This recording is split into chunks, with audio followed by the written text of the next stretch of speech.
The boy played games since childhood, as he was very sick and spent a lot of time in the hospital. It was boring to just lie down, and this became an important part of his life. And this time the hero was playing a mobile game, but suddenly he was defeated and began to complain about the NPC artificial intelligence. But if you do something for a long time, you get tired of it, and one day it just becomes uninteresting to play. Neither puzzles, nor RPGs, nor first-person shooters, nothing could interest the young man. The story and lore were simple and stereotypical, the system had no depth, and there were no unique games. But suddenly he found an RPG indie game with 2D pixel graphics, which had long been unpopular. It was called Dungeon and Stone. The game was only in English, and in general the hero didn't really like such games. But it was free, so despite everything, the guy, out of boredom, decided to download and install it. There were many types and classes here, but the young man didn't have much hope for the game and didn't plan to spend much time in it, so he chose at random. He noticed that he hadn't played a vertical scrolling game in a long time and began to take his first steps in and get used to the mechanics. So, without even noticing it, the hero spent the whole day in the game and the room began to be illuminated by the setting sun. Only by looking at his watch did the guy realize how late it was. The game seemed incredibly interesting and exciting to him, despite its graphics. Dungeon and Stone had a few mechanics that could be called either interesting or shitty, the first being that you absolutely needed an NPC ally, and the second one implies that after death, the player has to start the whole passage from the beginning, and at first, everything seemed very funny, but with each death, the guy became more and more angry and could no longer contain his anger and began to scream loudly. But the doctor quickly calmed him down. The hero apologized for his behavior and, despite the negative emotions, continued to play because he was so stubborn that he decided to complete the game at any cost. Dungeon and Stone was so unpopular and a failure that there were no tutorials for it in either Korean or English, and so the young man decided that he would complete the game on his own. Time flew by quickly, and the hero continued to play and work in the civil service at the same time, despite the lack of time. He entered university, graduated, got a job, and was already working full-time. Life went on as usual. And all this time the hero continued to play Dungeon and Stone, but he could not complete it, and kept dying and starting over, dying and starting over. But then 9 long years passed, and finally the guy was close to the end he had been striving for so long. He reached the final boss room of the entire Dungeon and Stone game, and was incredibly happy about this event. He was so overwhelmed with emotion from this simple picture of a door on the screen that he couldn't hold back his voice, filled with joy and pride. He wasn't sure that anyone had made it here. The hero shed tears of joy because he had been working towards this for 9 years, but he gathered his courage and agreed with all the pop-up notifications when entering the room. Among them was a strange window with information that he might never return, and the guy decided that it was just because it was the final boss. While waiting for the loading, the young man thought that he would hardly pass the first time, and now he needed to collect as much information about the enemy as possible. He also assumed about his features, ultimate attacks, and so on. The hero also allowed himself to dream that thanks to all his experience and preparation, he would be able to defeat the main boss the first time.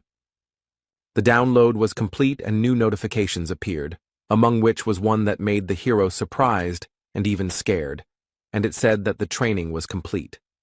But what made him go crazy was the Korean language in the notifications, because he thought that Dungeon and Stone only had English. And he spent almost 10 years racking his brains trying to get through tons of dialogue and descriptions in English, which made him very frustrated. Suddenly, a bright light began to shine from the monitors, which blinded the hero. He did not understand what the hell was going on here. Suddenly, this light burst out from the monitors and swirled around the guy like a beam, causing hellish pain throughout his body. A moment later, the hero's body disappeared without a trace, and the rays rushed back to where they came from, into the monitors.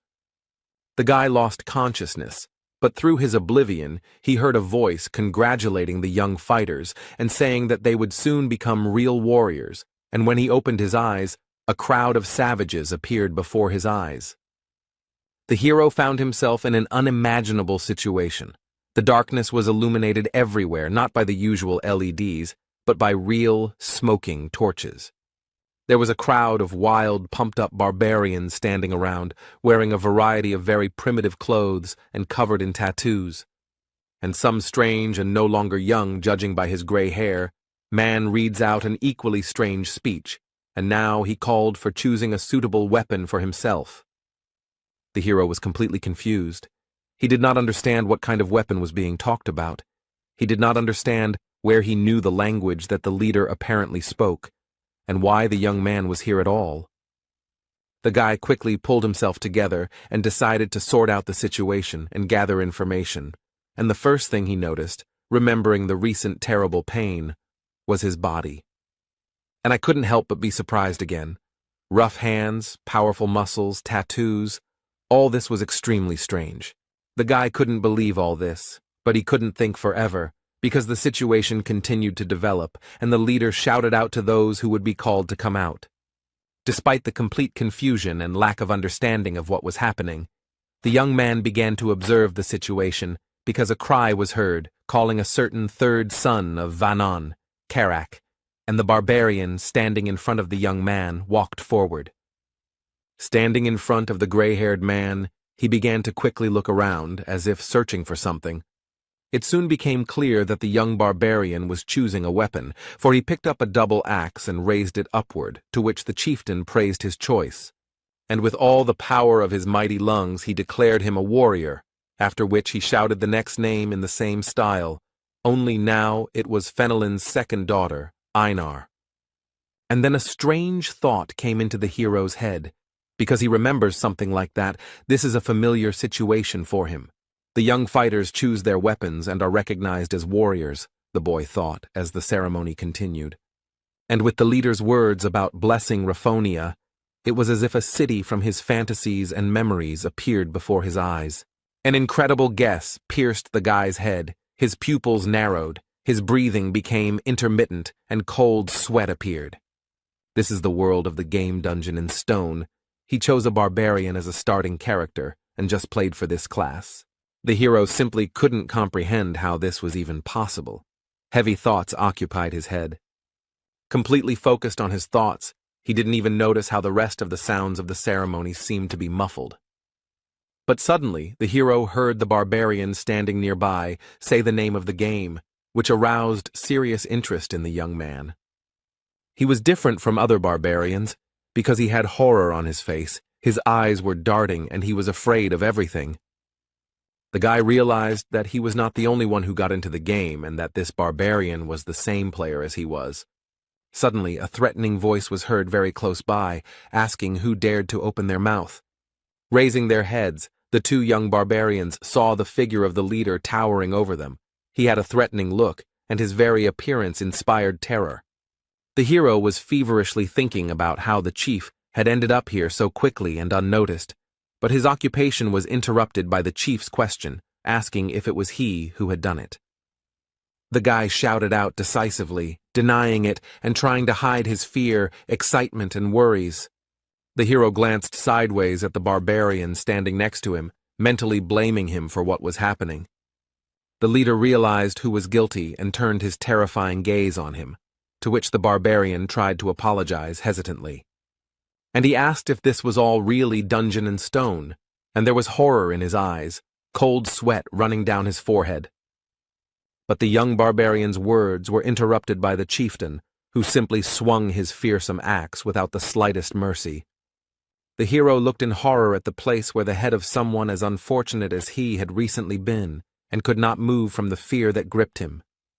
Despite the emotions that overwhelmed him, the guy stood straight and tried not to show anything on his face because he could become the second victim. Without taking his eyes off the hero, the chieftain reported that Kadua's son, Orm, had been captured by an evil spirit. Seemingly satisfied that the second barbarian was okay, the chief turned around and walked back, ordering everyone to forget the evil spirit's words along the way.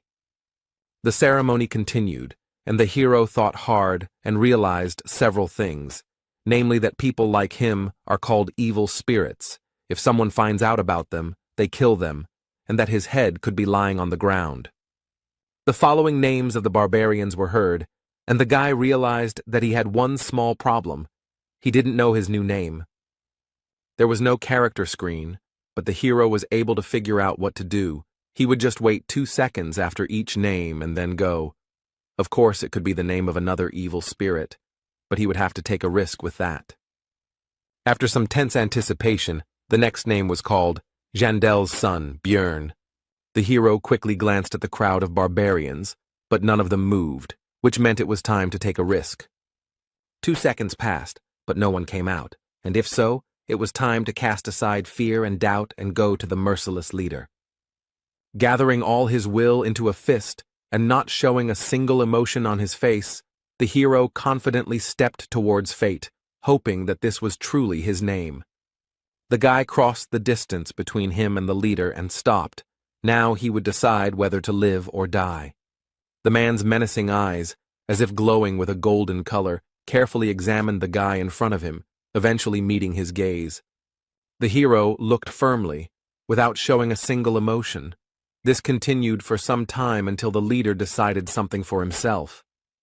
He smiled, turned to the young warrior, and with a wave of his hand ordered him to choose a weapon for himself. The hero expressed his emotions with a small grin and thought about the fact that Jandel's son, Bjorn, was now his name. But now the guy was faced with a second important decision, so he tried to calm down and pull himself together.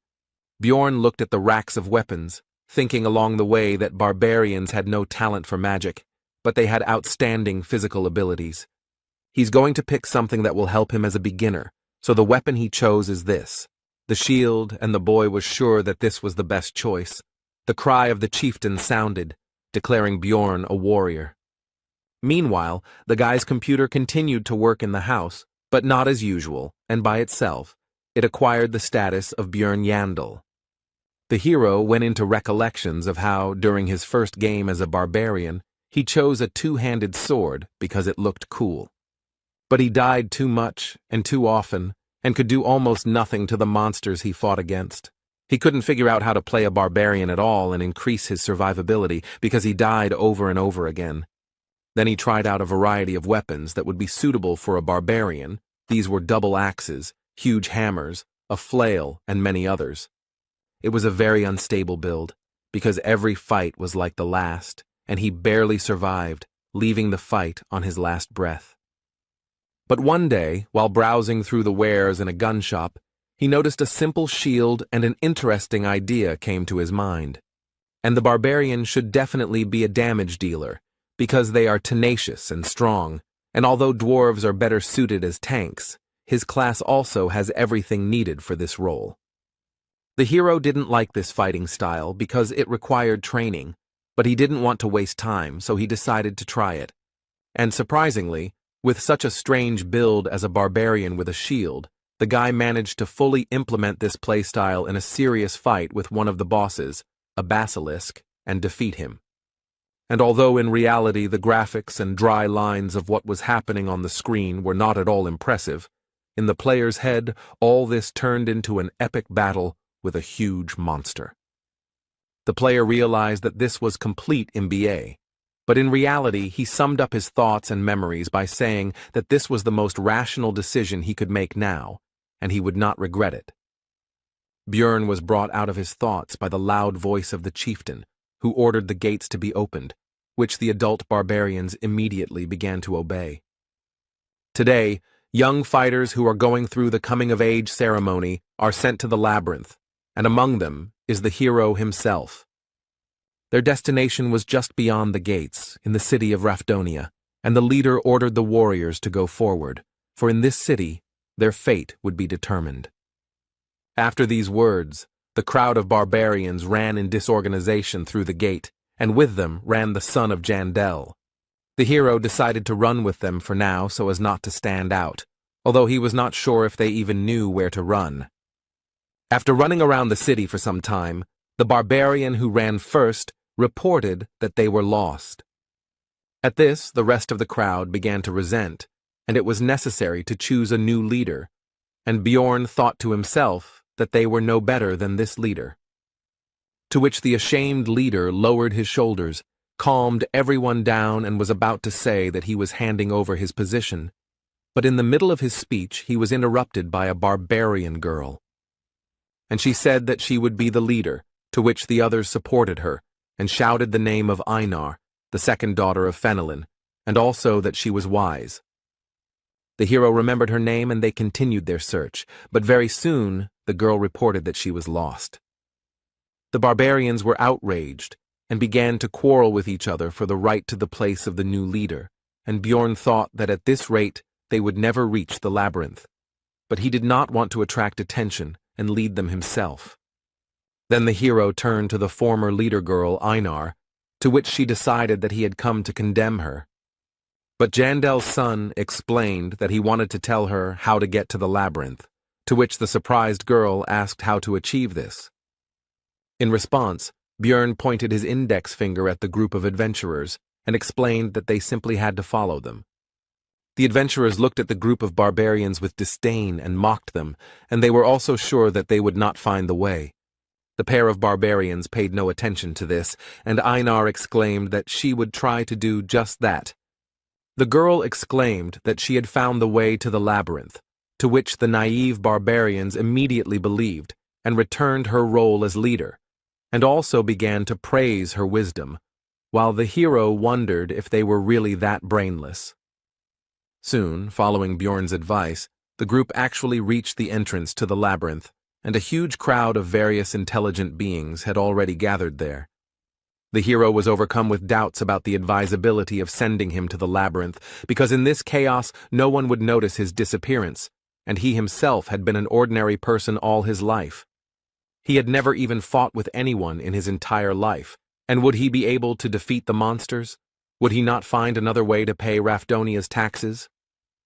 Taxes are one of the strange systems of Dungeon and Stone, the essence of which is that upon reaching 20 years of age, each resident must pay money to the state, but the peculiarity is that if you do not pay, you will be executed.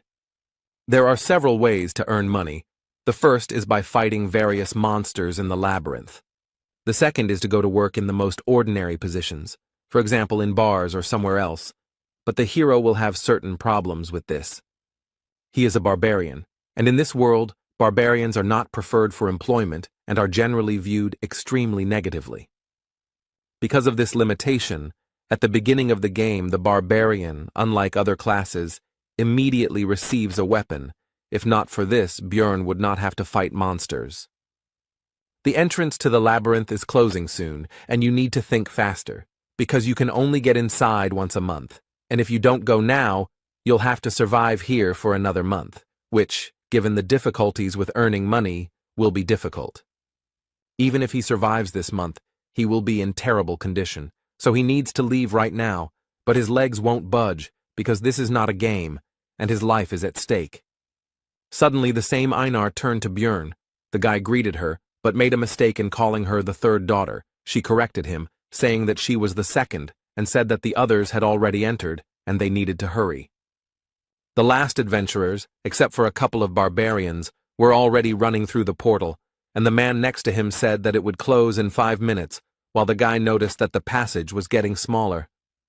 Bjorn told Einar to go ahead, and he followed her, but she stopped to thank him for his help. The girl also wanted to ask what she needed to do to become as wise as he was, because she had never seen such wise barbarians and wanted to become the same. Bjorn thought that she would have to be reborn for this, but decided to give a vague answer and said that before doing something, you need to think first. In response, Einar said that if she returned from the labyrinth, she would thank him, but the hero seized on this reservation and realized that, unlike in the game, barbarians are also people and can be afraid of death.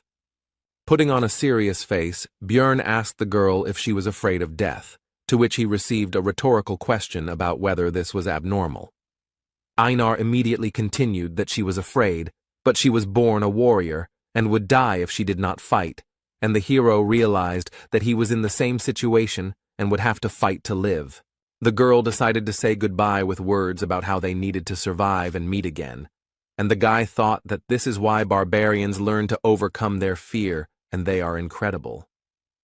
He took his shield in his hands and began to gather his courage, and also mentally shouted that he was now also a barbarian. A warning sounded that there was 1 minute left before the labyrinth closed, and the hero immediately took off at an impressive speed. Bjorn is afraid, but he has no other choice.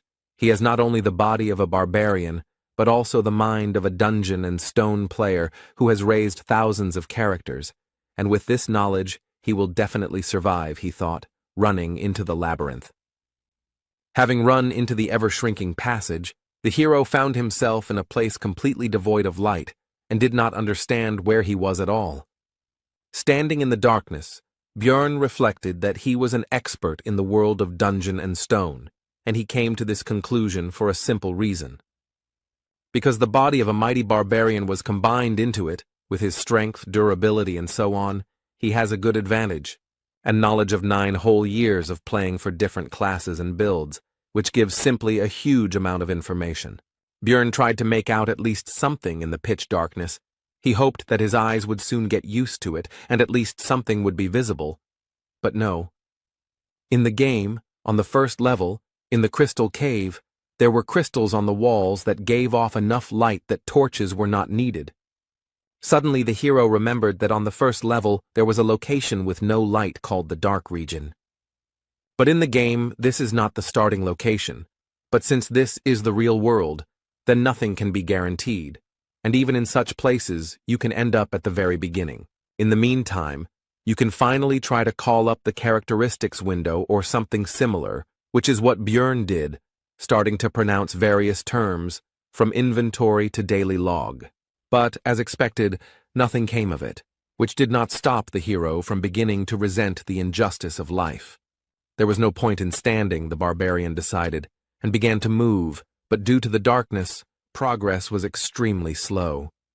And just as Jandella's son began to think that there might be traps here, a sharp pain pierced his leg, and he could not hold back a scream. But the next moment, Bjorn began to hold back his moans, and tried to calm his emotions and ignore the pain. Goblin, this is a monster that uses traps on the first level, and it may be nearby. After these thoughts, the hero began to carefully look and listen into the darkness. He could have gone somewhere, and the barbarian would have been lucky, but such thoughts are extremely dangerous, and if he is not sure of the situation, then he needs to assume the worst possible outcome.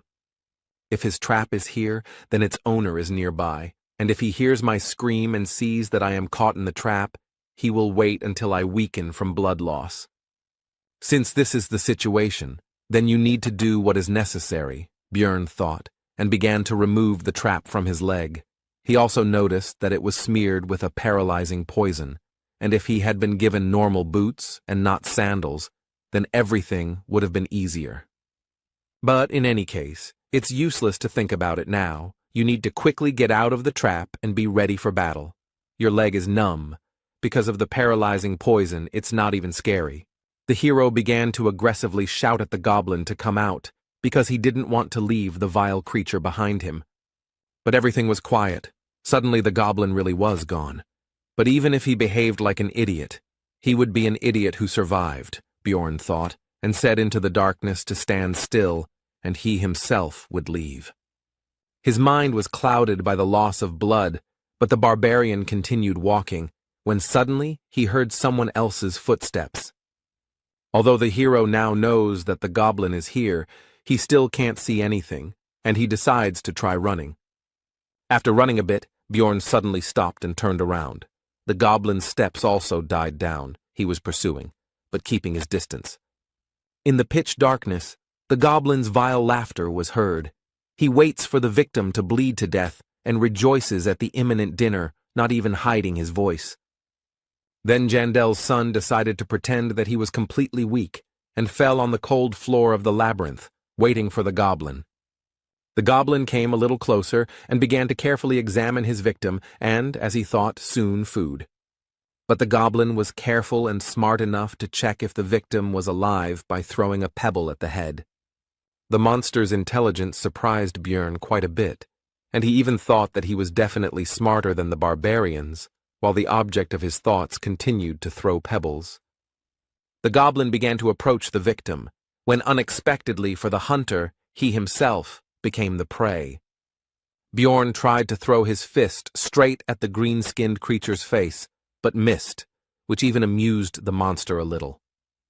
But the next moment, the hero felt as if his body began to move on its own, which was completely unexpected. This body is very different from his past. Instincts are highly developed in it, and the hero could even feel how his opponent moves. These thoughts went in parallel with how the goblin received blow after blow. With a loud, wild growl, the barbarian beat the already lying monster, who could no longer resist. How could the puny green-skinned one compete with the mighty barbarian? And now the hour of the final blow had come.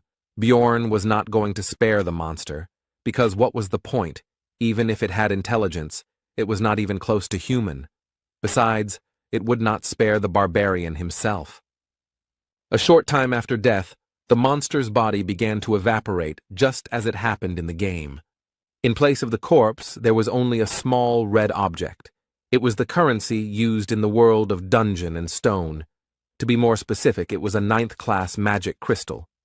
His price is just a piece of bread, and for this Bjorn Yandel went through such a dangerous situation.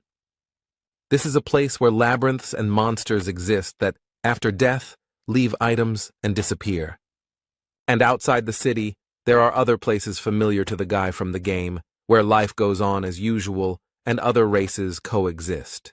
This is definitely the game world that the hero knows about, but he can never consider this reality a game, and with these thoughts, the barbarian continued to move through the labyrinth.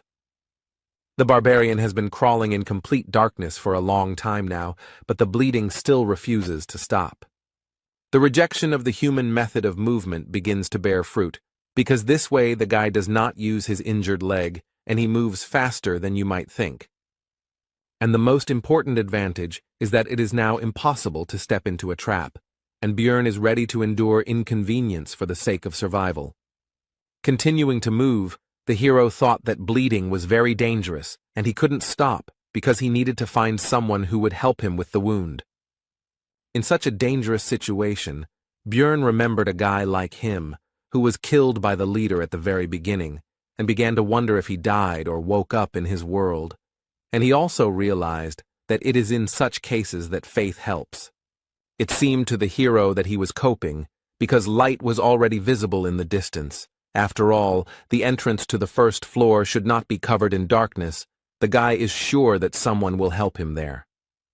Suddenly, Bjorn saw himself, but different. It seems that the loss of blood and the stressful situation itself are already causing hallucinations. The figment of the imagination began to tell that no one would save the miserable dying barbarian, because he was not a beautiful girl or an intelligent man, but a savage that no one needed. Jandel's son felt his personality splitting and then joining, and then becoming silent again, and he was definitely going crazy. Despite his condition and the constant mockery of his own mind, Bjorn continued to crawl, and soon it brought results. He finally got out of the pitch darkness into the light. Almost immediately, the young warrior noticed a group of adventurers, and one of its members noticed the dying man himself. He turned to what appeared to be the leader of the Otrada, Drouse, and pointed to a wounded barbarian slightly off to the side of their squad's path. The blonde walked up to Bjorn and leaned over him, thinking out loud that he looked like a newbie, to which the guy mentally resented the fact that he was looking at him here instead of helping. Drouse continued his thoughts and said that it was suspicious, because this newcomer had arrived here before them, and Jandel's son could no longer even speak from weakness. The blonde grinned and asked the squad's priestess, Ursina, if she could heal this man, to which the barbarian himself could only be surprised that their squad had such a useful girl. Bjorn had already managed to rejoice at his salvation when the woman destroyed his hopes with her cold refusal.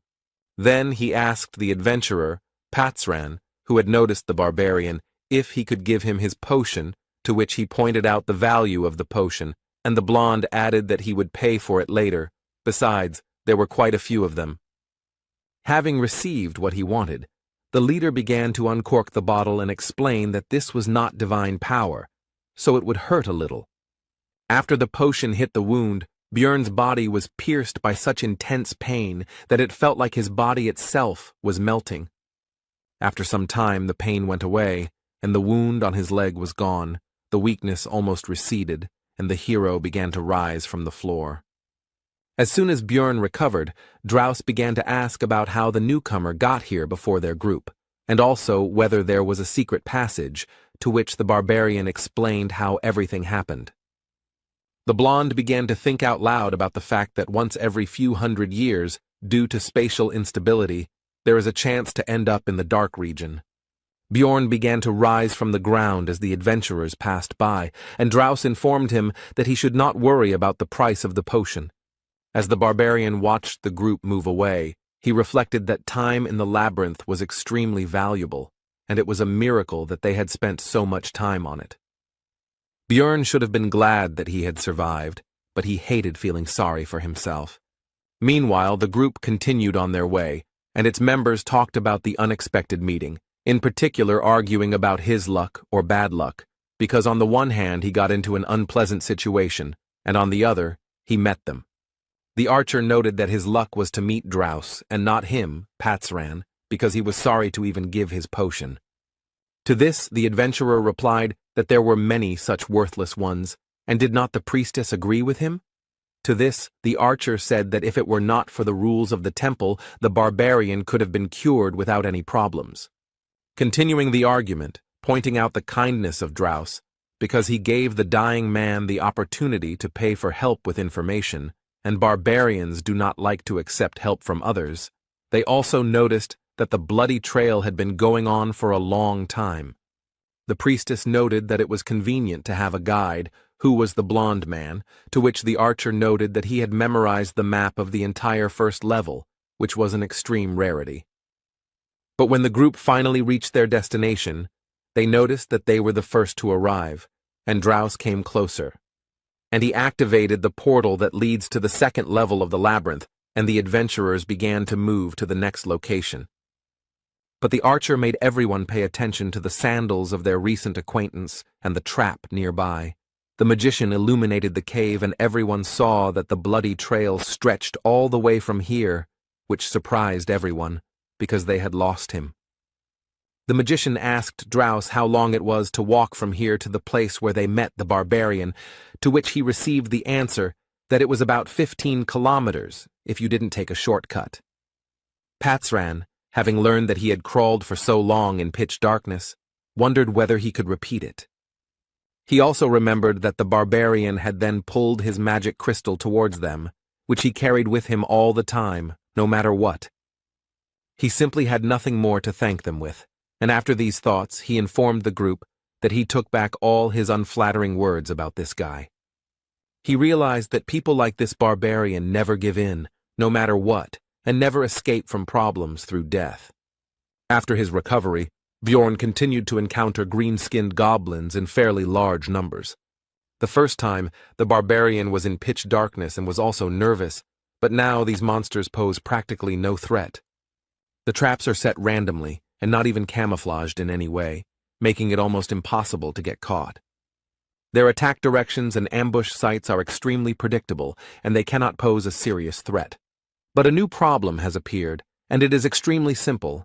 It is hunger, because enough time has passed, and the energy has gone to recovery and physical activity. Suddenly I remembered that they were given provisions at the very beginning, but while crawling the bag got damaged and a fair amount of food was lost. There was only enough for 2 days left from the 7-day ration, which meant he would have to economize, Björn thought, eating the bread, which seemed quite tasty to him. Only the first problem, the need for food, was more or less solved, as I wanted to drink, but this will be more difficult. Dungeon and Stone only had a hunger system, which worked in the labyrinth, and it had no information about water. But this is not a game, but the real world, and since they were not given water to take with them, it means that there must be natural springs somewhere, and the hero went in search of them. After some time, Björn heard the sound of water and went there, where he met a lonely adventurer resting. It was the first time he had met anyone outside of that blonde guy's group, but in the labyrinth there was an unspoken rule not to interact with others unless absolutely necessary. Having quenched his thirst, Björn decided to count the crystals he had obtained from the goblins, of which there were 44, which turned out to be quite a good haul for him. And now, the third problem has arrived, also connected with the needs of the body, namely, the need for sleep. And there are two ways to rest in the labyrinth. The first is to simply go to bed and hope for luck. The second is to find people who can protect you in your sleep. In other words, temporarily unite with someone.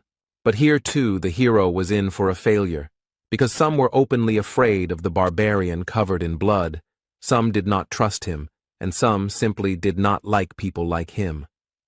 This whole situation was extremely irritating to Björn, but he couldn't do anything about it, and he just wanted to sleep.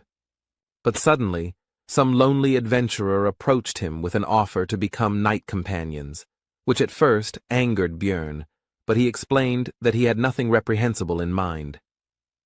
The barbarian agreed with the proposal, and also remembered that a night companion is an in-game term, although in real life it sounds strange. After that they introduced themselves to each other. The new acquaintance was called Hans. The adventurer said that it was pointless to look for another comrade, and that they would spend that night just the two of them, which made Björn tense up because of the ambiguity of the phrase and the manner of speech of his new acquaintance.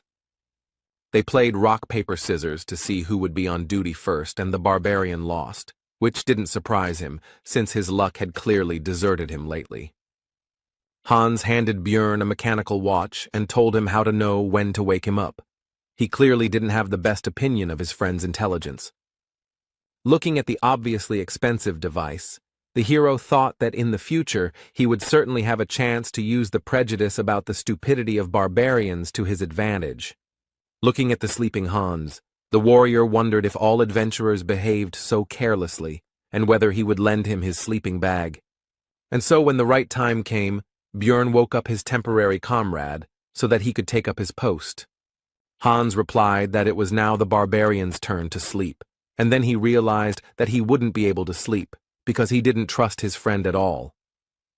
The hero decided to just pretend to be asleep, simulating a loud snore, but in reality he listened attentively to the actions of his temporary comrade. But during the entire dream, Hans did nothing, despite all of Björn's expectations and suspicions. Looking at the carefree sleeping man, the barbarian doubted whether it was all justified, or whether he was just winding himself up in vain. So, while thinking, the hero began to feel sleepy, because recently he had had very intense adventures, an injury, and the very fact of getting into this world.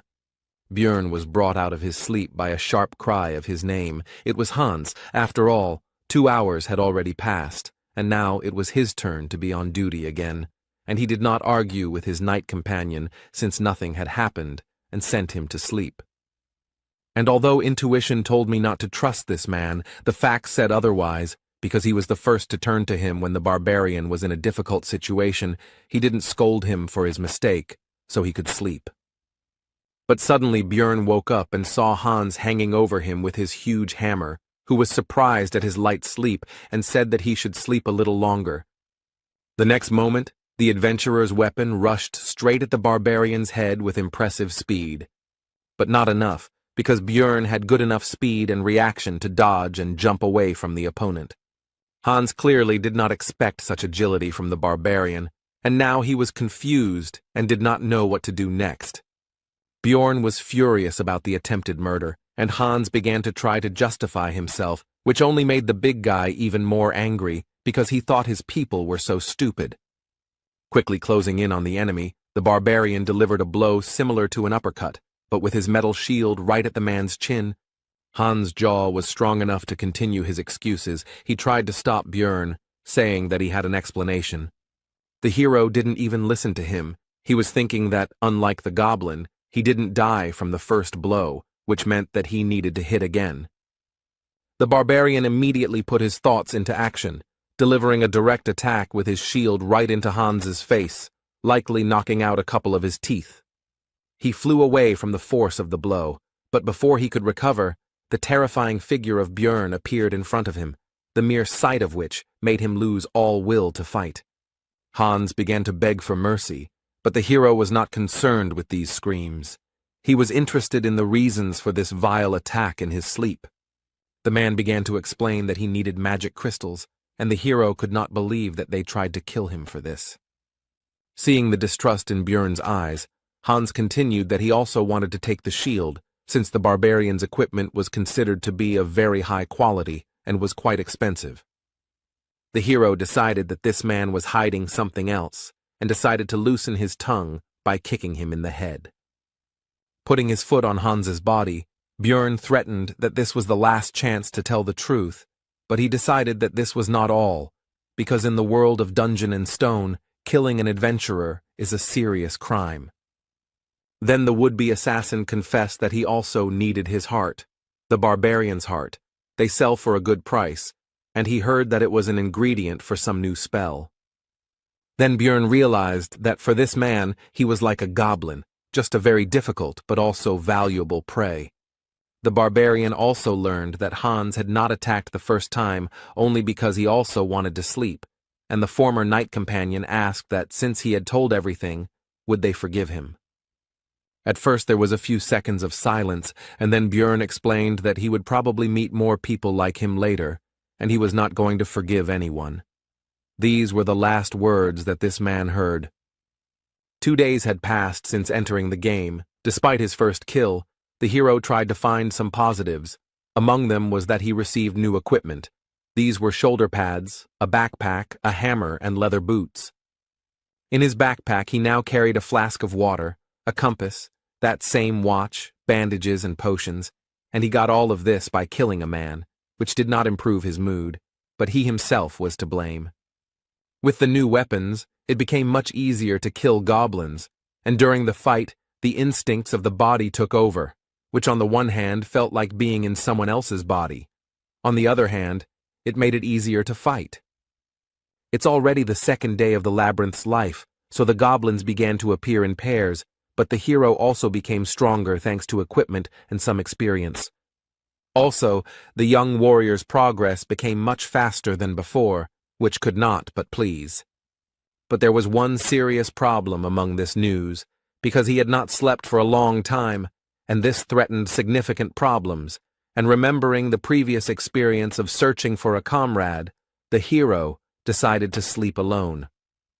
But as soon as Björn began to fall asleep, these green-skinned people appeared, which irritated him greatly, as a result of which they lost their lives. Then the barbarian tried to kill all the goblins in the area, hoping that they would not appear again, and fell asleep. He was awakened by a sharp pain in his chest, and opening his eyes he saw a monster in front of him who plunged a dagger straight into his body. But the green-skinned man did not rejoice for long, because he received a fist in the face and died instantly. His friend, seeing the fate of his comrade, hastened to flee, and the barbarian did not even have the strength to pursue the fugitive. Reflecting on the fact that due to overwork, he did not notice the danger at all, the hero decided to use a healing potion, which brought even more suffering than the injury itself. It's been 14 hours since the meeting with Hans. At this time, the adventurers begin to look for companions for the night, which Björn decided to do, but now he decided to look for a fellow barbarian, because only he can be trusted. This time, other groups of adventurers also invited him to join their company, and at first, the hero, due to exhaustion, did not understand why. He refused everyone and explained that he was looking for a relative, and he also understood the reason for such hospitality, simply and trivially. With new equipment, he looks not like a tramp without one sandal, but like a completely reliable comrade. One of the people I met explained that it would be difficult to find a barbarian on the first level of the labyrinth, because all of them, 3 to 4 months after the ceremony, go to the second or higher levels, and it is difficult to meet young ones. Then the hero decided that since he couldn't find his relatives, he would look for representatives of other races. For example, elves who kept their promises, or dwarves who were as lively as he was, but not people. They wouldn't attack other adventurers, blinded by the thirst for profit, Björn thought, and after an hour of searching, he was lucky enough to find the elf sitting right on the floor of the cave, with a bow and quiver lying nearby. The barbarian asked the elf if she was alone, to which he received a tense silence, She was clearly afraid of the big guy who had suddenly appeared. Björn also noticed that the girl was wounded in the stomach, and it did not look like the damage was caused by goblins, so he asked if a human did it. The elf suddenly fell to her knees and asked for mercy, which greatly stunned the hero. Her eyes began to water, and she continued to beg for him to let her go, and also said that she had a little brother at home. Björn just stood there the whole time, thinking that in the game all the elves were very cold and very different from this representative.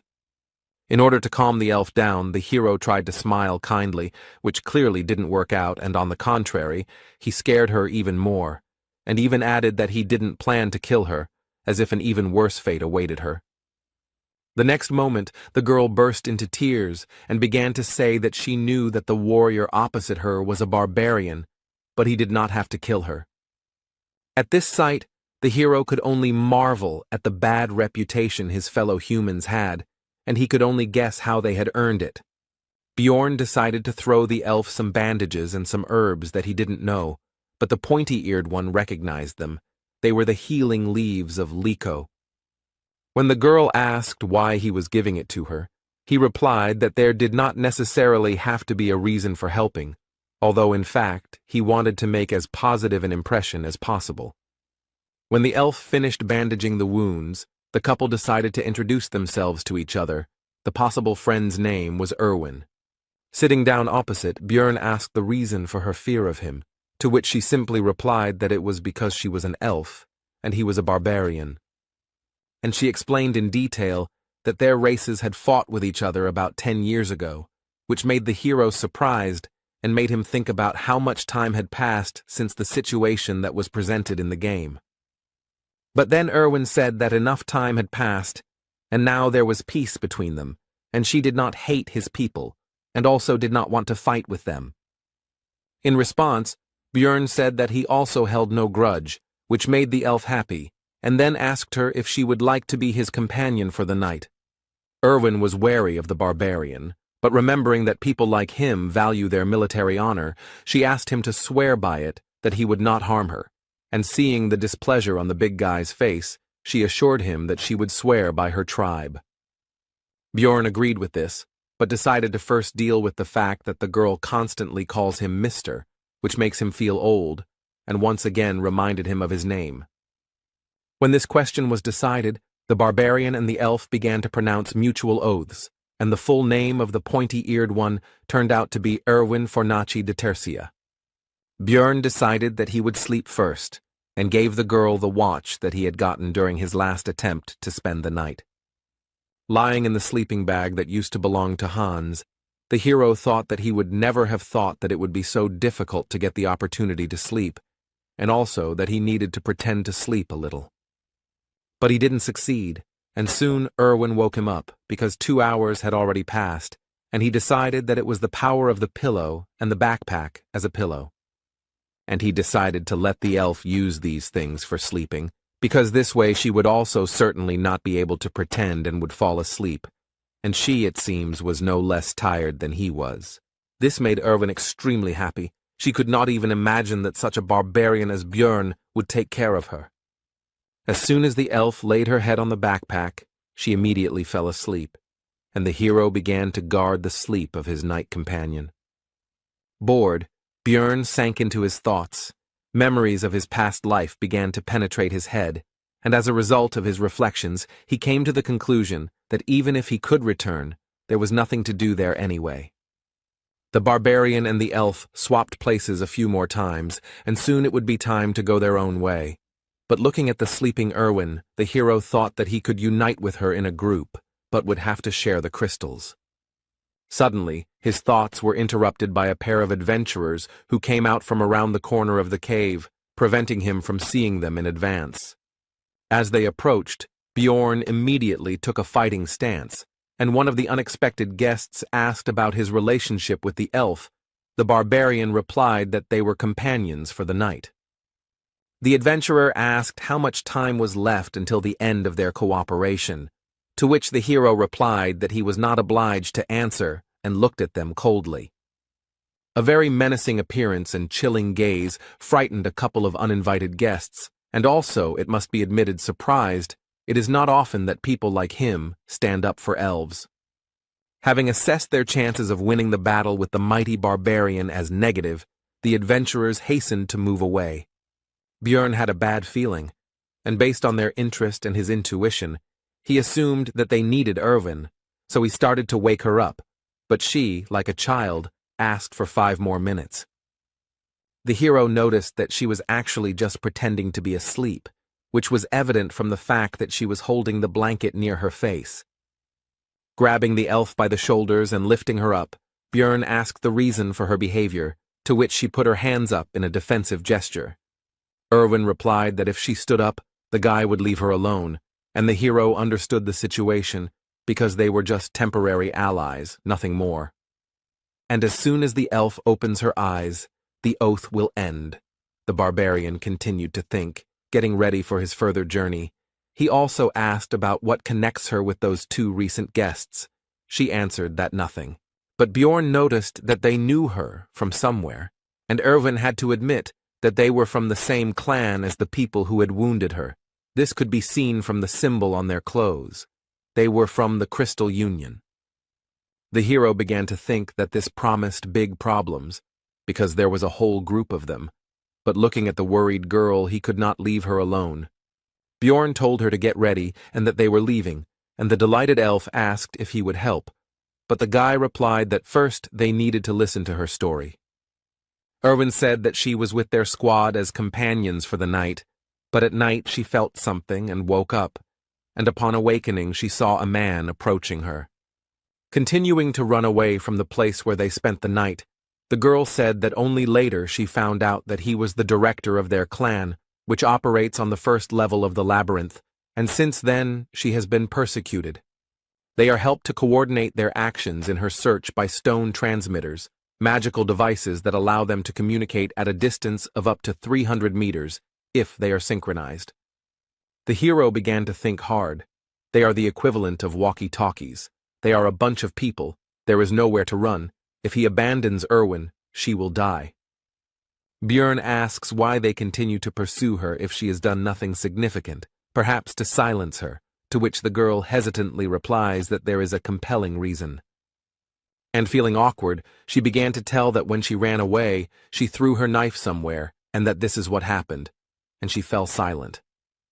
And after a pause, she continued to talk about how he had ended up in a so-called bad place. At this news, an unpleasant guess appeared in the barbarian's head, and the same unpleasant emotions appeared on his face. Smiling awkwardly, Erwin ends the story by saying that she heard that the director was so injured that even potions couldn't help him return everything to how it was. But after a few seconds, the emotions left her face, and she reported that they were being followed, and the distance was 150 meters. Looking out of the corner of his eye at Erwin, the hero thought about how she heard this from a very impressive distance, and also noticed the opening of her wound, and she was not complaining. Although they have sped up, the elf reports that the distance is still the same 150 meters, which means they cannot break away, and during this time the pursuer has probably informed his people about the situation. The only way out is to destroy them, but then there will be no way back. Is it worth risking for the sake of a companion, because he is not the target? While the hero decided to gather more information before making a decision, so he asked what Erwin was good at, and she replied that she was good at washing and cleaning, although her cooking was not so good. When asked if Björn meant battle, the elf replied that she was good at archery, which was understandable, but she also had mastered the magic of the spirits of the element of fire. When asked whether the girl had killed anyone, the answer was negative, but she tensely assured that she was quite capable of doing so. The hero had made up his mind, so he asked if Erwin would become his ally until he left the labyrinth, on the condition that she would only get 10% of the loot, to which he agreed. When the distance was clarified, the answer came back, 100 meters, which means that the pursuers are faster, so something needs to be changed, and Björn said that they are changing direction and ordered the girl to call the spirit. The fiery spirit illuminated their path to where the hero did not expect to return so quickly, to the dark region, and as soon as they had gone deep enough there, An order was given to cancel the summoning, after which they were left in the darkness. The pursuer had his own source of light, which left him in plain sight, but he could no longer see those he was pursuing, so Erwin gave a short order to shoot. A moment later, an arrow, torn off the bowstring at great speed, pierced the enemy's head and got stuck in it. No one can live with such injuries. The barbarian tried to cheer up the elf after the first kill. Coming closer, Björn picked up the stone transmitter, after which he began to listen to the negotiations of the opponents, from which he learned that in connection with the loss of the man they had killed, everyone was ordered to gather in the goblin district. The barbarian had hoped for a decent haul, but received only a bag of crystals, 2 knives, and 1 potion from his belt. And also, plus the leather armor that Erwin took for herself, because it's better than what she had before. When Björn asked how to use these stone transmitters, the elf replied that there should be a button on the side.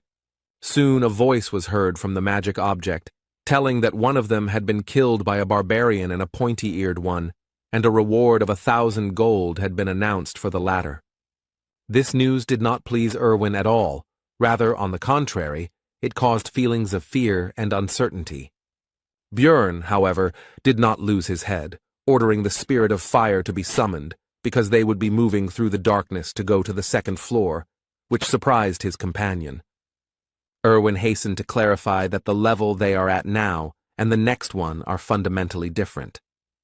The barbarian explained that they would succeed, because they were a great couple, and continued mentally in game terms, a tank melee and a damage-dealing archer.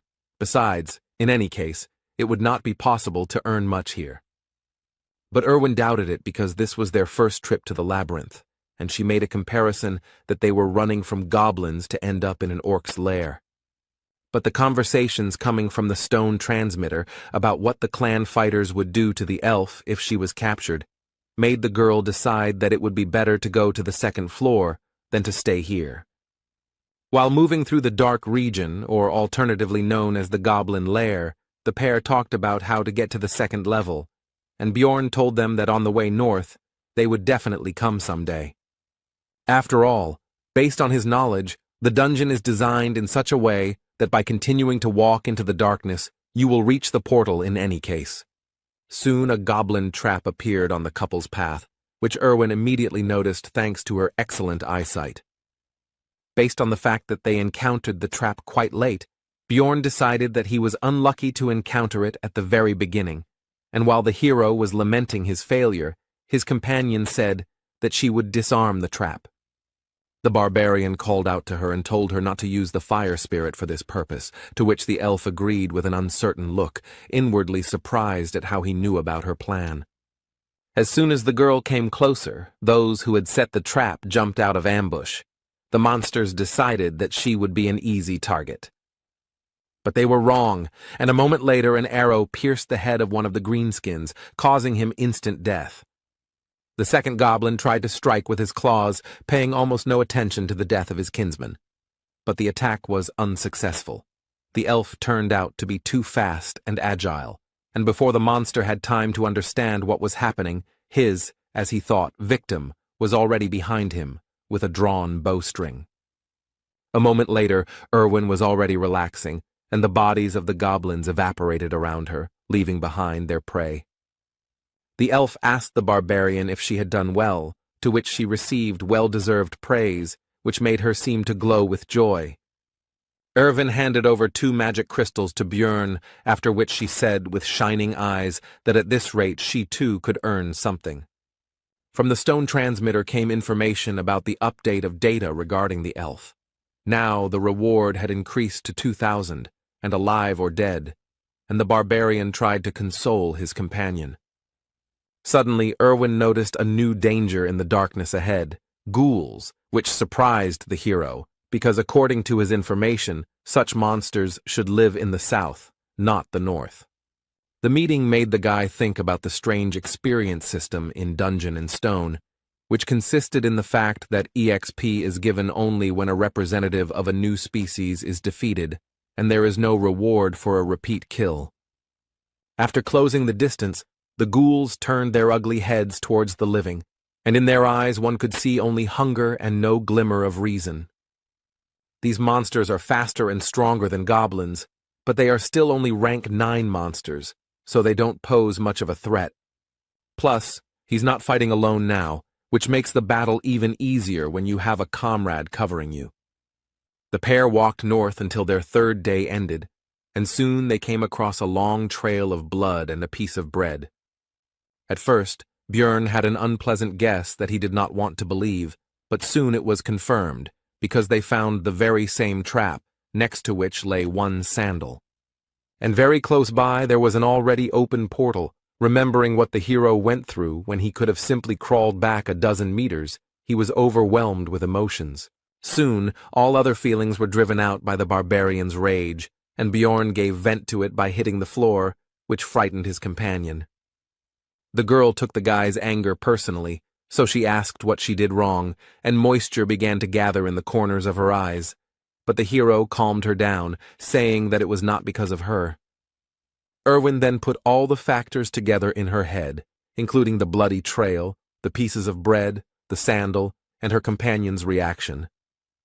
And she said in a mournful voice that he had been through so much, which made the barbarian wonder if she had really guessed what had happened. But it soon became clear that Erwin had come to the wrong conclusions. She thought that the hero had lost a precious comrade here, and uttered a phrase about the certainty that he had gone to paradise. Having gathered their courage, the pair of the elf archer and the barbarian tank went through the portal straight to the 2nd level, which is called the Goblin Forest.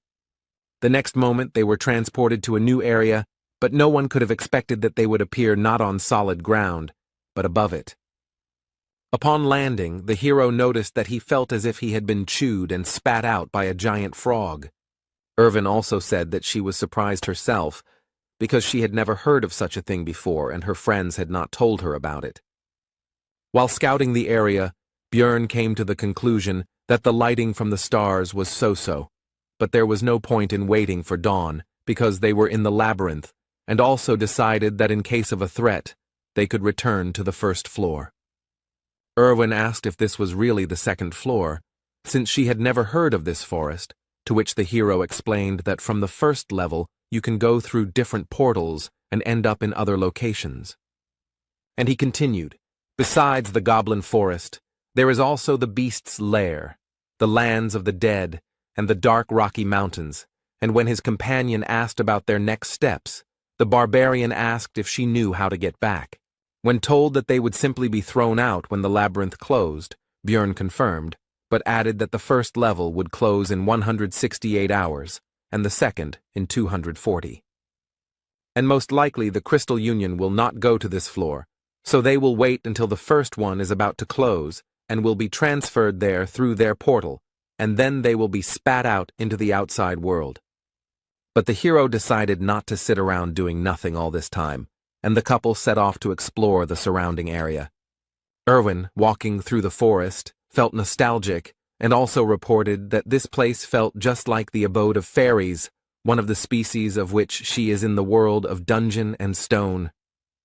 While scouting the surroundings, the elf noticed traps everywhere, although the barbarian was unable to notice their presence. So the girl decided to show their location and threw a stone straight into the trap, causing it to go off. Unlike the previous floor, here they were camouflaged. After that, Erwin started begging for praise, but Björn decided not to overdo it and simply said that she was throwing stones well. However, seeing the girl's displeasure, he still added that there was no need to rejoice over such trifles, and that he already considered her to be a fairly experienced adventurer, and she was pleased with this. After walking around a bit more, the girl expressed concern that there were enough traps, but there were no people who set them, and the hero remembered that their presence in this location was more of a feature of the zone.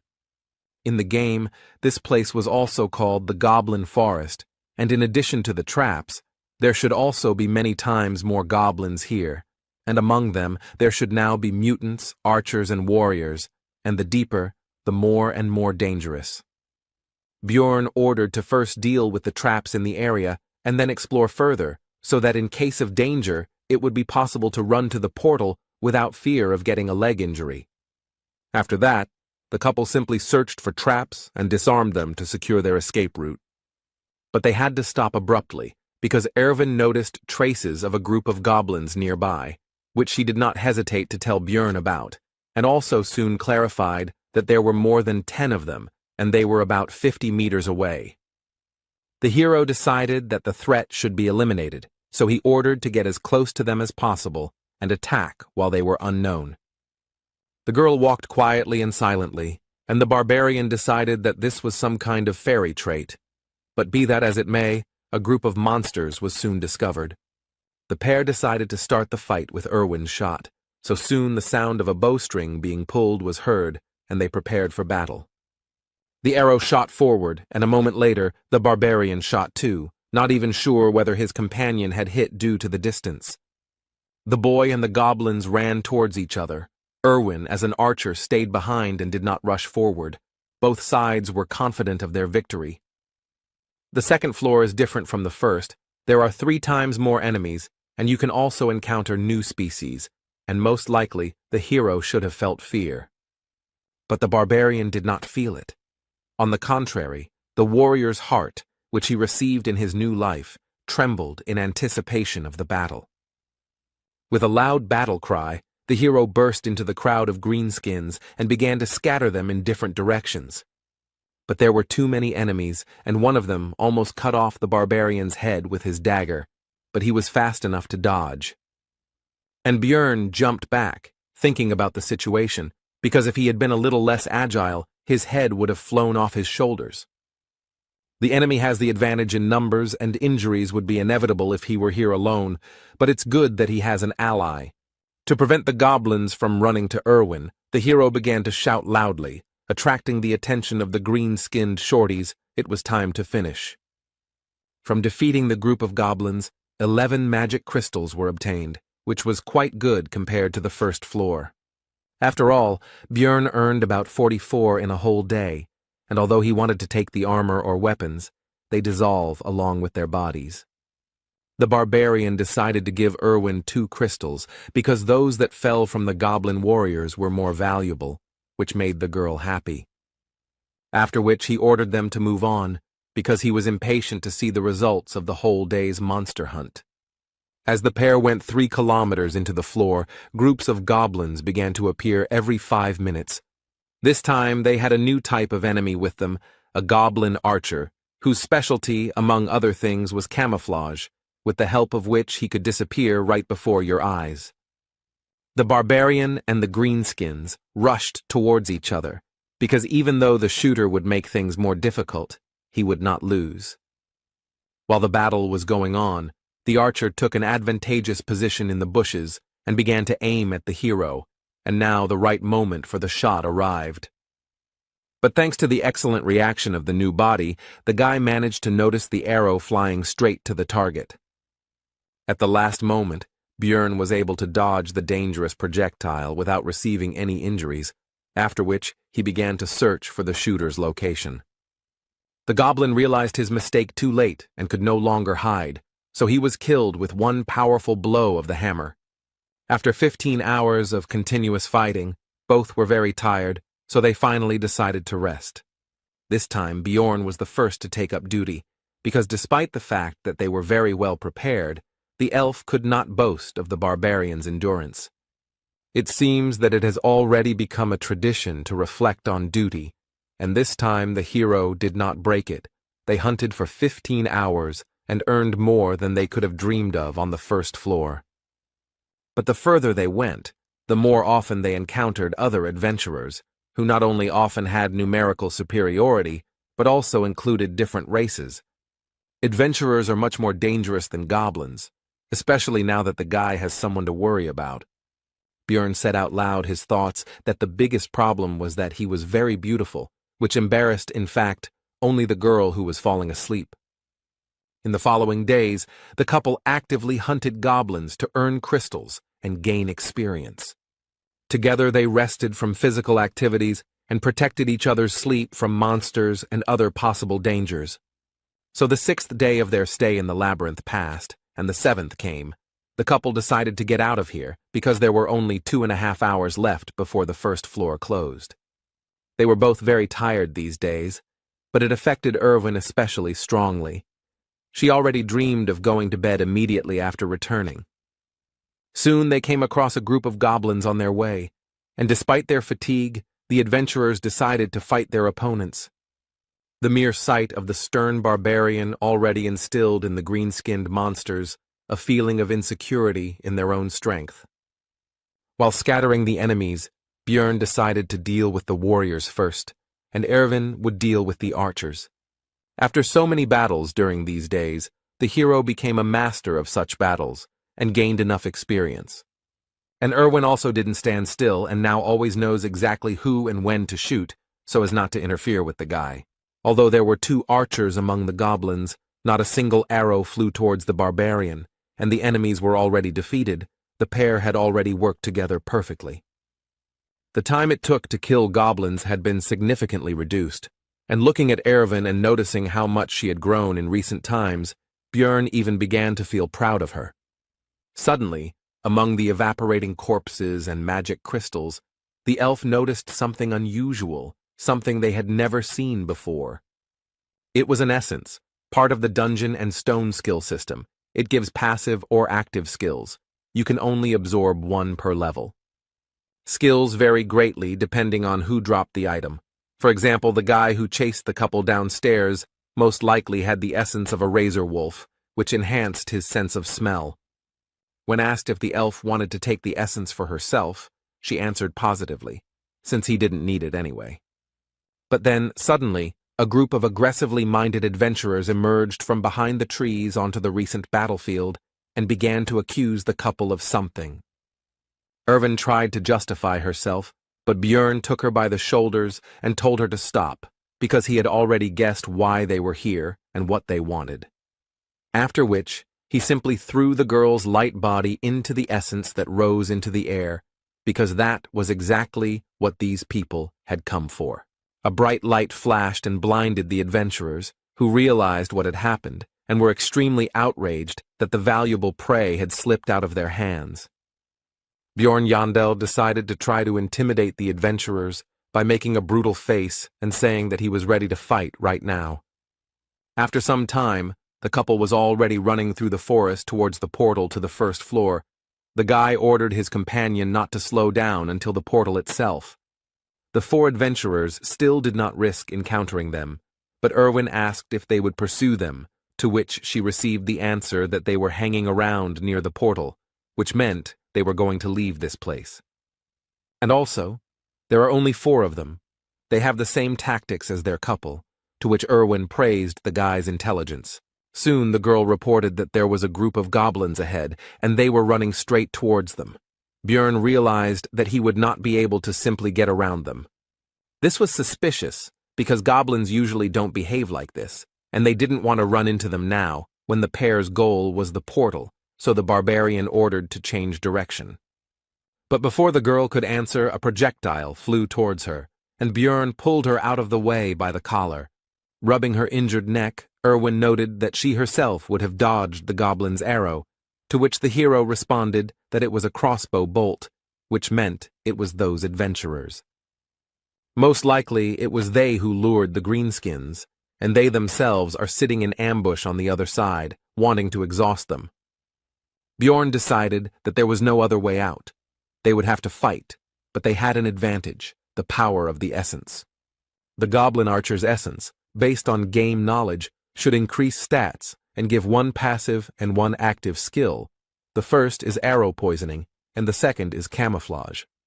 When Erwin remarked that she didn't know how to use them, Björn pointed out that she was already using them, and it seemed to be done simply by the power of thought. The hero handed over the backpack and sleeping bag to his companion and said that he would deal with the goblins himself, and her task was to find the enemy crossbowmen. When asked about the danger of separation, the guy replied that they didn't have time.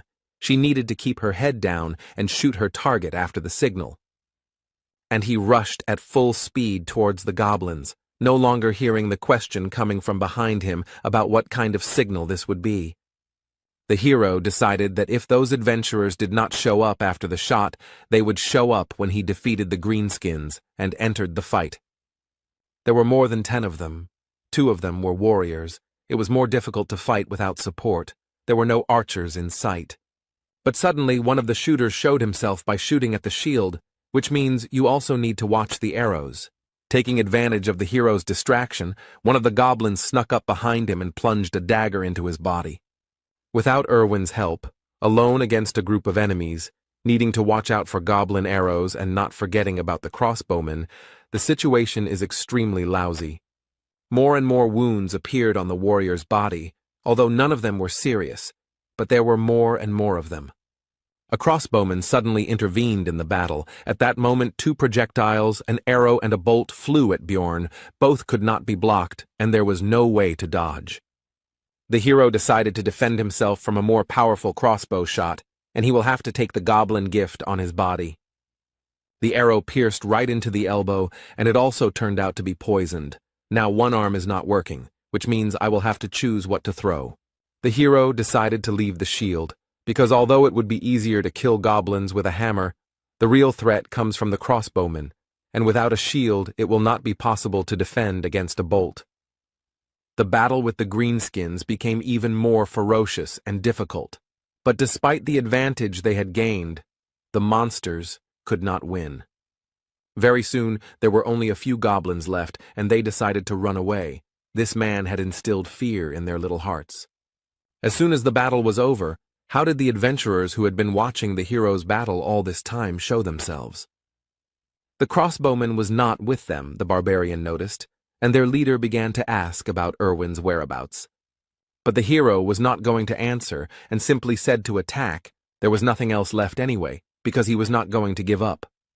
The adventurer gave a speech about how, although the barbarians had a lot of energy, this representative of theirs already had enough wounds, and now they would defeat him and find out where the elf had gone.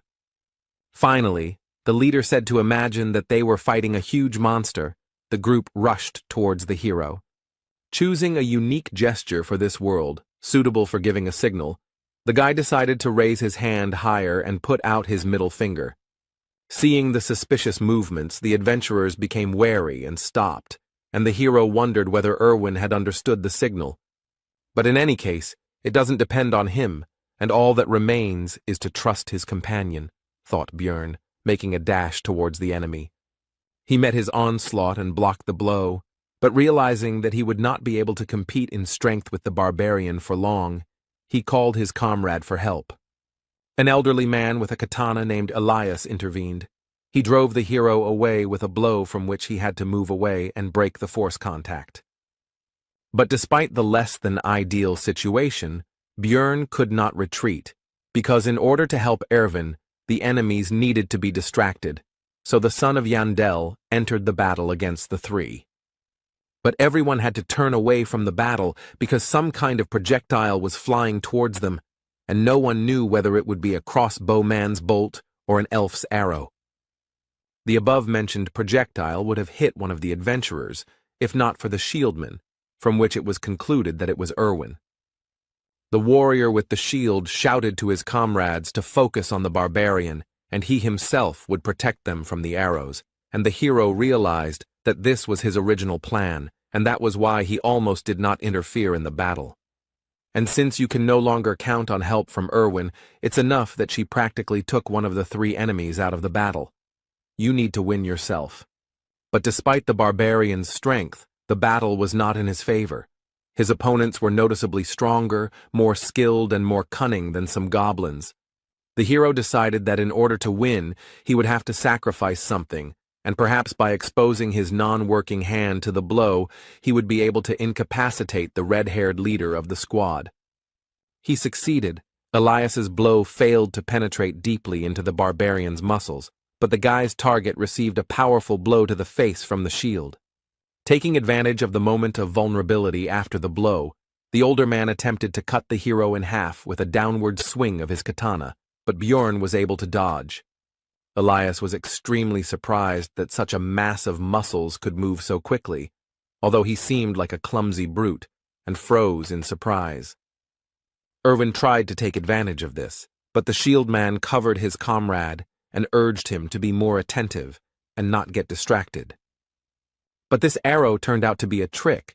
The elf was counting on the warrior taking the shot, because this arrow carried fire magic, and now the wooden means of protection would soon burn out. Erwin's next attack pierced the shoulder of his opponent, who was now unable to hide behind his shield, while Bjorn was thinking about how extremely skilled his archer was. The situation on the battlefield changed dramatically, and now the scales tipped in favor of the hero, although victory was still far away, because the red-haired man was already recovering from the blow to the face. The adventurer decided to deal with the elf first, and the barbarian could not stop him, so he only believed in his companion.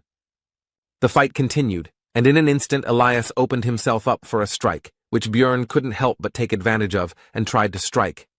But the elderly warrior managed to dodge, but the barbarian saw an opportunity in the fact that a former shield wielder was running behind the warrior with a katana who could no longer boast such dexterity, and the blow landed right on his skull. Now they were left alone. The other driver was unlikely to get up. Bjorn was thinking about the fact that Elias was very strong, and it was unclear how he ended up on this team. They fought each other. In this battle, the fury and strength of the barbarian met with the dexterity and technique of the swordsman, and no one gained the upper hand. They were worth each other, although they were almost complete opposites. But it is worth noting that all this time, the elderly warrior practically did not attack, but only dodged, because he was stalling for time and waiting for the return of his red-haired comrade, which Bjorn could not allow. The hero came up with a trick. He pretended to hit, but in fact threw the shield straight at the enemy's head, which he did not expect and was unable to dodge. The barbarian's primal rage took over Bjorn's entire being, and he bit off a piece of Elias's throat with his teeth, thereby condemning him to a very painful death. Soon the rest were finished off, and while the hero was recovering from the feelings that overwhelmed him, Erwin approached, who, apparently, dealt with the red-haired one. Noticing Bjorn's condition, she gave him a healing potion and advised him to drink it, since it was more effective, and besides, he was also poisoned. The hero felt like his insides were boiling, all his veins were hurting badly, and his skin was burning and itching, but the wounds were healing, and that was the main thing. Bjorn asked about the time, and after receiving the answer, the guy realized that there were 40 minutes left before the first floor closed, which meant there was no time to rest. The hero ordered Erwin to take everything off. She was embarrassed, but obeyed, to which the barbarian clarified that he meant to take all the loot from the enemies. But he soon realized that there was no time for this, so he said to take only equipment, magic crystals, and backpacks. By the time they finished sorting through the trophies and ran to the portal, there were only 50 seconds left before the first floor closed. After the transition, the hero landed unsuccessfully again, but Erwin showed her agility, and she also said that it was fun. Bjorn wanted to meet and talk with his companion on the other side, but he couldn't get the name of the tavern out of his memories of the game, and there was less and less time left. And only in the last seconds he remembered that it was the Black Whale, about which he hastened to inform his friend before they were transported.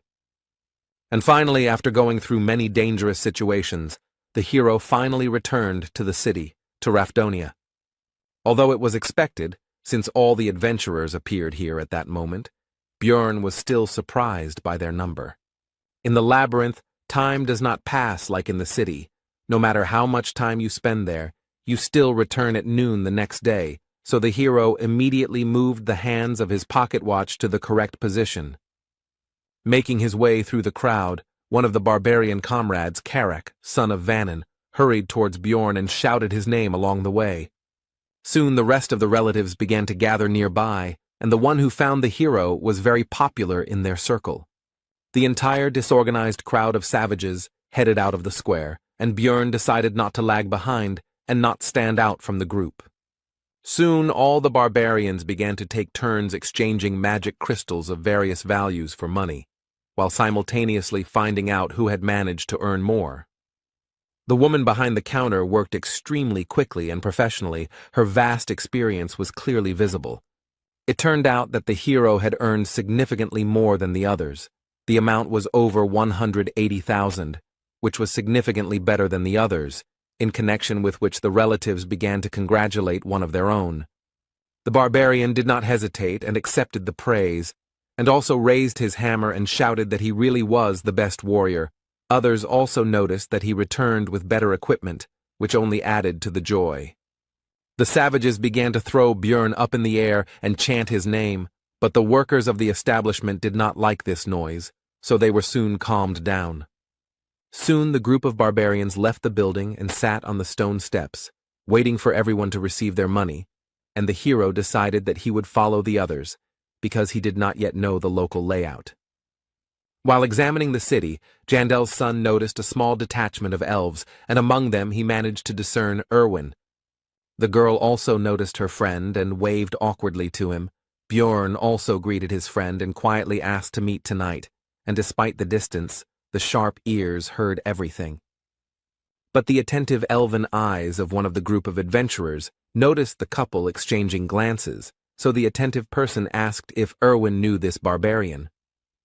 But only the pointy-eared can boast of excellent vision, so Karak also noticed what was happening, and asked Björn about his acquaintance with this girl. Both began to deny the connection between themselves. As soon as the two groups turned their attention to each other, it became possible to notice with the naked eye the enmity between the two peoples. The tension grew. The last barbarians left the establishment just in time, and Björn hurried his relatives to leave, since in such a situation it would not be possible to have a normal conversation with Erwin anyway. Walking through the streets of Rafdonia, the hero noticed touching reunions of relatives who had returned from the labyrinth. But also everywhere there were grieving people who were unlucky enough to lose loved ones on this day. They cried, blamed themselves or others for what happened. Many did not wait for their parents, children, brothers and sisters, and loved ones that day. The hero had already seen all of this in the game Dungeon and Stone many times, but looking at all of this in reality, and not in a 2D picture, caused completely different emotions. But be that as it may, life went on. So soon the barbarians reached the tavern, where they began to celebrate their successful return with the spoils. Björn didn't like all this because he followed them because he thought he might accidentally miss some necessary step, and not for this reason. Therefore, he decided to leave without even trying the drink, and some of his relatives decided to see off the most successful warrior. Walking through the streets of the city, Björn's tension gradually eased because there were no monsters or hostile adventurers here, so there was no need to fear attacks, and he could finally relax a little. The hero became interested in the clothes shop. He wanted to buy himself a clean shirt, but his things needed to be cleaned of blood and other dirt. Lost in his thoughts, Björn didn't even notice how he had reached a quite decent hotel. His head was occupied with thoughts about the serious differences between the two worlds. Having paid for the room, the guy went to the shower to finally wash properly after so many days in the labyrinth, and also thought that living in this city might not be so bad. But lying in bed, the hero admitted that he was deceiving himself, and had done the same thing before, because in fact he wanted to go home, even though no one was waiting for him there, and with these heavy thoughts, he fell asleep. Björn woke up already at night and decided that now was the time to go meet Erwin, so he started getting ready. Having asked a local resident about the Black Whale Tavern, the hero received the answer that this place had had a different name for 10 years already. Finally, Björn became convinced that the game world was lagging behind this in time, and having learned about the current name of the tavern, he went there.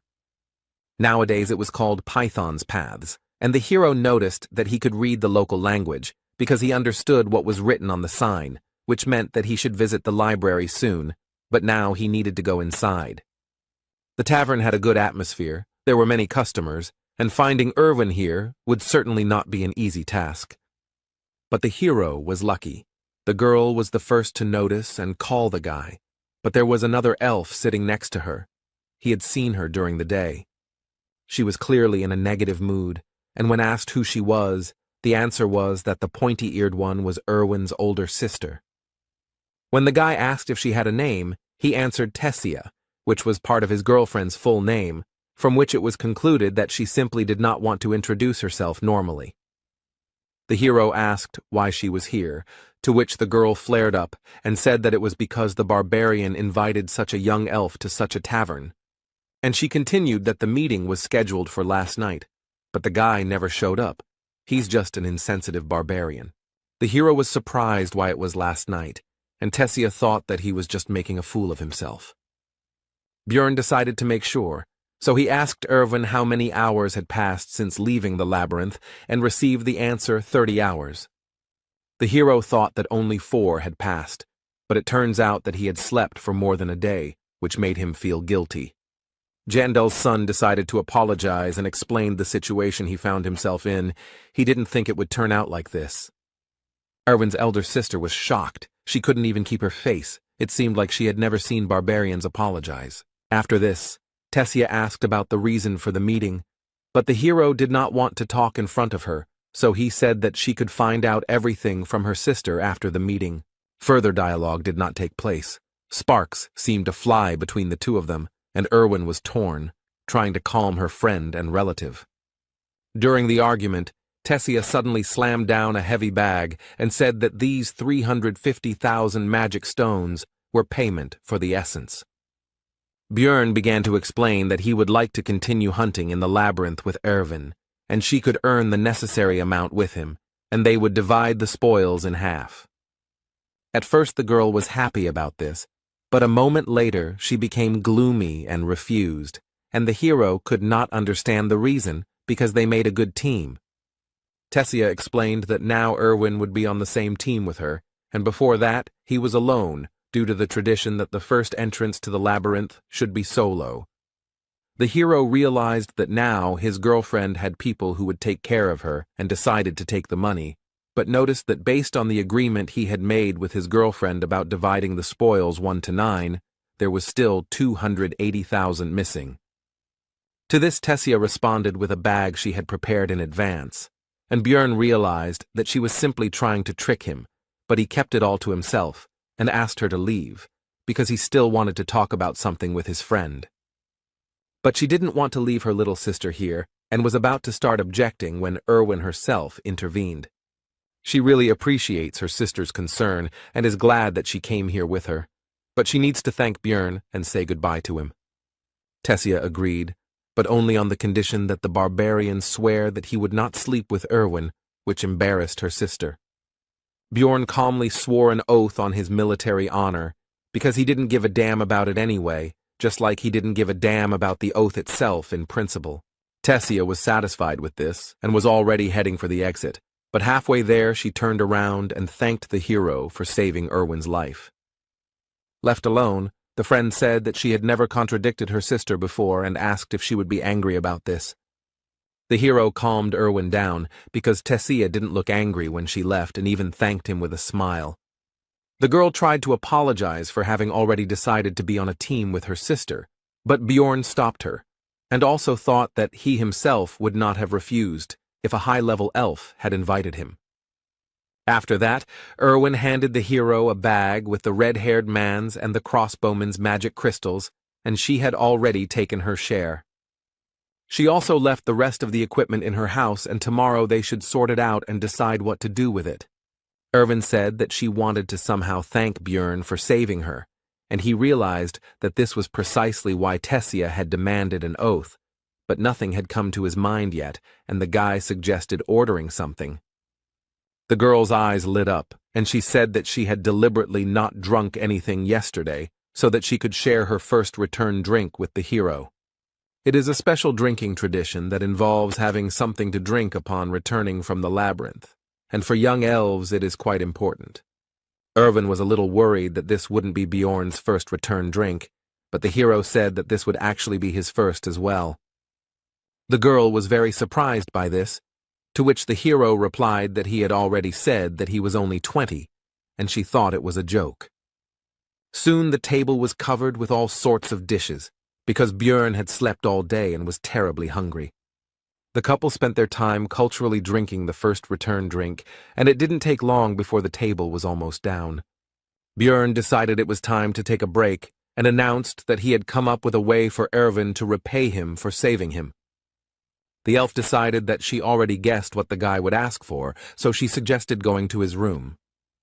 But what awaited her was not at all what she thought. The barbarian decided to check how the essence affected the girl's characteristics.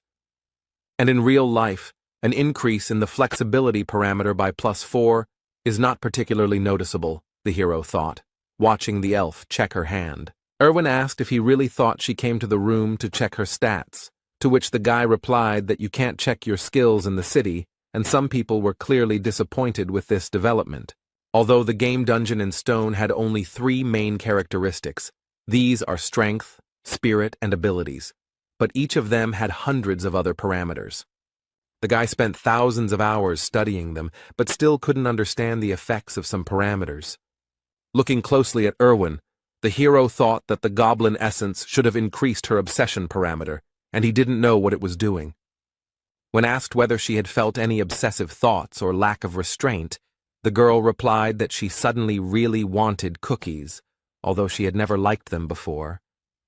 The hero concluded that this characteristic strengthens desires, and in the future some other unknown effects may appear, but his thoughts were interrupted by Erwin, who said that she wanted to lie down. Soon Björn woke up and thought about the oath he had made to Tessia not to sleep with her sister. And then I decided that it didn't matter, because you meant a completely different dream, and I continued sleeping. The next morning, the pair decided to sort out the equipment of the dead adventurers. Erwin asked if the barbarian was going to sell everything, to which he agreed, but specified that he would leave a couple of things. The elf then asked if she could keep the leather suit and belt, to which she was granted, but it would be deducted from her share. After this, the couple began to go to various shops and stores, and in order to sell all their loot, they had to go around a lot of places. The total came to 1,450,000 stones, but taking into account the equipment, 50,000 is Erwin's share, which does not change the impressiveness of the remaining amount. This would be a great start, Björn thought, since even in the game he hadn't managed to get that much on his first outing. When the girl heard that it was time for them to say goodbye, she was upset, because she wanted to spend more time with the guy, and to console her a little, the barbarian suggested that they go to the central square together, since they were on the same path. Upon arrival, the couple noticed that a crowd of onlookers had gathered in the square, and a guillotine had been erected in the center. When the girl asked what was going on, the guy replied that it looked like the execution was beginning, while looking at the condemned man. There were other unfortunates nearby, whose only guilt was non-payment of taxes. People have no other choice, because the rest of the world was destroyed by the witch's curse, and only here, thanks to the labyrinth, there are resources. But they are limited, and in such a cruel way one has to control the number of hungry mouths, the hero thought, watching the locals dip bread in blood and eat it. When the girl asked about the reason for their actions, the guy explained that there is a belief that the blood of the executed brings financial luck, and then asked about the amount of crystals for the first year's tax. To which I received the answer that the amount is 700,000 for non-humans, but in the second year it is already 800,000, and a commission appears upon exchange, which is slightly different from the game, but close. Taxes are growing every year, which means he can't stop training, otherwise his blood will end up on someone else's bread. You need to save up as much money as possible so you don't have to worry about it, so you need to get to at least the 6th floor in order to avoid execution and survive. After saying goodbye to Erwin, the hero went to the library, where he continued to collect surprised glances from other visitors, since barbarians are rare guests in such a place. Walking through the reading rooms, the hero suddenly noticed a familiar girl. It was Einar, the second or third daughter of someone there, he didn't remember, who seemed to have fallen asleep right on the book. Björn decided to wake up the blonde, because he was curious what she was doing there. She woke up easily. The girl was glad to see her son Jandel, which she announced very loudly to all the visitors of the library. When asked to be quieter, she justified herself by saying that she did not expect to see a fellow barbarian in this place. The hero asked about the reason for her stay here, to which the girl replied that she decided to follow his advice to think before doing something, so she decided to gain new knowledge here. She also said that while in the labyrinth, she realized that it was not only monsters that posed a danger, so Einar decided to study, but she faced a problem, which was her poor reading skills, and now she is going to the Temple of the Barbarians to fix it. As she was about to leave, the girl remembered her promise to repay for the advice, so she said that she should be looked for in the Angry Bull Tavern. The library was simply huge, and the hero couldn't even imagine how to find the books he needed here. Björn decided to approach the female librarian, but noticed that she had fallen asleep at her workplace, so he tried to wake her up with a soft cough. She immediately opened her eyes and began to find out what was required of her, to which she heard about the need to help in the search for books. But before the hero could explain the details, the librarian cast some kind of spell and cast some kind of effect on the barbarian. And yawning, she explained that he would find the book he needed if he simply wandered around. Taking them with him was forbidden. He had to read them in the library. Before Björn could find out exactly how it worked, the girl closed her eyes and fell asleep again. He quickly understood how magic works. Just looking around a little, it turned out that magic simply highlights the desired book, which was very convenient. Now it became clear to the hero why only one person looks after such a large library. Magic makes life much easier. The first book Björn picked up was called The Fallen World, and it told the story of how the lands had been cursed for thousands of years, and only Rafdonia survived, thanks to the ruling family who opened the way to a dimension called the Labyrinth. The second, Basic Notes on Alchemy 4, covered ways to turn magic crystals into food, water, steel, and other resources. The book Holy War 3 described the reasons for the enmity between the barbarians and the elves, but he was already impatient to touch the fourth, the most useful for him. Bearing the name Evil Spirits of the Abyss, which was the name given to those who came from another dimension to take over someone else's body. The reasons are not described here, but it is clear that the ruling family and the church have done a lot to get rid of this phenomenon. For him, as an evil spirit, the information from the book was very useful. As long as he didn't give himself away in any way, he would be fine. The fifth book on the death of the king told of the death of the first ruler, who was called the Immortal, Ravigian III, and he died 150 years ago, and it is from this event that the events of the game begin. Next, records of dimensional instability, which suggested that he himself was to blame for ending up in the dark region, as interference in teleportation could cause passage through a closing portal, which is what he did. Those events could have been entirely his fault, but even thinking about it was disgusting to the hero, and so, while reading books, night approached. Lying in bed, Björn thought about the fact that 3 days had already passed since returning from the labyrinth, and there were still 27 days left until its next opening. Tomorrow he would look for companions, and with his thoughts, he fell asleep. In the morning, the hero was awakened by a knock on the door and Erwin's voice calling him to wake up. The guy had no choice but to obey and go open the door. Before Björn could say hello, a powerful gust of wind hit him in the face, causing him to lose his train of thought. Erwin began to happily tell that she managed to make a contract with a new spirit. This time it was the wind element, although she spent 10 spirit stones. Showing a creature that looked like a small tornado, she continued to say that she was very lucky because the elements of fire and air go well together. The hero remembered that spirit stones are a rather expensive item, which allows you to make a contract with a spirit, a 10% chance. After finishing his thoughts, Björn asked to call the creature back, as a strong wind was currently causing a disturbance in his room. As an apology, Erwin decided to confirm her words about her good cleaning skills, and the barbarian admitted that she really did it very quickly and efficiently. After this, the hero asked the girl about the reason for the visit, because she has more important things to do, for example, preparing for the trip to the labyrinth. Erwin explained that she wanted him to be the first to know about her successes. Based on these words, Björn decided that he was her first friend, or something like that.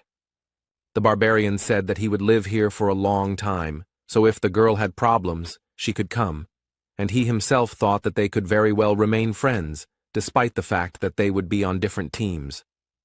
Erwin, sitting on the bed, beamed at these words, and the hero thought that having many connections is always useful. Having said goodbye to the girl, the hero went to the Angry Bull Tavern, where the barbarians were staying. One of the relatives told them all sorts of things as they walked through the establishment, in particular that they lived 10 people in a room of 5, but paid only 300 crystals. Soon they met the one for whom Jandel's son had come here. It was Einar, Feneline's second daughter. When asked why he needed her, the hero explained that he wanted to fight her for training. In response to this request, Einar explained that there was no point in spending her debt on this. She could just go to the site, and she was not against training in her free time. Björn didn't want to put this matter off for later, so he suggested that the girl fight right now. It didn't take Einar long to defeat the guy. It was just a crushing defeat. She was very good, which meant he would not waste his time in vain, so the hero was not going to limit himself to one duel and demanded another. The fights continued one after another. Einar emerged victorious from each one, but Bjorn was not upset, because she was very strong. The main thing was that he learned. The moon had already risen in the sky and both fighters were tired, so they decided to finish training. Looking at the girl, the hero found her very strong, smarter than the other barbarians, and she was also unlikely to betray him. Björn decided to find out if Einar had a team, to which he received the answer that she was going to go alone, because she did not have the money to assemble a group. Having learned the information he was interested in, the hero decided that the best choice would be to invite the girl to join him. And he began to explain the conditions under which he would take 80% of the spoils for himself, but would pay for the creation of the team himself. But in the middle of the speech, Einar interrupted Björn and said that, not a word more. She looked determined. The hero tried to explain the benefits, to convince. But this was unnecessary. The girl meant by her words that she agreed without any words, since she wouldn't understand anything anyway, and simply trusted him. This brought a smile to Björn's face. He was glad that he finally had a reliable teammate. The next day they went to the Temple of the Barbarians, where the hero had recently begun his journey. There they were met by the same man who had conducted their ceremony back then. Björn had no desire to return here, but there was no choice. The man recognized them and asked the hero if he was following in Einar's footsteps in wanting to learn to read and write, to which he received a negative answer. When asked why he was here then, Björn replied that he wanted to obtain a certain spiritual seal, or more precisely, the seal of the immortal. The non-human races have different features. For example, elves can make contracts with spirits to borrow their power. Dwarves can also gain the blessing of armor, which increases the effectiveness of their equipment. Beastmen have the ability to form contracts with ancient beasts, called spirit beasts. And the barbarian race has the ability to apply a spiritual seal in the form of a tattoo on the skin of the back. The man began to question the source of information from which Björn learned about this method of amplification. But the hero had thought this point through. He had checked in advance whether this information was available in the library, so he replied that he had read it in a book. The man laughed at this and patted the boy on the back, and also said that he was proud of him and Einar. The chief noted that he had no reason to refuse, but the cost of this service was 800,000 stones. To the rhetorical question of whether the newcomer could handle such a sum, the hero answered in the affirmative, which surprised both his companion and the man opposite him. The chief became serious and asked where the young warrior got so much money. It was very suspicious. But the hero thought this through too and began to talk about how he was lucky to meet a wounded elf in the labyrinth. He used her as a slave and took away the magic crystals he obtained, and also gave her essence. And upon returning from the labyrinth, the guy forced her sister to pay for the provided item. With his story, the hero greatly pleased both the leader and the barbarians who gathered around to listen to his story. As a gift for his good mood, the man gave Björn 2 coins worth 100,000 stones each. The hero shouted that he would continue to bully these useless elves in order to become a cool warrior, and the more he looked at his new relatives, the more he became imbued with their spirit. Spiritual seal is a kind of strengthening technique, the purpose of which is to fill the body with special ingredients that will give special strength. Barbarians tattoo newly born children when their souls are still pure, so that the paths of the soul are visible even after they grow up. So every one of his kind has tattoos. The shaman gave the young warrior a chance to think better, because he would not be able to choose another spiritual seal, but would remain with this one until the end. The seal of the immortal is the main requirement for a tank barbarian. Other seals are also very useful, but the hero has already made his decision.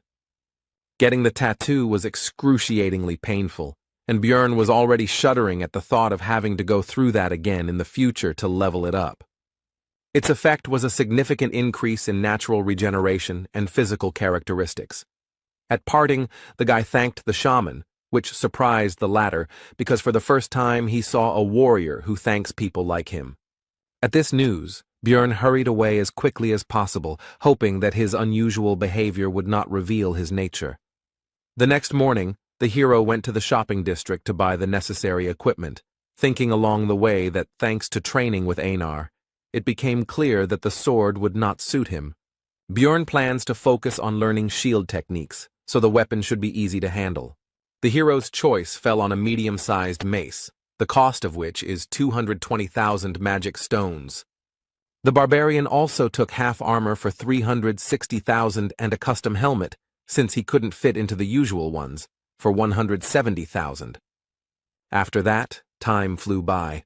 Although the days were full of worries, they very quickly became routine. At 7 in the morning, he woke up and had breakfast with Erwin. After that, Björn stayed in the library until 4 in the evening, which greatly surprised other visitors, and the librarian slept constantly. After this, the guy goes to different taverns to listen to the conversations of other adventurers. He does this in order to obtain information that cannot be found in books. After this, around 5, Björn goes to the barbarians to fight with various relatives, with whom he began to fight a week later. After regular training, the hero even began to defeat Einar sometimes, and his efforts began to bear fruit. He succeeds in this because the girl, although strong and skilled, has direct and predictable movements. He told her this, but it has long become her habit, which she is unlikely to easily correct. At 9, Björn returns home, washes up and meets Erwin again to have dinner with her. They finish around 11, after which the elf leaves, but this time she reminded them that the labyrinth opens again tomorrow. The month has passed extremely quickly. The next day, Björn and Einar went to the Explorers Guild to establish a magical connection. Its price for rank 9 seekers is 15,000, and it works for 24 hours, but it is necessary so that after teleportation, you end up next to each other, and not in random places. The hero decided to order an expensive dinner, a whole feast for 800 stones before entering the labyrinth, which made his partner happy. Having finished with the last things to do, the couple headed towards the square, where the rest of the researchers were already waiting for the portal to open. Suddenly, a group of barbarians burst in here. They were newcomers who had just come from the coming-of-age ceremony. Their appearance brought a pleasant nostalgia to Einar, even though only a month had passed since she had been in their place, and Björn thought about how they managed to find their way every time in an unfamiliar city. Soon, it was possible to enter the portal, but the hero stopped his companion and said that he wanted to check one of his guesses.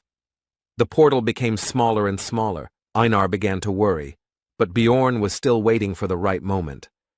And so, when the security guard at the entrance shouted that it would soon close, the guy rushed forward and shouted for the girl to do the same. The next moment, the hero's guess was confirmed. They found themselves in the dark region, as he thought. To his companion's concern about what was happening, Björn explained where they were and said that this time he had torches, and the last reservation surprised the girl a little. Right in front of them was a passage to the second floor, and thoughts flashed through the hero's head that every gamer should know how to use bugs to their advantage. Without delay, the portal was opened, and the first person to do so also received some experience as a reward. This time the location was different, the dark ground, The remains of stone structures and heartbreaking screams indicated that this was the land of the dead. But unfamiliar feelings distracted Björn from examining the area. He felt as if something was moving through his veins and filling his body. The barbarian shared this with his companion, to which she replied that according to the description, it looked like an increase in the level of the soul, that is, an increase in the level of the character, as it was in the game. He now has more energy to use skills and can also have 2 essences. Einar congratulated the hero on this, but noticed something strange because he did not kill the monsters, and the hero told about the reward for opening the portal first. In this world, experience can only be gained the first time you kill a certain type or subtype of monster, so the further you go, the harder it is to level up. Opening the portal first is a stable and relatively easy way to earn EXP, so many people try to get to the transition as quickly as possible. Björn told Einar that this would be their secret, and if anyone asked, it took them 2 days to get here. Sooner or later other explorers will get here, so you need to get away, because they will wonder how the newcomers got here faster than them. The hero tied a torch to his helmet, and the steel did not heat up due to its magical nature. Although this method has long been used by adventurers, the guy still felt a little ashamed. The land of the dead contains various types of strong, undead-type monsters, unlike the goblin forest. But there are no traps here, so it's a bit easier, in other words, an ideal place for 2 barbarians. The first enemies the team encountered along the way turned out to be a trio of ghouls, but this is only because it is only the first day. On the third, their number will triple. These enemies did not pose any threat, so they served only as a light warm-up for Einar, and the hunt began. After some time, a terrible scream was heard nearby, and the companion, although a barbarian, was also a lefty, so she pressed herself against the guy in fear and asked what it was. Bjorn explained that these were banshees, and they should not attack these monsters, because their physical attacks would not damage the ghost's body, and the curse could easily be obtained. The next monsters that appeared on the barbarian's path were skeletons, on which Einar could just vent her fear. Björn tried to advise the girl that monsters had a vulnerable core between their ribs, but it soon became clear that she didn't need that. She could just smash the bones with brute force. They walked through the lands of the dead for another 7 hours, and encountered various monsters, such as elder ghouls, that were twice the size of normal ones, or mutants that turned into skeleton warriors and skeleton archers, and all the new species brought the desired experience. They did not pose a danger, both because of their small numbers, and because of the hero's increased combat capabilities. The mace was perfect for the guy in terms of weight and length, so it breaks the skulls of enemies much more effectively than with a hammer. The vest-style armor reduces the area that needs to be covered by the shield, allowing for more aggressive fighting. And the new helmet, although it won't protect against any crossbow, can easily deal with the rotten bows of skeletons. The hero has become better at destroying the enemy, but there is also someone nearby who is no worse at this. She went into battle with the battle cry of Yahello, the name of the goddess of the barbarians' ancestors, and having tried to shout as well, Bjorn did not notice how this cry began to fly off his tongue extremely easily.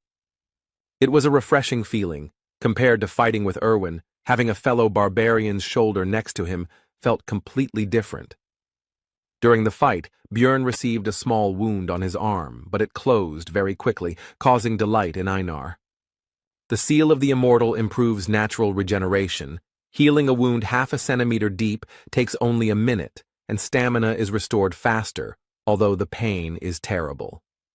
Soon the earth became dry, the soil changed, and the banshee's cry became much louder.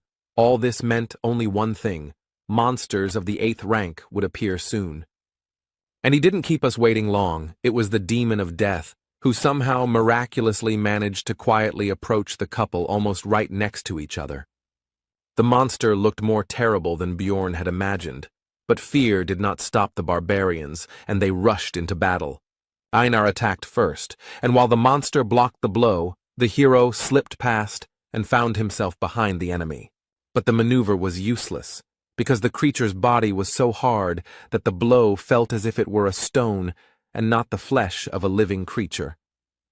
Despite the lack of visible damage, the demon still tried to kill the impudent barbarian, but the latter was fast enough to dodge. But we shouldn't forget about Einar, who decided to take advantage of the monster's distraction and struck the creature with her huge sword. But the weapon was unable to enter the monster's body, and the young warrior was thrown further away by the attack. The death demon in the game had high defense, but the guy didn't think that in reality it would be such a difficult opponent, and even small scratches on it healed extremely quickly due to the body preservation skill. But soon, the situation worsened even more, because the monster used its active skill for summoning ghouls, which was called the Call of Death.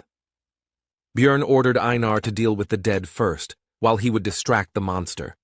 Weaker attacks could be easily taken on the shield, especially with the physical stats boost from the Seal of the Immortal. More powerful attacks had to be dodged, using all possible agility from one's body. Bjorn was quite successful in distracting the death demon, although he was unable to land any blows, but that was not necessary.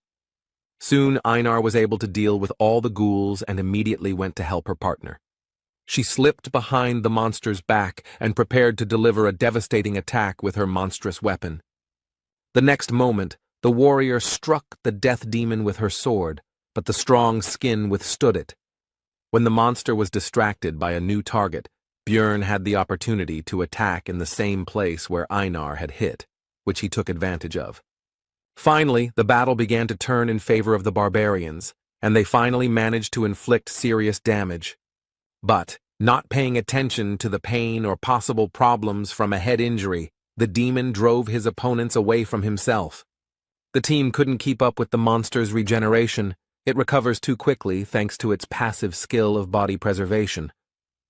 Already thinking that they wouldn't be able to cope with the demon and would have to return to hunting 9th-rank monsters, the hero saw that Einar had grabbed the enemy's leg in an attempt to upset his balance.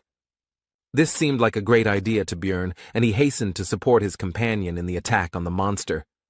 And in the end, the barbarians managed to drop the monster on its back.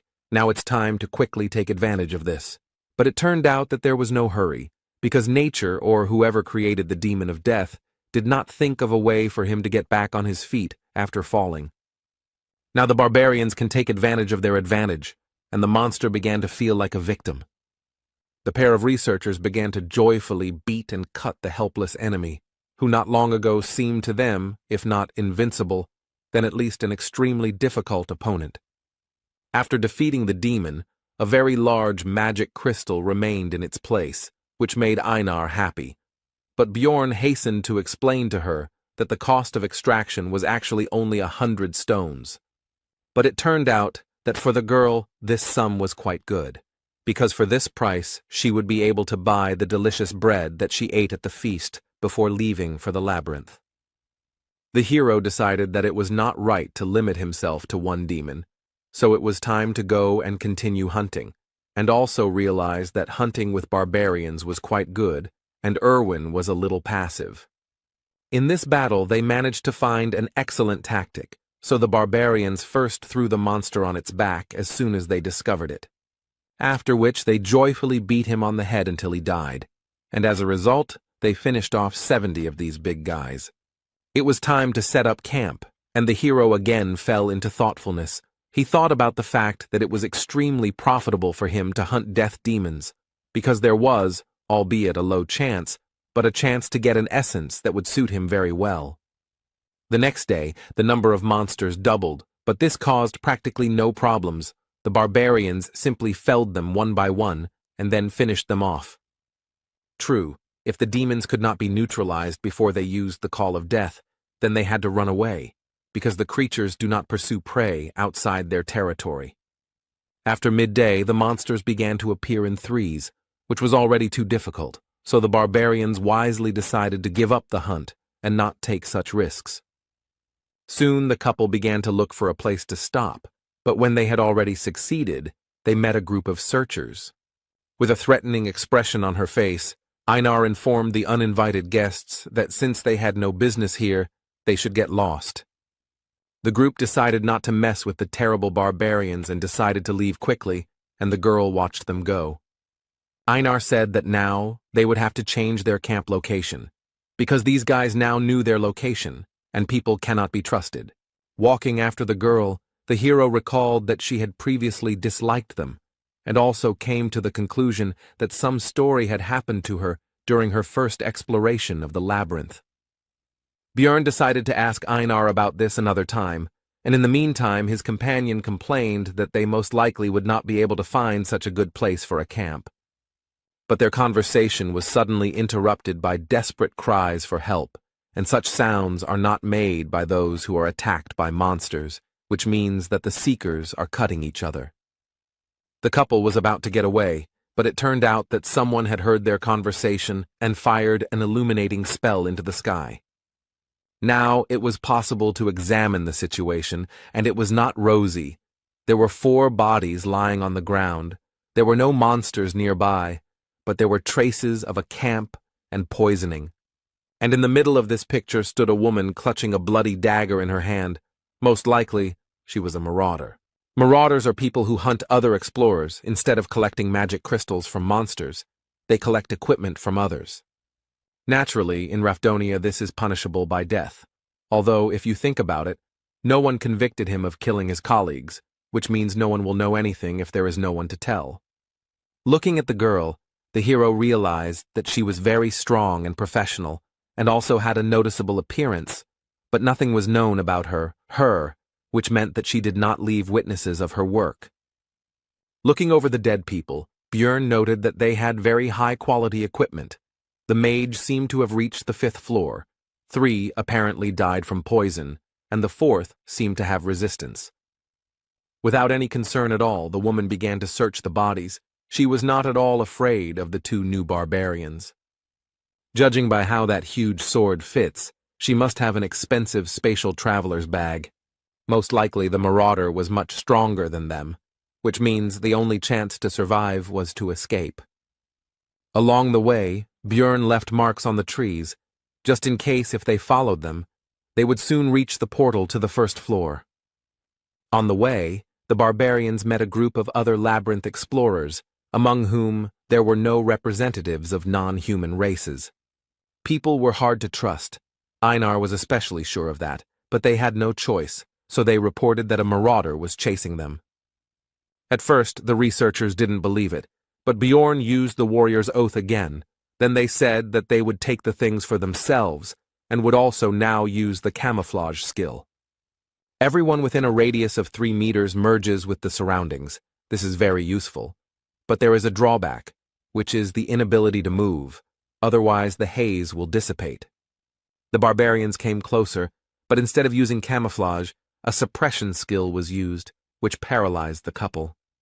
These people also turned out to be marauders, and this skill was obtained from a high-level stone golem monster. The victims would be paralyzed until they took any damage, the hero thought, as the researchers quickly searched their backpack and other belongings. They were also already anticipating the huge amount of stones they would receive from selling the valuable barbarian hearts. The man with the dagger was going to kill them both with one blow, as he always did before, so as not to free the victims from paralysis.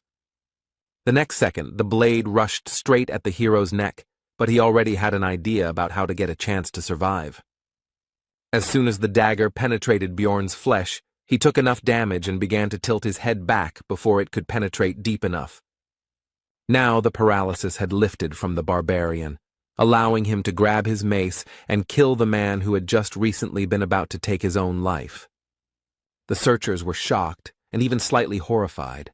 They had never encountered such an extraordinary situation before. Taking advantage of the confusion of his opponents, Björn pulled the dagger from his neck and threw it straight at Einar in order to bring her out of her paralysis as well. But this also accelerated the blood loss even more, and the barbarian began to weaken quickly, so he had to leave everything to his partner. The warrior took full advantage of the opportunity and immediately released her anger on the people, instantly cutting one of them in half. Soon the rest of the enemies lost their lives, except for one, who, seeing the quick reprisal against his comrades, decided to escape. Einar was about to chase after him, but she heard Bjorn's request for help, so she hurried to use the healing potion.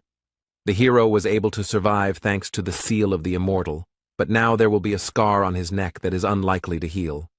His partner was only happy because he would be the only barbarian with such a mark, which could be considered an excellent reason for pride. Soon the barbarians caught the escaped enemy. Einar held him tightly, and they were already about to interrogate him. But suddenly, from behind their backs, a small dart flew at the man, which killed the man almost instantly. All this time the female marauder followed and watched them. They were never able to break away, which is an extremely bad sign. If they couldn't escape, then the only way out was to fight, so the barbarians rushed towards their new enemy. Even though they are newcomers, and this woman looks very experienced, they have the advantage in numbers and should have a chance to win. The next moment, the marauder dodged the young warrior's blow without any noticeable difficulty. And then she took on the dagger and attack of Bjorn, who, although he expected something like this, hoped for the best. Since she can compete with him in strength, it means she has probably absorbed more than one essence, and this once again confirms how high a level it is. Since the barbarian cannot overcome her in a normal confrontation with force, he will use his superior mass and start pushing.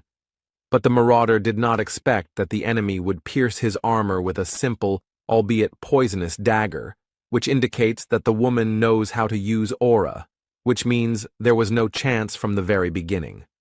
Einar tried to correct the situation. She tried to stab him in the back with her huge sword. But the enemy flew past at lightning speed, inflicting serious wounds on the warrior, much worse than those received by Bjorn. Throwing a dagger into the air, the marauder addressed the hero with the words that the basilisk's paralyzing poison had already spread throughout the body, which meant it was time to surrender. The hero feverishly thought about the fact that the enemy was superior to them in strength, speed, and in everything. So would they really die here? The woman interrupted these thoughts by putting a dagger to the guy's neck and saying that if they swear not to say anything, then she will spare their lives. The marauder continued by saying that she had intended to suggest this from the very beginning. She didn't want to kill the barbarians because she was indebted to them. Now it became clear to the hero why she simply watched their fight. She wouldn't have had to kill them personally if those researchers had succeeded. The wounded Einar extended her hand and said that they couldn't trust this woman because she would definitely deceive them. When asked about the consequences of refusal, the marauder replied that in this case they would die, so there was no choice. The hero once again took advantage of the oath of military honor, and now it was Einar's turn to have her say. But the girl did not want to do this. It seemed that her dislike for people was extremely strong, as was the pride of wine, and even in such a situation, she could not agree with this. Since Einar has spoken her word, it means the woman has no other choice, and today the warrior will leave this world. But Bjorn categorically disagreed with this, so he began to persuade the girl to take the oath anyway. He desperately reminded her that Einar had said earlier that she would follow all his orders. She just needed to trust him. The warrior did not want to swear by her military honor, but still gave in to her partner's persuasion. The marauder was satisfied with this and was about to leave, but the hero finally asked what floor she had reached, to which he received the answer that she had reached the 8th, which meant that there was no hope of victory. Soon the pair of barbarians returned to the first floor, and the guy noticed that Einar took it all much worse than he thought. It seemed that for his kind to beg for mercy, with the honor of warriors, was extremely shameful. Bjorn tried to console the warrior with the words that they survived, and that was the main thing, and in the future they would still have a chance to defeat that woman in the future.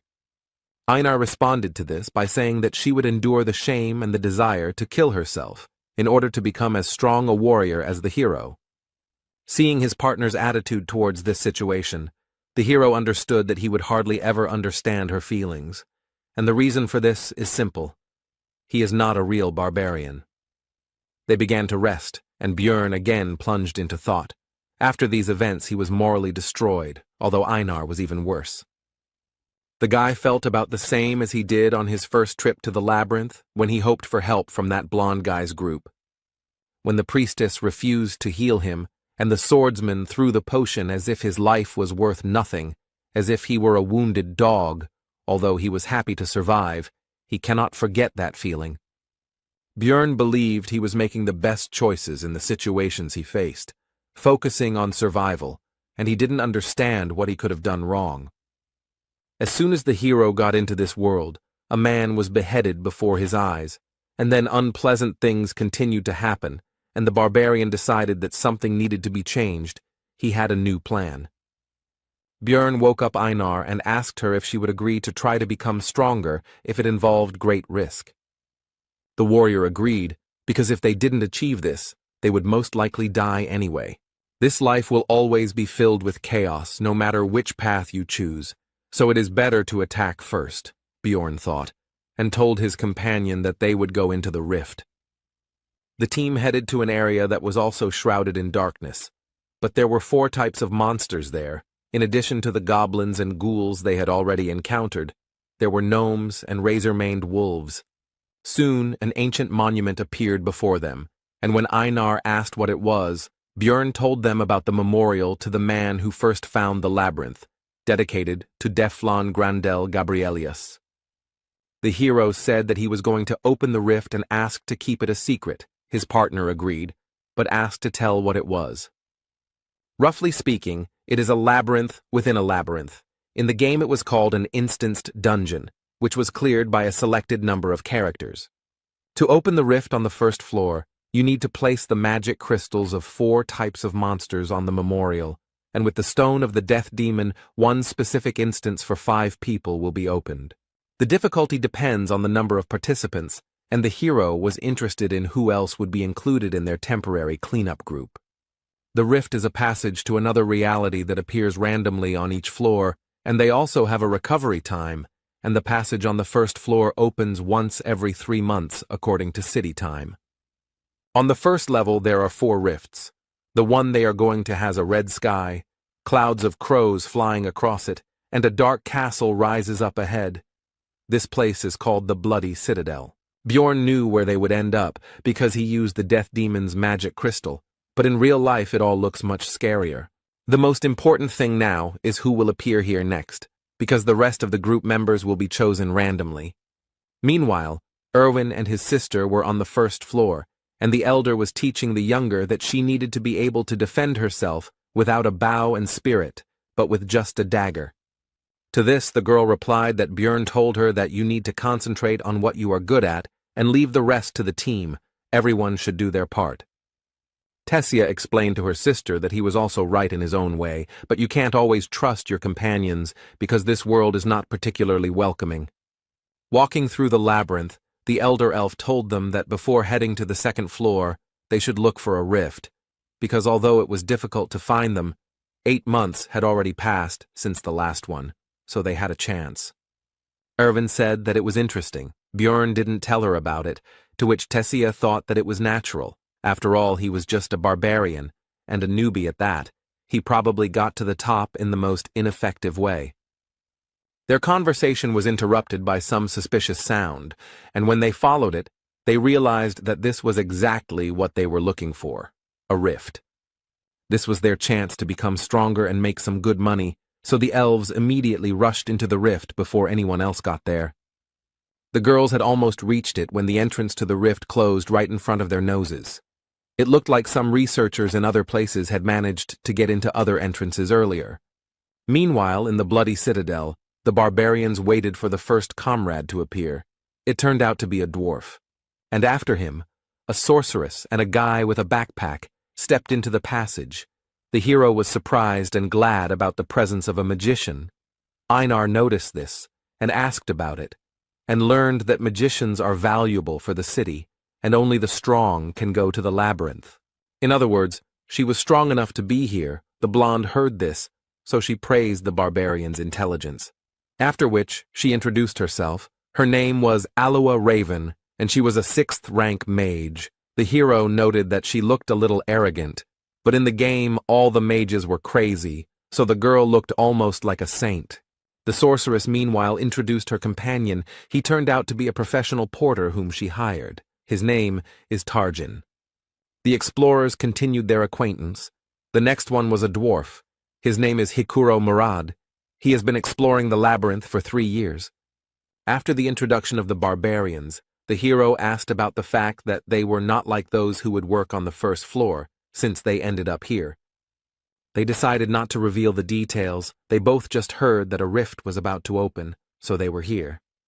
Everyone agreed to the proposal that Raven would be the temporary leader, and when Bjorn also wanted to accept this proposal, Einar interrupted him, because she considered him to be an intelligent, wise, and capable warrior. All this praise went on, causing the hero to feel ashamed and awkward. After hearing all this, Hikuro Murad laughed and said that it was difficult to find a wife who would respect you so much, and he was even jealous, which embarrassed the warrior. Their conversation was interrupted by the sorceress, urging everyone to move forward. It seemed she was not interested in this dialogue, so she changed the subject. The dwarf noted that they still needed to learn about each other's abilities, but Raven arrogantly noted that there would be monsters of the 7th rank and below here, and she and the porter alone would be enough. The sorceress continued by saying that she would also take the spoils from the keeper, which caused a conflict with Hikuro Murad, who was dissatisfied with the distribution of the spoils. The argument grew more heated, and the hero reflected on the fact that for successful magicians, research comes first, while for simple adventurers it is money, and here their interests clashed. Alua Raven tried to compromise. She said that she would give them all the magic crystals from this rift. Bjorn noticed that the argument was causing tension in the sorceress. She was very depressed. It seemed that she did not expect such a development of events. Raven agreed that she would give up some of the items, but the essence would be hers. The dwarf agreed to this, and also said that they would roll dice to decide who would get the rift stone. But Bjorn didn't agree that they were thrown out of the discussion altogether. But the two didn't agree that he had the right to the stone, but they did agree to give 2 essences from ordinary monsters. This was the maximum that could be bargained for. There would be no suitable essences for their level here anyway, and Murad and Alua had already resolved their differences and calmed down. Looking at the Blood Citadel, Bjorn became determined to conquer its peak and become stronger, so that he would no longer get into unpleasant situations, and so that high-level researchers would not treat him with arrogance. This rift is divided into 4 parts: a drawbridge, a battle zone behind the walls, an underground prison, and a place of worship for demons in the Lord's room. These thoughts flashed through the hero's mind as the squad approached the entrance to the fortress. On guard were gargoyles, rank 8 monsters that stand still most of the time and look like statues. But once you notice the enemy, they attack them and use their active skill petrification, which covers the one it was applied to with a layer of stone. Usually, explorers have to sacrifice one of their own, exposing him to the gargoyle's ability.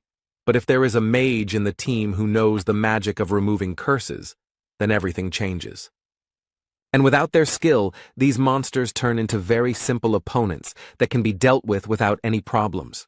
Hikuro Murad showed what his skills and 3 years of experience are worth, crushing his opponent without any problems. The magic crystals that remained in place of the enemy corpses began to fly up on their own and go to Tarjan's backpack. It was a spell for collecting stones. It would make their lives much easier.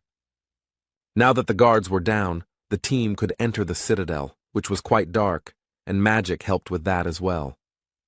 Now the researchers could see that they were not alone here. There was a group of ugly monsters nearby. These were the dead, monsters without a rank that do not give experience or crystals, and their bodies do not disappear unless an essence drops. The part of the squad that was melee fighters took aim at the opponents, because it would be wasteful to waste mana on such weak monsters. These opponents could not cause any difficulties for any of the squad members except, perhaps, the porter Tarjan, but he did not participate in the battle. As a reward for exterminating the enemies, the researchers received a forge, which they took with them, because they would soon need it. After walking a short distance along the corridor, the team encountered an obstacle. It was a steel door. The sorceress volunteered to solve this problem. It's unlikely that anyone else would have been able to overcome this obstacle with brute force, but a huge fireball is a completely different matter. Looking at the result of the magic, Björn could only marvel at how overpowered magicians could be. The next obstacle on the squad's path is the first part of the fault, the drawbridge at the entrance to the fortress. It was raised. But Alua Raven knew how to lower it, so she asked Einar to blow into the horn she had recently received. With this action, the bridge began to slowly descend, and the long dormant magic seal was activated. And the dark bloody water began to rise higher and higher, and in it swam a crowd of the same monsters that the team had encountered not so long ago. The goal of this test is to survive the onslaught of countless undead. This is a pretty difficult part, but only for those groups that don't have an experienced mage who has area attacks. The next moment, Raven destroyed the crowd of enemies with her magic, making it much easier for the group to pass this test. Bjorn guessed that the sorceress was quite powerful, but he didn't think there was such a big gap between them.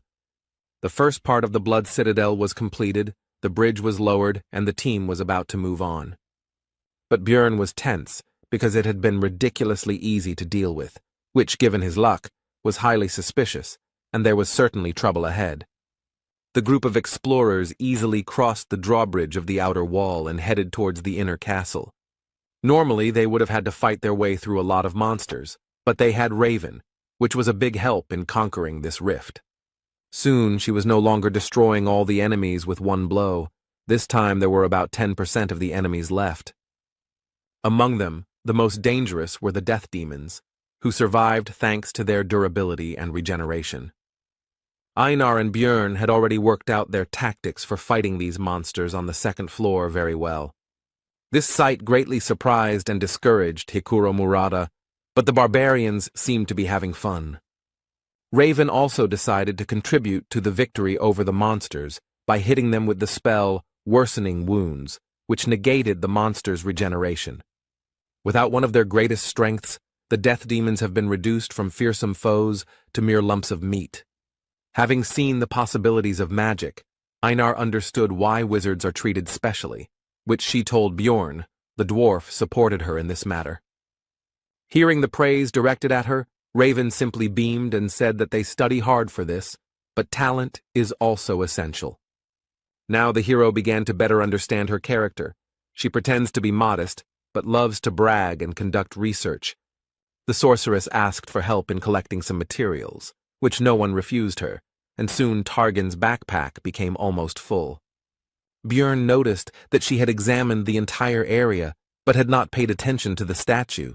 Did she really not know about it?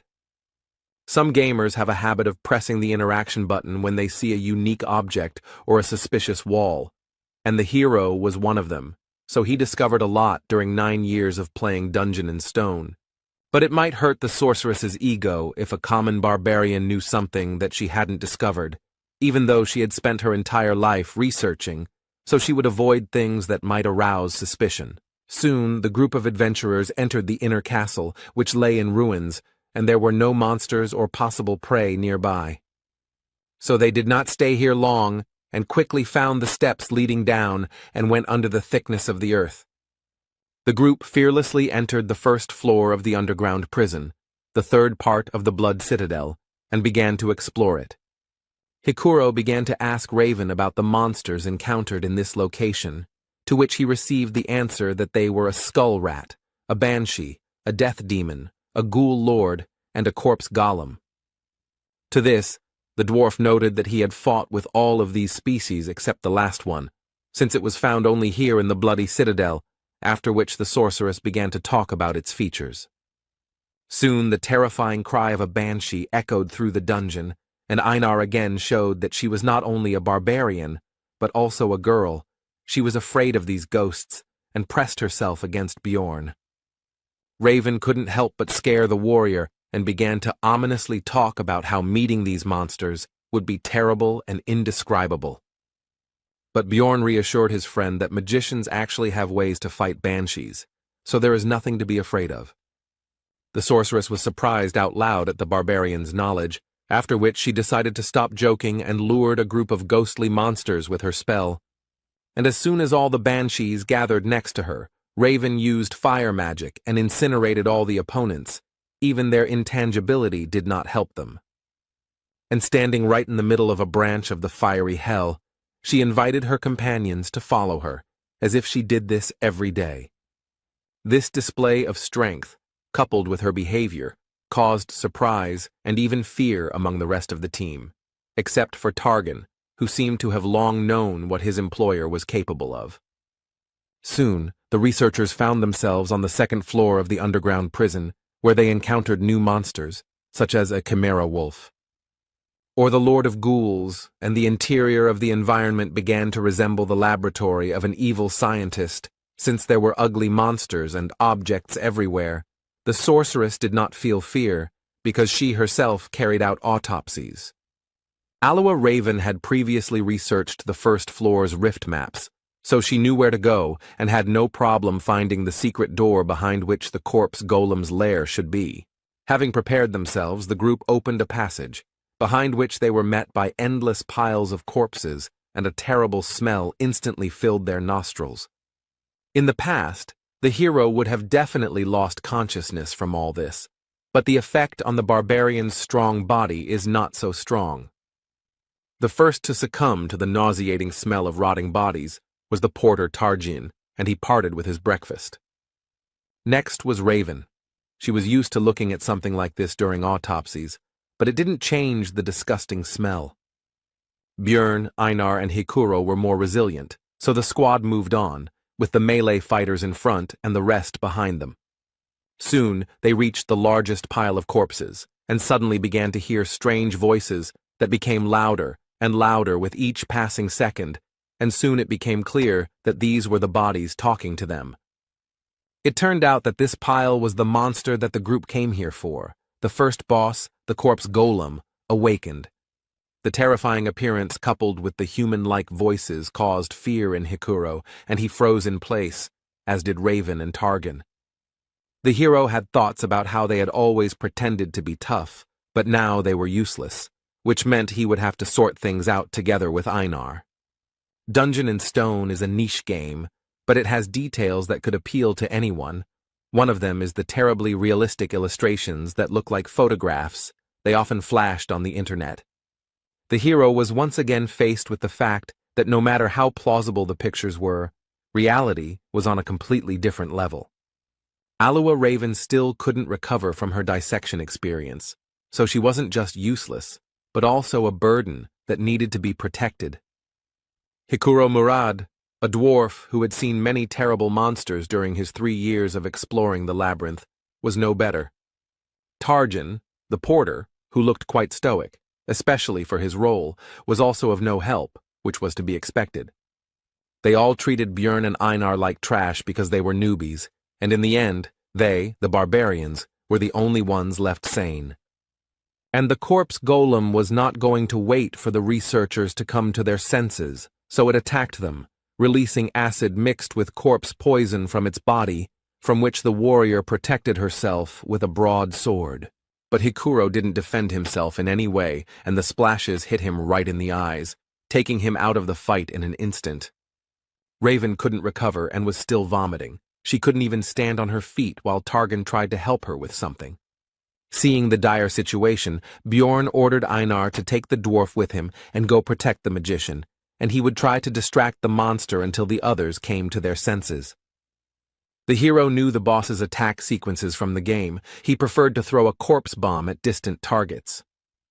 But up close, he used his vile semblance of hands to catch opponents in order to absorb them, making them a part of himself.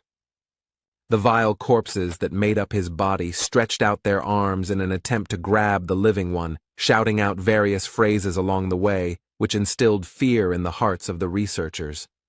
Björn couldn't get too close, otherwise the golem would hit the mage with long-range attacks, so he had to stay at a medium distance all the time, balancing on the edge. After some time, the hero's efforts were rewarded, because Raven was able to gather her will into a fist and strike the monster with magic.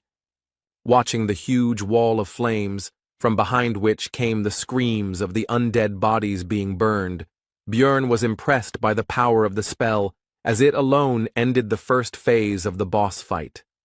The outer body of the corpse golem was destroyed, and the second phase, the skeleton golem, had arrived. this was not the end yet.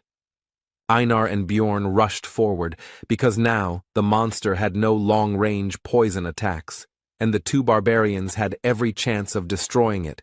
With their brute force, they would crush its bones. It wasn't long before they managed to break through his chest-bone plates and reach the golem's vulnerable core in the center, and the monster was defeated. At the sight of his death, as a reward, a beautiful ball of energy quickly formed. This was his essence. Elite monsters that do not appear in the regular labyrinth are highly valued by explorers, as they can be used to obtain valuable experience, which is very difficult to earn. Various magic rings, amulets, earrings, and other things that can be obtained from the Rift Keepers are also very good loot. But still, the main value of these instances is that the chance of essences dropping increases several times. After finishing his thoughts, Bjorn informed Einar that it should go to them, since they had contributed the most to defeating the boss. He himself wanted to get 2 essences, from the Death Demon, which gives powerful regeneration, and from the Wolf Chimera, which gives strength. Corpse Golem Essence is also good for a tank. It slightly dulls perception, but increases bone density by 55, as well as weight, which helps to knock down the enemy, and reduces damage from enemy weapons by 21. The pain resistance is also useful, and the extra strength and poison resistance are a nice bonus. But the main problem is the essence skills. The active skill Flesh Explosion deals a lot of damage, but the price is your health points. The passive skill, Acidic Bodily Fluid, turns blood into acid, and with each injury will damage equipment, reducing its durability. The essence is good, but you'll have to spend a lot on potions and equipment, Bjorn concluded his thoughts, and told his partner that the loot wouldn't dissolve for another 30 minutes, and for now, they needed to help the dwarf with healing. Soon Hikuro was as healthy as before. He felt shame and regret for his behavior, and only thanks to Einar he saved his life. But it seemed to him that he had already seen all sorts of monsters, but the hero was irritated, because due to mental problems they almost died from a monster, with which otherwise they would have dealt without problems. Alua Raven had more or less recovered, so it was time to discuss payment. He said that it was thanks to him that their group survived this fight. So as a token of gratitude, he demanded that they take the Rift Stone for themselves, since if it weren't for it, everyone would have died, after which a tense silence ensued. The silence was broken by Hikuro Murad. He supported Bjorn, because he was in great debt to his partner Einar, and also, in principle, to him himself. Raven was against it, but decided that if they came across a Rift Stone, the barbarian would have a chance to get it, and he decided that he shouldn't count on more. After this, Bjorn decided to report that the corpse golem had dropped essence, which surprised his teammates. The sorceress simply beamed with joy and excitement, because this essence is extremely rare, so even large guilds do not know its effect, and she really wants to study this thing. Bjorn had a proposition. He could give up his loot from the boss, but in return he wants to get the essence of the keeper if it drops. Alua Raven was confused by this deal because the keeper might not drop anything at all, which she told the barbarian. Bjorn replied that he was ready to take the risk, which pleased the sorceress, since she was more interested in the rare, unexplored abilities of the corpse golem. When Hikuro asked how she was going to take the essence, she showed him the artifact vial and said that she had everything she needed. It was an extremely expensive magic item that wouldn't pay for itself with essences below rank 6, but she didn't seem to care. Soon all the work was completed, and the team hurried to leave the terrible lair of the corpse golem, moving on. On the way, the researchers came across statues that resembled gargoyles, but turned out to be, in fact, the most ordinary sculptures. Coming closer to examine them, Raven reported that the Lord's room should be very close now. After touching a certain point on the statue's face, a book fell from somewhere on the ceiling and was deftly caught by the sorceress. It seems she had read about the cache in advance, and the volume itself was called the Necronomicon and contained rich knowledge about black magic. Raven said that she was taking the book for herself. The dwarf agreed with this, because none of them possessed the magic of distortion, which was needed to carry out of the labyrinth what should usually disappear. These are usually the weapons and equipment of monsters. But this book was actually an ordinary item, and the sorceress decided not to report it, and the barbarian was forced to remain silent so as not to reveal his excessive knowledge. After that, they wandered around the rift and destroyed monsters until they finally met the second intermediate boss, the Bone Rider. Raven noticed that luck was clearly on their side, since they had obtained the essence of the corpse golem, and now they had also encountered a successful opponent. She was right, because the monster of the 7th rank, the Bone Rider, is divided into several types.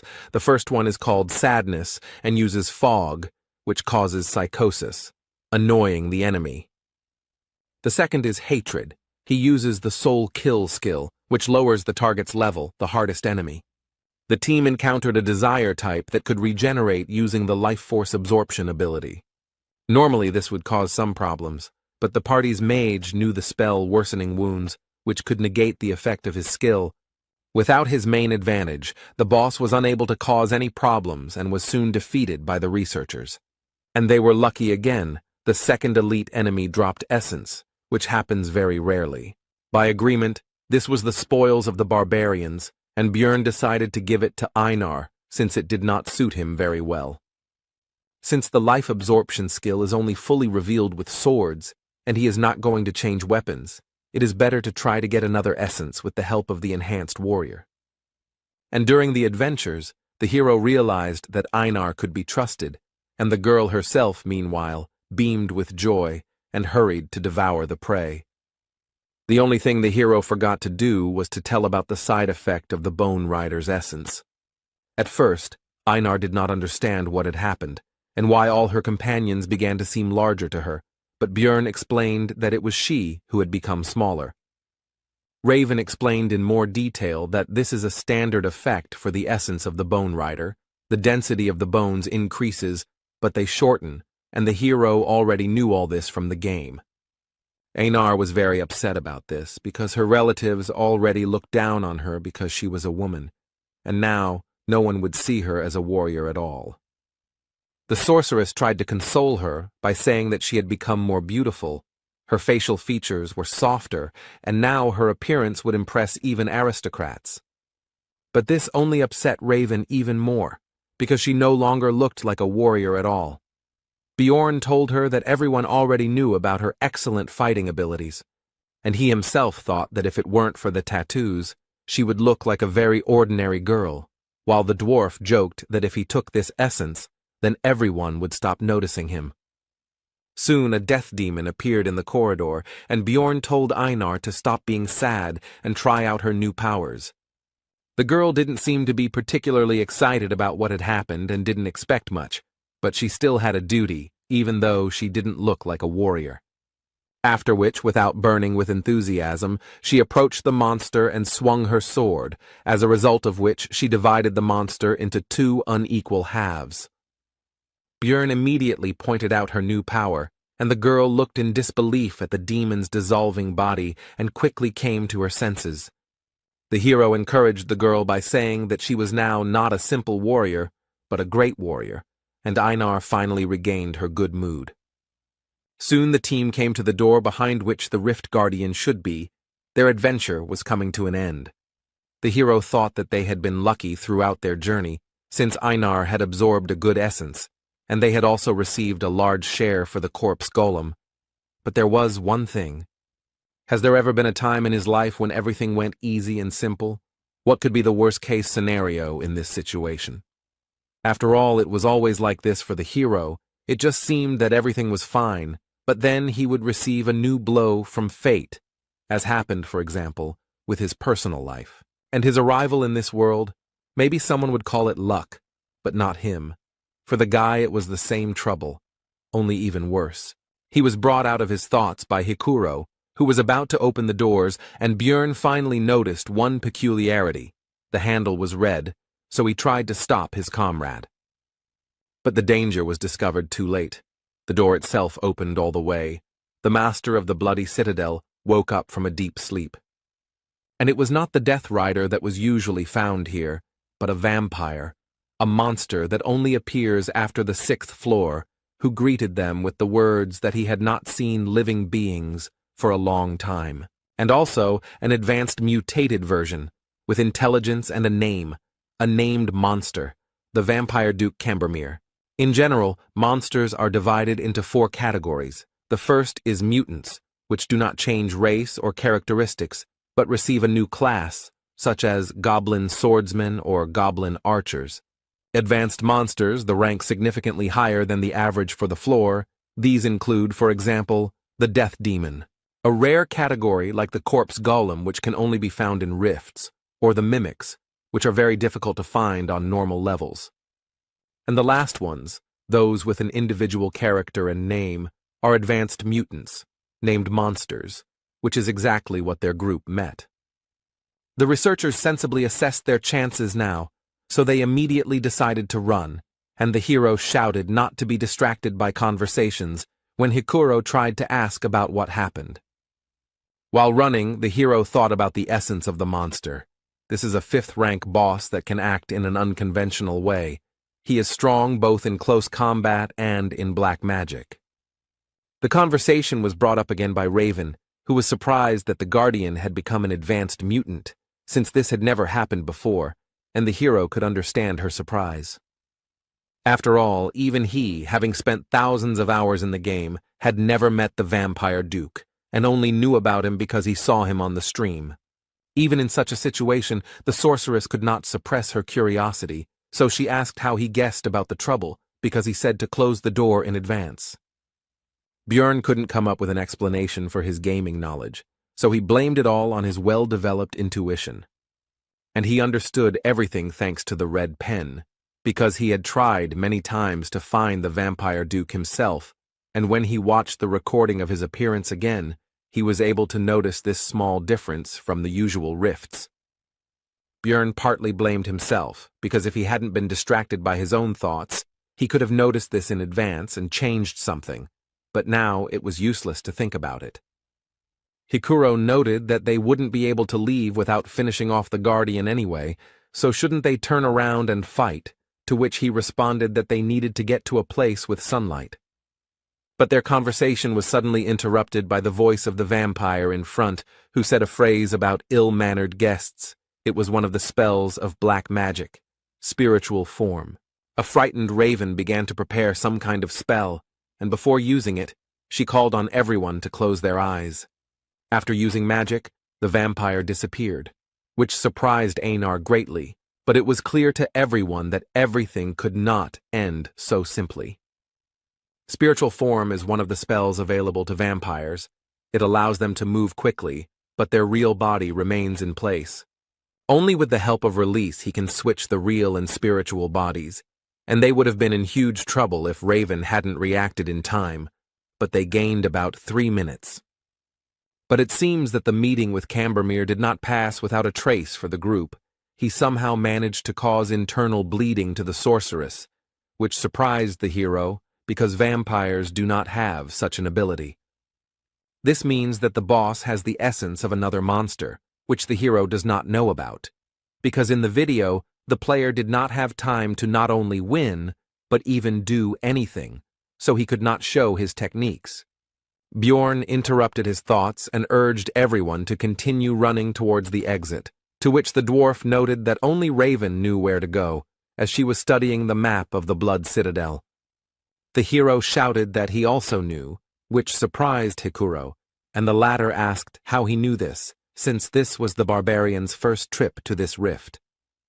Björn replied that he had simply memorized the route, thinking to himself that he did not want to seem like a suspicious barbarian, but right now survival came first. On the way to the exit, the hero thought that technically he had told the truth, but he had only received this knowledge after visiting this dungeon hundreds of times in the game. Soon the exit was already visible ahead, but the Vampire Duke was also already close and, if such words are appropriate to apply to the undead, was practically breathing down their necks. But the researchers still managed to run out into the street, and the boss's spiritual body still caught up with them a little, but quickly dissipated. The weakness of this spell is sunlight. Like vampires, their group was very lucky that the sun had not yet set, and it was also very good that the fake luminary inside the rift has the same properties as the real one.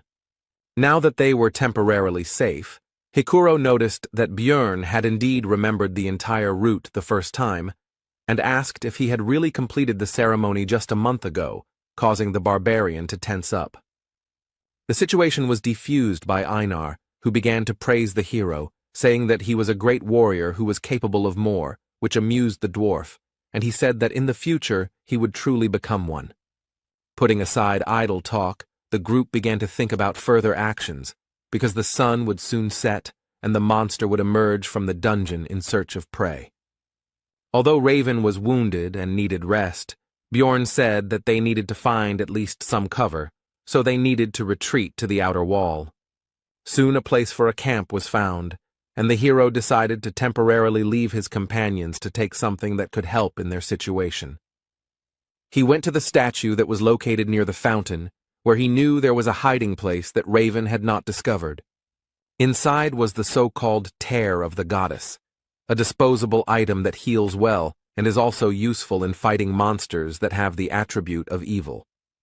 Upon returning back, Björn found that the sorceress had already woken up, so he decided to find out what happened to her. She replied that the vampire's attack was similar to the skill pain sharing, a low-level skill.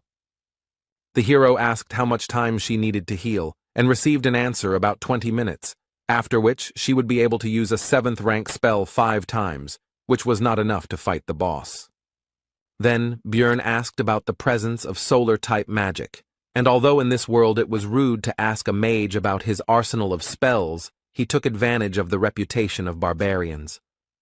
Raven accepted the uncouth savage's behavior and replied that she knew the Sunspot Sphere spell.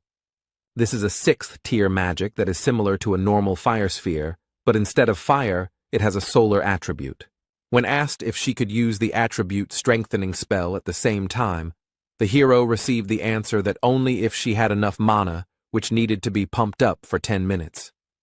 Bjorn interrupted her explanation, telling her to prepare for 30 minutes to increase the power, and he would try to delay the monster for that period while she should not interfere and save mana. At first, Raven meekly agreed, but then she came to her senses and began to be indignant at the fact that the hero was acting like the boss, even though she was supposedly the leader. Hikuro supported Bjorn's plan because in this adventure he got to know him well enough to trust him, because he has a keen eye for human nature. Soon the sun set behind the horizon and the vampire went out to hunt and slowly approached the group, along the way saying that he could not contain his thirst for blood at the sight of them. The enemy is already here. Raven needs 30 minutes to prepare the spell. The team needs to hold out during this time at any cost. The fight began with the vampire deciding to fly into the sky on his wings, and from there, choose his victim. The next moment, Cambormir made his choice and swiftly dove down on the group of researchers. His attack was taken by Hikuro Murad's shield, and surprisingly, he was able to withstand this powerful attack and not even move from his place. This was possible thanks to his ability with the essence from the 7th rank Yantro monster. It's called counterweight, and it prevents the dwarf from being thrown or knocked down as long as his feet are on the ground, and comes with the bonus shock absorption skill, which is very useful for tank-type fighters. A pair of barbarians rushed to their comrade's aid with lightning speed, because despite the excellent ability, it would not be possible to use it forever.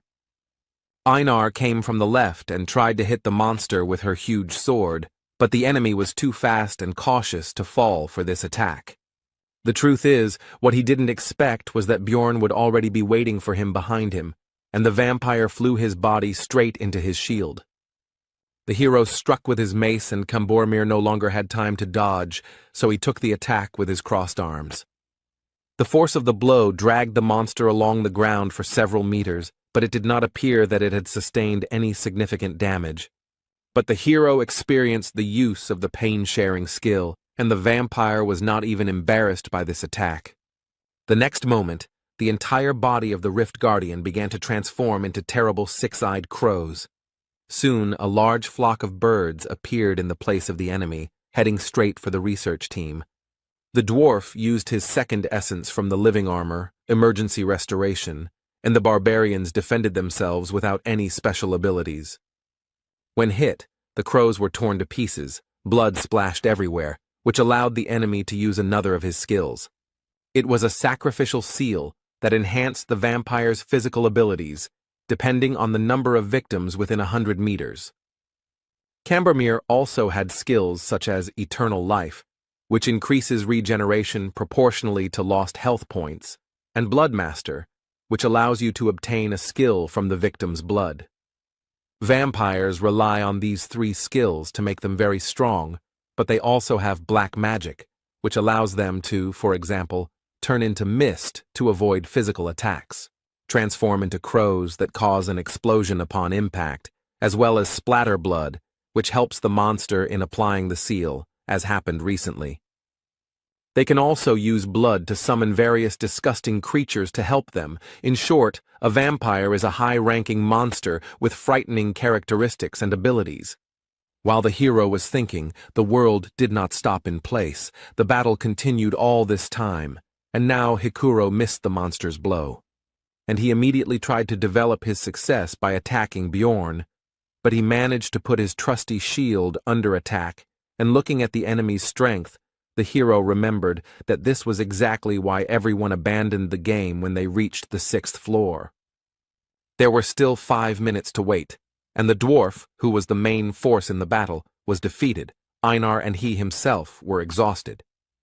Then a plan appeared in Bjorn's head, and he immediately ordered his partner to take Hikuro and retreat back, and he would hold off the vampire. He wouldn't need the weapon anymore. This wasn't a battle anymore. A feverish thought flashed through his mind, and the hero quietly uttered the cry he'd learned from Einar, Yahello.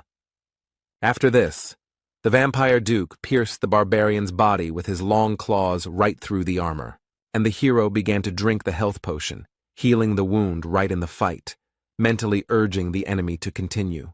Seeing this, Raven was confused. Was the barbarian really going to take potions the entire fight to survive? Her thoughts flashed through her mind. She had never heard of anyone fighting like that, because it made no sense. It was just absurd. After all, the pain from taking potions is already very strong, but it becomes even worse if the wounds are serious. But the hero did not fall from pain shock, and therefore more and more empty flasks fell to the ground at his feet. The potion's effects were already causing smoke to billow above his body, but he didn't stop and continued to fight despite the terrible pain. In such a situation, his heart could stop at any moment, but Bjorn even manages to block some attacks, and even moving in such a state is already a miracle. Of course, he can't block every attack, but he didn't miss any of those that were aimed at vital points.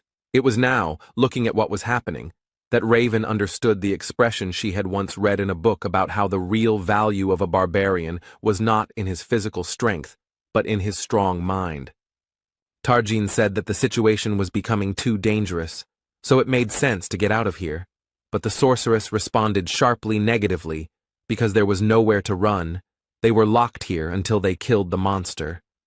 Raven wondered what she was doing. Even a young barbarian could think rationally and make rational decisions.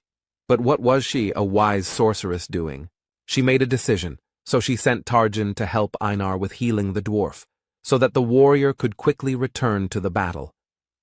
As Raven rummaged through her backpack, she thought about how mages weren't just about firing spells from afar.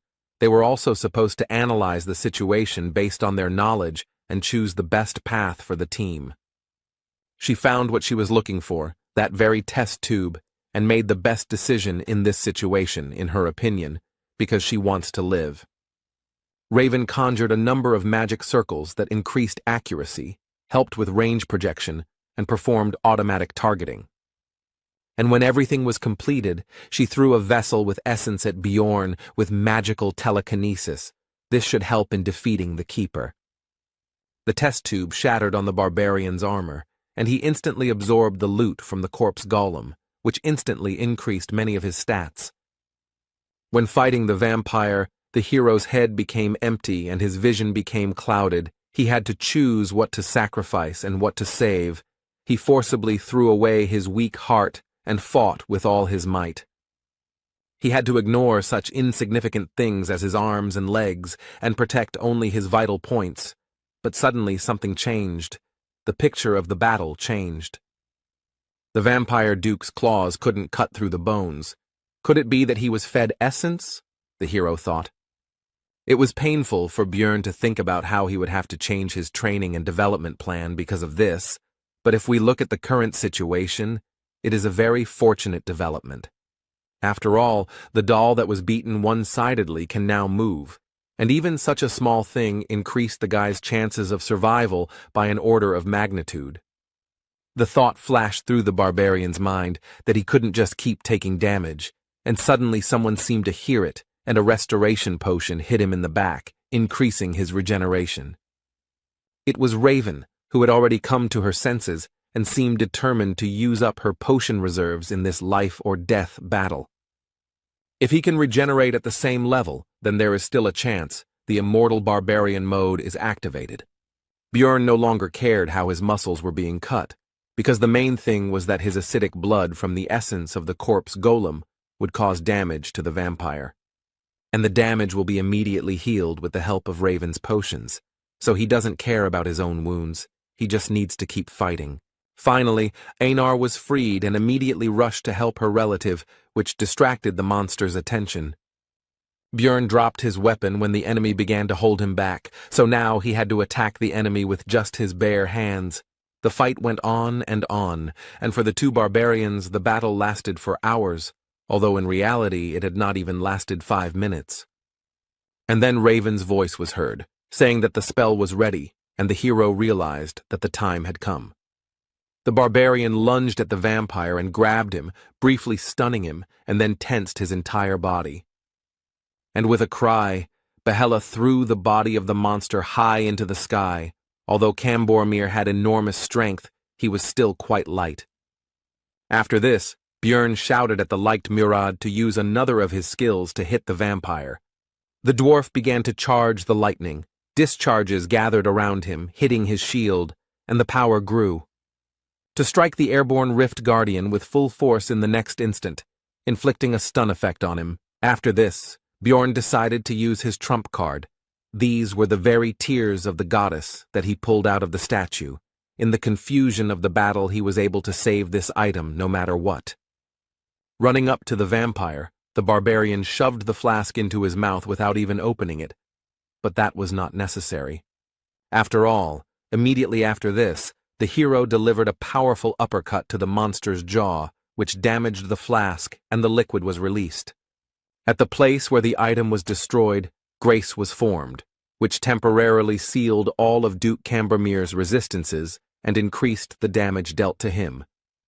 The monster's intense shock changed its stunned status to paralysis, leaving it temporarily defenseless. Raven finished preparing the 6th tier Sunspot Sphere spell, so she shouted at Björn to get away from the Guardian. But it was too late. The hero should have run away earlier, and now he would fall under the influence of magic along with his enemy. Soon everything was engulfed in flames, but Björn, despite his terrible wounds, did not lose consciousness, and also noticed that it was too quiet around. He did not realize that the vampire had used pain sharing. It was necessary to make sure that the keeper was defeated, so, overcoming the weakness in his body, the hero began to rise.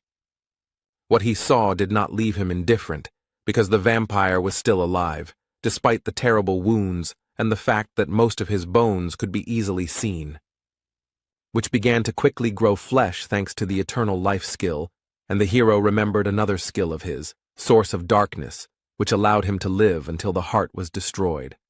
The rest of the team passed out from the pain, and only the barbarian could do something until the keeper woke up. Overcoming the pain throughout his body, the hero slowly walked towards the boss to finally finish this fight. The weapon was lost long ago, and now there is no time to look for it. But after absorbing the essence of the corpse golem, the guy has a new ability that can help. This is Flesh Explosion, which allows you to exchange your health for damage to the enemy. The skill brought incredible pain, but this is the only chance for survival. His instincts screamed at him that he was already at his limit, but the hero would still die if he did not continue to fight. So he continued and continued, It was impossible to stop for a second, because then the monster's regeneration would turn all efforts into dust, and Björn, meanwhile, held on solely by the strength of his spirit. Soon, overuse of flesh explosion meant there were no more arms left, but he had to keep dealing damage. The hero then decided to use the rest of his body, so he leaned on the monster with all his weight and used his skill again. The creature died. It was not in vain that he fought to the end. The level also increased, but in this game there is no healing from this event. The only thing that can save him now is the loss of essence, which is possible, since the chance is 33%. And the hero was lucky. The essence was immediately absorbed, thanks to which death did not overtake him today.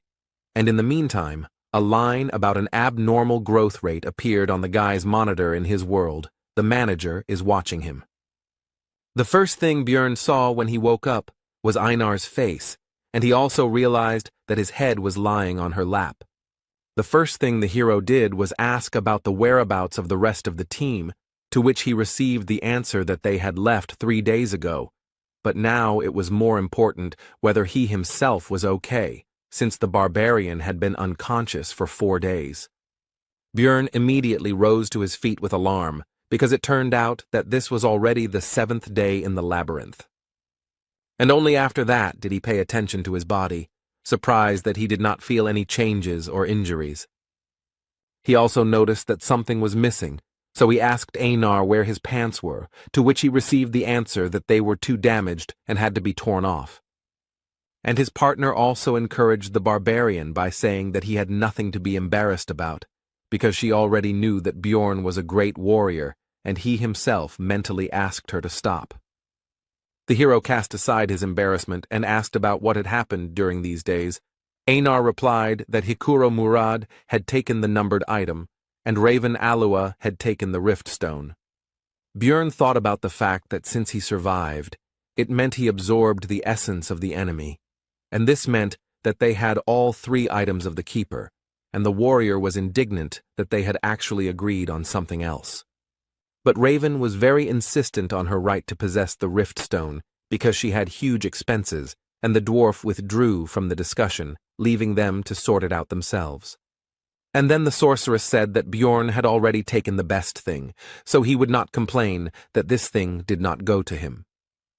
The hero realized that it seemed that she was the only one who realized that the guy had absorbed the vampire essence, and also mentally agreed with her sorceress, because Raven had spent her potions, test tube, and golem essence.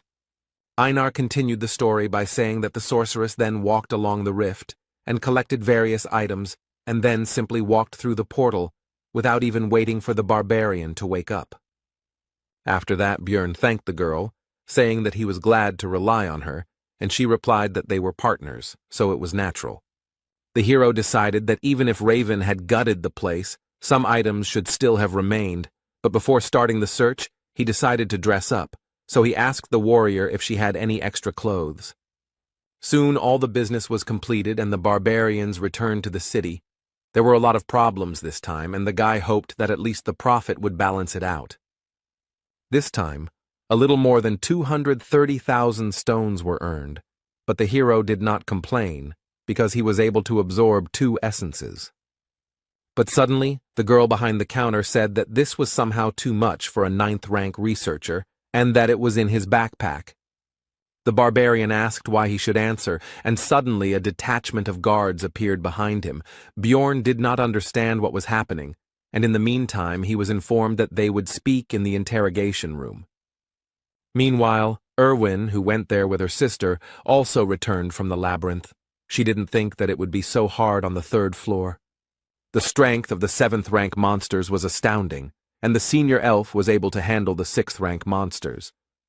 This time, the trip was more like an adventure, the girl noted. While standing in line, Erwin thought that she wanted to meet Björn as soon as possible, to show him off and show him her new essence.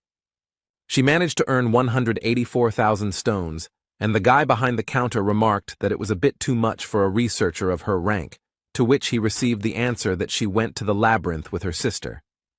When the clerk asked about the relative's name, Erwin replied that her name was Daria Wittenberg de Tercia, and after checking the list, the man concluded that she was already an experienced researcher, so everything was in order. Once at home, the girl was thinking about when Björn would return, because she definitely needed to treat him to dinner for the stones she had earned and listen to him about his adventures. But upon arrival at the hotel where the barbarian was staying, news awaited her that he had not yet returned, so the girl decided to wait, because what could have happened to him? He was strong. The girl visited there every day, and a week later she witnessed the owner of the establishment taking Björn's things somewhere, so she went to sort things out. The man said that he had already waited longer than he should have for the client. The labyrinth had closed a long time ago, and he had not returned, so everything was obvious. Erwin had been trying her best to push these thoughts away from herself all this time, but the innkeeper himself voiced what should have been obvious anyway. He had died during the investigation. Daria found her sister sitting in the rain near the same building she had just left, and said that the situation had already been explained to her, but that sitting there was not right. Erwin said gloomily that she had to become much stronger, so much so that she could protect everyone she cared about. Meanwhile, Björn has been sitting in a cold and cramped cell for a whole week, accused of being a looter. During the first interrogation, he was asked where he got the crossbow in his backpack, since barbarians don't use such things, to which he received the answer that this is a weapon of real marauders. But the investigator said that first, they still needed to find out who actually attacked first, to which the hero asked if they were really going to keep him here for such a stupid reason. After all, there is an unwritten rule not to ask questions of researchers until there is strong evidence, no matter what they bring, but it turns out that the rules have recently changed. Now low-ranking ones are checked. This is done to reduce the number of looters, the man opposite finished, and the hero realized that they decided to pick on everyone who has no connections, but a lot of loot, but his thoughts were interrupted by the continuation of the interrogation. Björn explained where he got the crossbow from. It was loot from the group of marauders that he and Einar met on the second floor. But he did not mention that girl, because she might understand that he was possessed by an evil spirit if he broke the barbaric oath. When mentioning his survival after being shot in the neck, the interrogator asked where his scar was, but it turned out that the vampire essence had even healed that, so there was no evidence. The hero tried to talk about the rift to explain that the neck simply regenerated, but he was laughed at, because everyone knows that vampires are never found there. Björn became angry and demanded that in this case, a magician be called to check the veracity of his words using memory magic. The investigator said that only researchers of the 7th rank and above could ask for this, so the barbarian offered to pay such a wizard from his own pockets.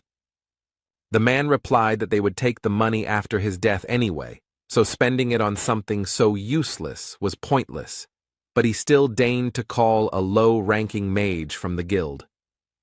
2 days later, the wizard arrived, but was unable to pass through the hero's powerful mental barrier, so he said that a more powerful colleague from the tower needed to be summoned. The investigator said that he couldn't call such important people for such a trivial matter, and when Björn mentioned Hikuro and Raven, he didn't even listen. The man offered to surrender and then continued to pressure him to confess. The next morning, the 7th interrogation took place, to which the interrogator brought an object that was immediately identified by the hero, and the man reported that they had received significant evidence. It was the same communication stone that the barbarian had taken during his first campaign, when he was with Erwin, and they were being pursued by a certain clan. The investigator said they checked the unique number to determine its ownership and received evidence from the Crystal Union. With this irrefutable evidence, the barbarian's guilt is now proven, so the execution will begin in 3 hours. The point of no return has been passed. Words can no longer solve this matter, but if Björn simply breaks down the bars, he will still be wanted as an escaped bandit. Then there is only one way left to prove his innocence. He will definitely find a way to survive. Everything was decided. The next moment, the hero activated his flesh explosion skill, which destroyed the grid holding him back. The young guard didn't expect this from a 9th-rank researcher, and he himself was only a newbie, so he was at a loss. Bjorn simply knocked the man out with a kick to the head. Now it's time to get out of here. Right on the guard's belt was a bunch of keys to the cells of this prison. These could be used. After all, there are plenty of prisoners here who can create the chaos that is so necessary now, which will be a great help to the hero. Surely a significant portion of them committed some crimes, but the innocent researcher doesn't care about that now. Soon all the prisoners came out of their cells, and then began to shout the word barbarian, and someone soon added freedom, and a chorus of voices began to chant the phrase barbarian freedom. Directly above them, the usual life of the Explorers Guild continued, visitors and employees not yet even suspecting what had happened on the floor below. Their peace was suddenly disturbed by a crowd of prisoners who broke down the doors and began to wreak havoc. One of the guild workers called on the researchers to help subdue the criminals, for which there will also be a reward. The hero understood that the former prisoners would not hold out for long, since they did not even have any weapons, and only some were able to get hold of some improvised means, so he rushed to the second floor. Bjorn had a plan. He didn't just want to escape, so he instantly passed this floor, but at the entrance to the third, a small detachment of guards blocked the way forward. The barbarian extended his hand to the side and used flesh explosion, and then acidic blood mixed with pieces of flesh and bone rushed like rain onto the first floor. All of this fell directly on the crowd of prisoners along with the researchers, which allowed the hero to activate the sacrificial seal, which enhances physical abilities depending on the number of victims. They give their bonus at a distance of 100 meters, but this will be quite enough. The mighty barbarian received even more power than he had before. Bjorn rushed forward with a Yahello cry, and the magical doping allowed him to literally drive his opponents into the ground. It also increased defense, although not so much that the guards' swords would not cause any damage at all, but enough that the blade would stick in the muscles. But all this was pointless. The guards could not believe their eyes, because the wound healed almost immediately, thanks to the hero's new essences. Bjorn feels the power that overwhelms him. The effect of this doping is simply mind-blowing. These guys can't do anything against him. The guards were at a loss. How could a 9th-rank barbarian be so strong, since only low-ranking researchers were locked up in the branch? There is a prison for high-ranking people, but today they were just unlucky enough to meet a hero. They were clearly not ready for something like this. Soon the way was clear, and Bjorn could now calmly enter the branch manager's office on the 3rd floor. As soon as the hero opened the door, he noticed an ambush, but there was no way to avoid it. However, it was not necessary. The man's sword reached the barbarian's flesh, but he did not rejoice for long, and the reason for this was not even the enemy's rapid regeneration. Much faster than he could see the enemy's recovery speed, he was hit by the effect of the corpse golem's acidic blood, which instantly took the swordsman out of the fight. Suddenly the barbarian noticed that there were not only the two of them in the room, but also some girl in a rich dress. The man, overcoming the pain, shouted not to touch her, because she was the daughter of the head of the district, which made Bjorn think that he had hit the jackpot. The barbarian interrupted the swordsman's threats with a blow to the head. Now, due to new information, the plan has changed. Initially, he did not intend to do this, but the presence of the girl changes everything. While the hero was thinking, the daughter of the head of the district tried to interrupt his thoughts, outraged by his terrible act and calmness. She accused him of knowing about her presence from the very beginning and setting everything up. Bjorn became irritated by this and shut her mouth. The guards burst in, but did not dare to do anything, because the barbarian had the head of the district's daughter in his hands. Then, the hero demanded that they bring him the investigator who was handling his case, the leader of the Crystal Union, and the magician from the Magic Tower. But that wasn't all. Bjorn went out onto the balcony with the hostage and took a deep breath, because it was time for the next point of the plan. The barbarian shouted his battle cry, attracting the attention of the onlookers so he could deliver another blow to his enemies. There were enough people nearby, and the hero began to loudly talk about how he was a 9th-rank researcher, whom the guild tried to frame and kill, and also swore that he was innocent. The bastards set him up. He didn't do what he's accused of, and now their leadership won't be able to hide such a grand event. Now a lot of people know what's going on. Meanwhile, a respected old man from the Tower of Mages received a message from the branch manager that some psycho was wreaking havoc and they needed a wizard. And the elder decided to send Raven Alua there, and also clarified that the one who arranged this freed the prisoners and took the daughter of the head of the district hostage. The sorceress agreed to go there because she still needed to find someone, and she was also curious to take a look at this crazy man. Upon arrival at the Explorers Guild, Raven fulfilled both of her wishes, although she was not particularly happy about it, and the barbarian simply clarified whether she was the mage they had sent.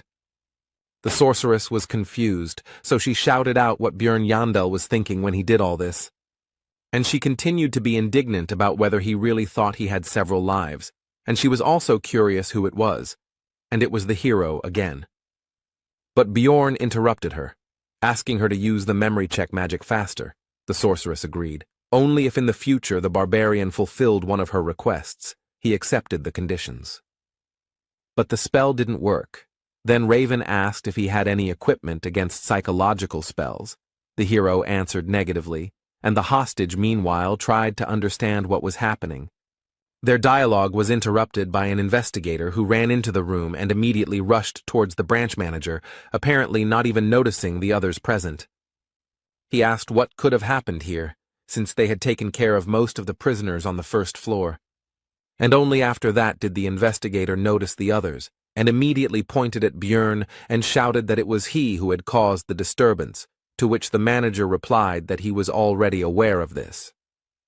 And he continued his explanation, saying that this barbarian speaks of his innocence, and it was precisely the investigator who was conducting his case, and what evidence there was. The man in glasses began to say that no one had set him up, because it was impossible. Too much evidence proved that the barbarian was a marauder. The first piece of evidence is that he brought too many magic crystals for a 9th-rank researcher. Also, in his backpack, there were various equipment, such as a crossbow, swords, a shield, which seemed to have been stolen. The investigator also found the owner of the message stone that was found on the barbarian, and received information from the Crystal Union that Bjorn Yandel was killing innocent people and stealing their things. The hero noticed that this testimony was not only from a member of the same clan, but had not yet been verified by magic. This news surprised the branch manager, and he asked if these words were true. The investigator screamed that this was because the barbarian continued to lie about being wounded in the neck and surviving, and also said that there was no scar because he had absorbed the vampire essence. The interrogator continued by saying that this was complete nonsense, and that Bjorn had lied because he knew that memory magic would not work on him, and how, under such circumstances, could he bring the precious magician from the magic tower there? The man was confident that his arguments were irrefutable and was already anticipating the end of the annoying savage. But Raven indifferently reported that the information about absorbing the vampire essence in the first-floor rift was true. This news surprised the head of the branch and the investigator, and the latter, stuttering, asked what she meant.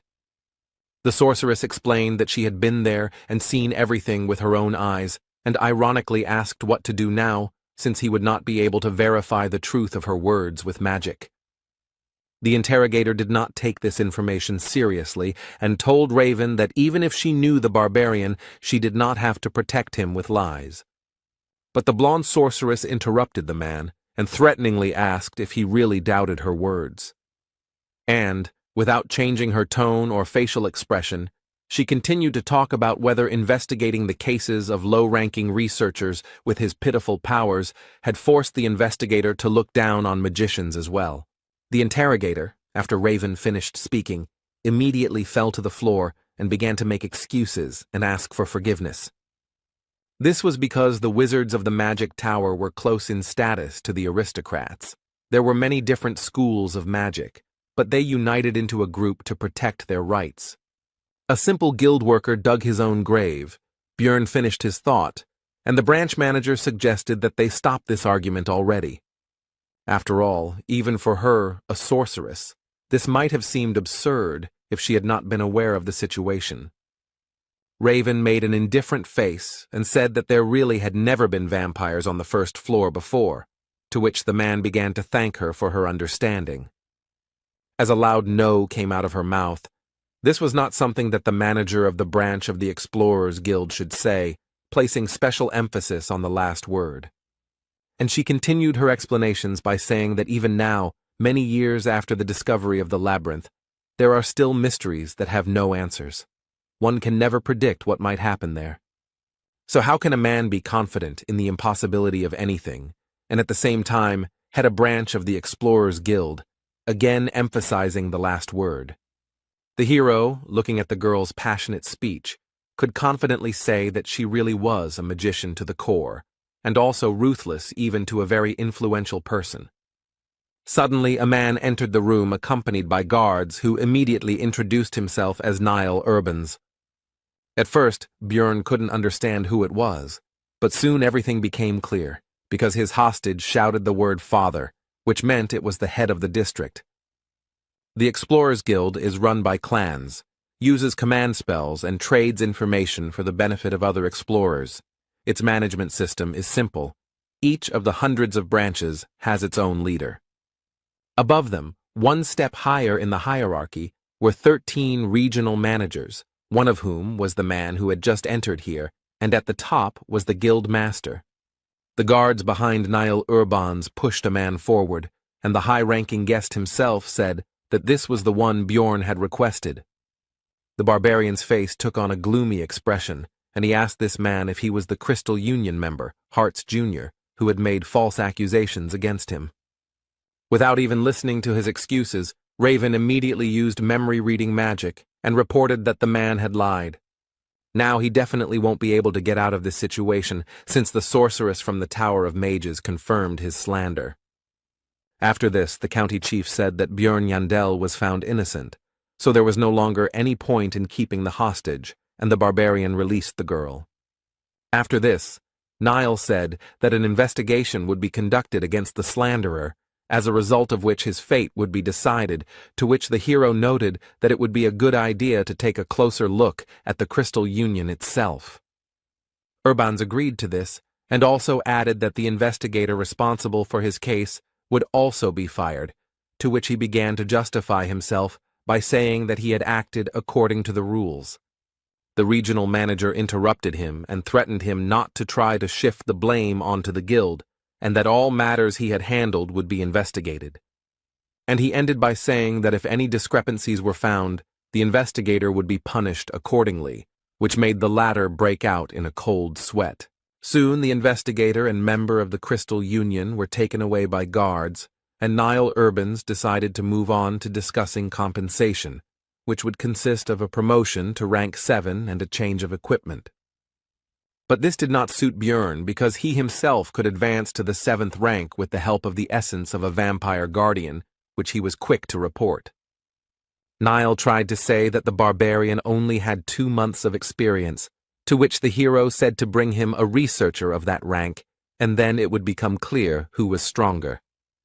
Björn was immediately engulfed in barbaric rage, and with a cry of Behella demanded an opponent, to which Urbans tried to calm the hero down and explained that this had simply never happened before. Unexpectedly, Raven decided to support the hero. They met eyes, and the girl smiled at him, after which she began her speech. The sorceress stated that she was sure that there was no researcher here who could resist a 5th-rank vampire and return alive by absorbing his essence, so Niall was forced to agree. Then Björn demanded money as compensation, or to be more precise, 5 million stones, which may be a bit much, but he, as a stupid barbarian, can afford to start bargaining with this figure. But unexpectedly, for both him and the branch manager, Niall Urbans, although with displeasure, agreed to these conditions.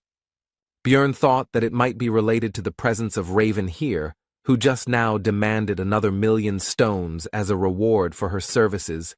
Could this really be the influence of the Tower of Mages? Soon all the issues were resolved, and the barbarian and the sorceress went to the latter's laboratory, which was in disarray. The girl offered the guy some water to drink, although it was from a test tube, but that's simply because there are no mugs here, and if he doesn't want it, then she can offer basil concentrate.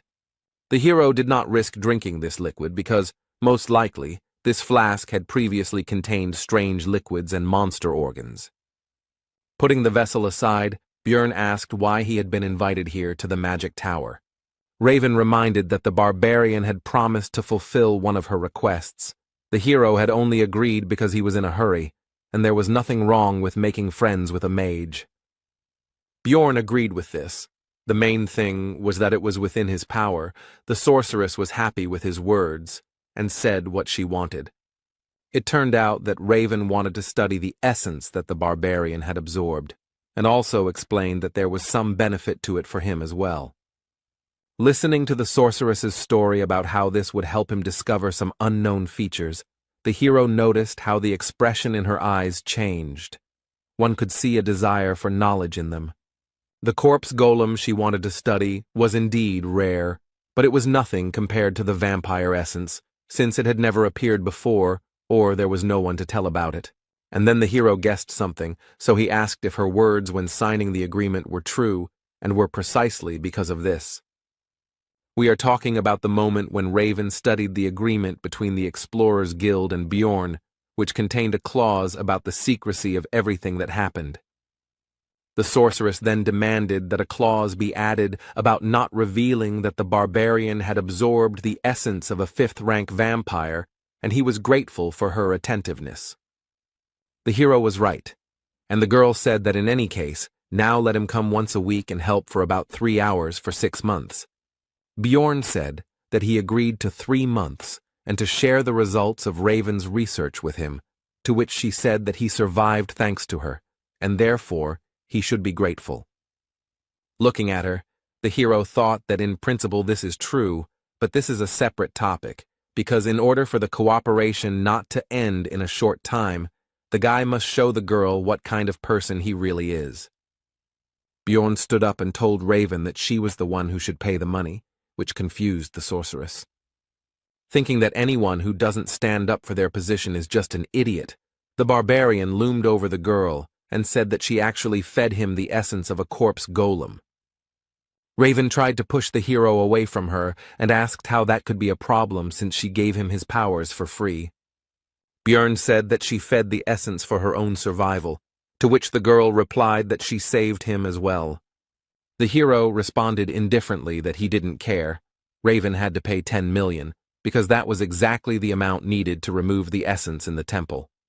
The sorceress asked in bewilderment why he was getting rid of such a precious thing, and exclaimed that he was a crazy barbarian. Bjorn explained that it was not the essence he wanted, meaning it had caused him serious damage, to which the girl responded that she had heard about the value of this thing to researchers. The hero said that this is the mage's biased opinion, since they cannot absorb essences. If he does not believe, let him ask other adventurers. Raven said that he was just sure that she didn't know any other explorers besides him, but that wasn't true. He should just wait a little. After this, the sorceress took out a magical communication item from somewhere and called a certain Patsran to resolve their dispute. The girl asked him how he would feel if someone fed him an essence he didn't want, to which he said the answer was obvious. To begin with, Patsran would be very angry, because despite the possible value and uniqueness, the essence, which was not in the plans, would only interfere. It's hard for mages to understand, but researchers can't just absorb everything and hope to move up the floors that way. And when asked about possible compensation, Patsran replied that he would demand 15 million, because the more essences a person has, the more expensive the removal, and if they cannot pay him, he may kill. This news worried Raven, and while she was collecting her thoughts, Bjorn decided to think about this Patsran. This researcher is obviously of a very high rank and experienced nature, since he understands the importance of skill combinations and has connections in the magic tower. If you were to ask the same question to some 9th-rank rookie who was barely surviving, then the answer would be completely different. Interrupting the hero's thoughts, an old magician entered the laboratory and said that he was the teacher of this lady, whom the barbarian had forced to tense up. Bjorn understood that since this was Raven's mentor, it meant that this was the person who controlled the 5 floors of the tower, the master of the great Artemian school. He was even higher in status than the regional leader. The old man said that he had overheard their conversation and drew the sorceress's attention to the fact that her sound insulation magic was working with many holes. And he explained that he did this to satisfy his curiosity, because his youngest student had dragged a man to her for the first time, and even a living barbarian, the hero, paid attention to these last words. And the old man ominously informed that usually Bjorn's relatives are delivered dead, or simply their hearts are brought. After which he changed his behavior, laughed, and said that it was all just a joke, but the hero was a barbarian who understood the mood of others well. Bjorn decided to respond with a barbaric joke, so he pointed his finger at the wizard and said that he really wanted to crack that skull. And after a few seconds he said that it was all a joke, so the old man should relax and laugh. Raven, looking at this disgrace, exclaimed that Bjorn had already gone completely crazy, although this was clear from what he had done in the guild. Having already decided that he had gone too far, the hero began to think about how to resolve the conflict, but the old man laughed and assessed the character of the boy in front of him. He also said that the older generation could easily tell the difference between a joke and a threat, although it was clear that he was actually furious. The hero decided to take advantage of the reputation of his people and praised the magician, saying that since he understood barbarian humor so well, he was not such an old man, and asked if there were any barbarians in his family. Teacher Raven decided to return to what he came for. He had heard about compensation and would like to offer Bjorn something else. He took out a box and presented its contents. It was an artifact. Number 9425, the Ring of the Frost Spirit. Numbered items are rare things. You can only get them from the keepers, and each of them contains a unique skill. Would he really just give away such a valuable thing? Bjorn asked what use he would be. The mage replied that he absorbs one of the skills of the absorbed essence, and this would be useful to him, because having acidic blood is very problematic. The hero agreed, because it seemed that even the head of the school did not know about another function of the ring. He was escorted to the exit by Raven, who reminded him not to forget about helping in research. The sorceress tried to ask her master for forgiveness, but he said that the item was useless anyway. Its market value was 1.5 million stones. Bjorn, meanwhile, was also pleased with the deal, because thanks to his game knowledge he knew about another ability of the artifact. Both parties were pleased with the deal, thinking that they had deceived each other. When Bjorn arrived at the hotel, its owner was surprised that he was still alive, and also said that he had already thrown out his things. The hero got angry because he had paid for another week. He said that he would reimburse everything, but the hero was not free of anger. He did not want to forgive. But the next second he calmed down, because he realized that this behavior was not typical for him, and he tried to remember how long he had been behaving like this. From the moment he came to this world, even when his life was in danger, the boy kept his emotions in check and remained calm. When I first killed, I only thought that it had to be done. The process was simple. Even during the escape from prison, there were no doubts. Remembering the argument with the old man from the tower, Bjorn knew that 29-year-old office worker Lee Han-soo would never do something like that.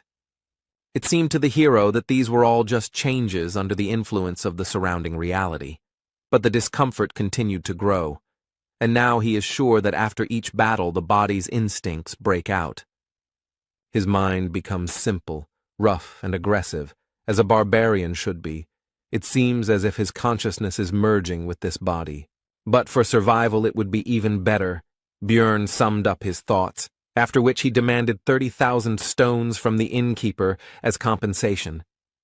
The man was outraged by such a price, so he could not keep his emotions under control, and shouted that his trinkets were not worth half of it. The barbarian immediately drew attention to this, and pointed out that, according to this man, the things had been thrown away, and the owner of the hotel had no choice but to pay the required amount. Soon Bjorn changed his place of residence.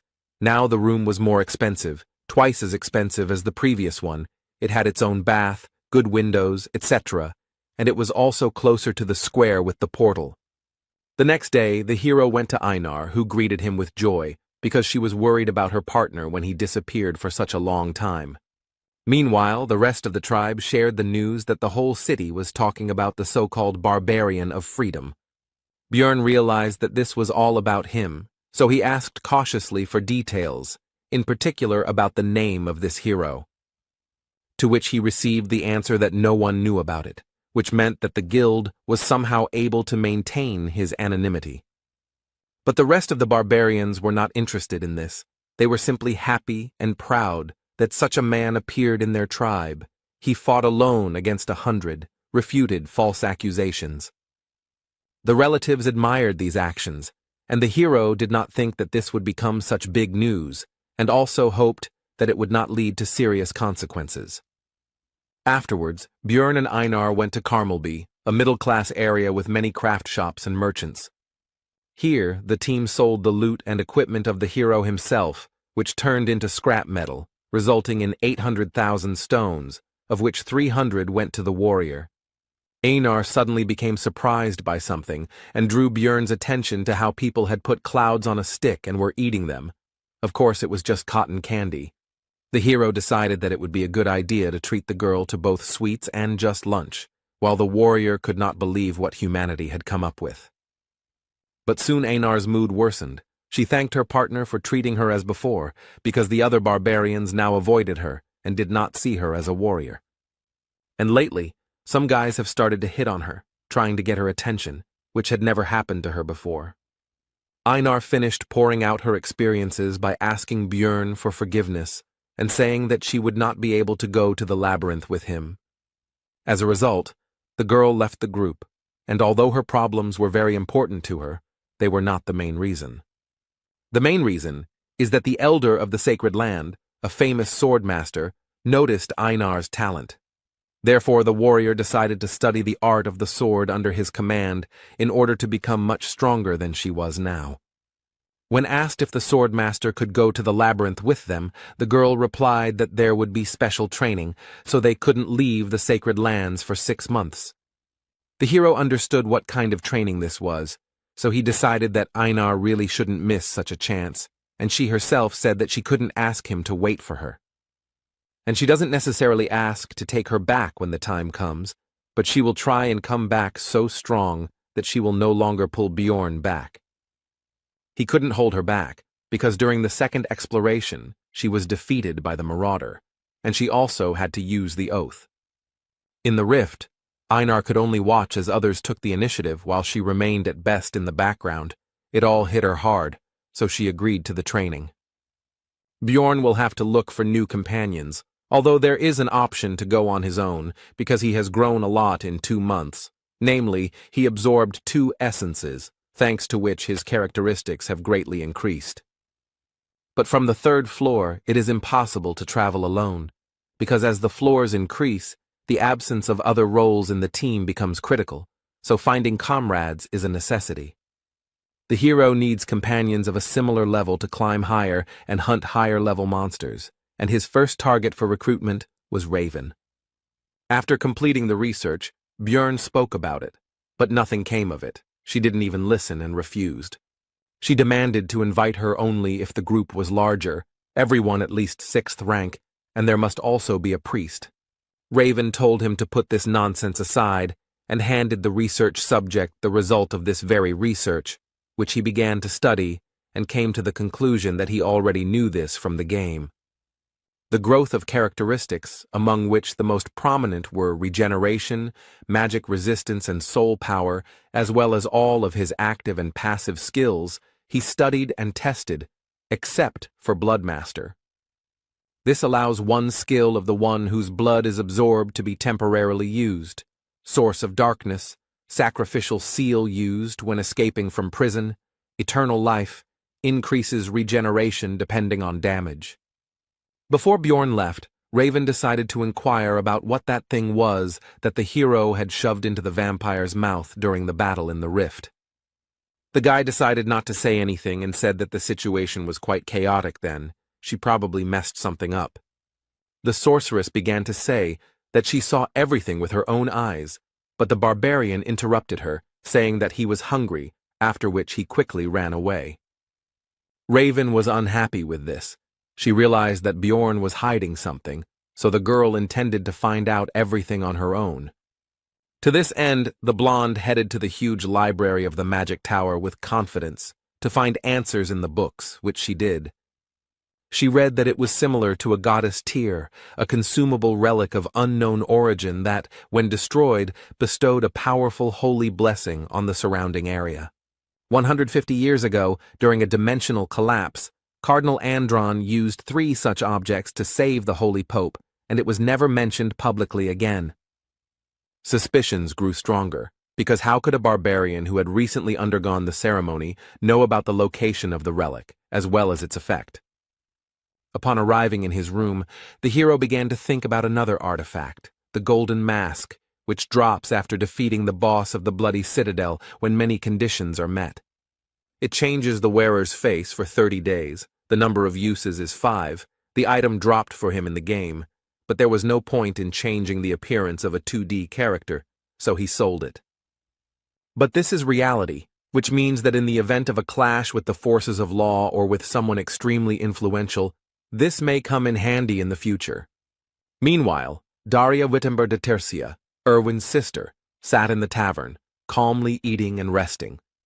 But she was drawn to the conversation of the other visitors, as they talked about the Crystal Union and its disbandment in just one night. This clan created a huge information network with the help of communication stones and offered various services to newcomers on the first floor. It grew very well. At first, everything went well. Some people found salvation there, but soon the Crystal Union became mired in disgusting deeds, mocking and doing terrible things to newcomers. Take, for example, what almost happened to Erwin. The elf did not want to admit, but if it were not for the barbarian, something terrible could have happened. Daria finished her meal and was about to leave, but decided to listen to the curious information when she heard that they fell apart because of some barbarian of freedom, because it seemed ironic to her. The researchers talked about the recent incident in the Explorers Guild, and one of them said that the rule about increased search for marauders among newcomers will be revised due to the growing problem. They continued their conversation, and when it came to the fact that it was a 9th-rank barbarian, Daria decided that it couldn't be a simple coincidence. If this barbarian of freedom is that same Bjorn, then the situation with his disappearance becomes completely explainable, the elf thought, heading home. But should she in that case tell her sister about her suspicions, who still can't get over the shock?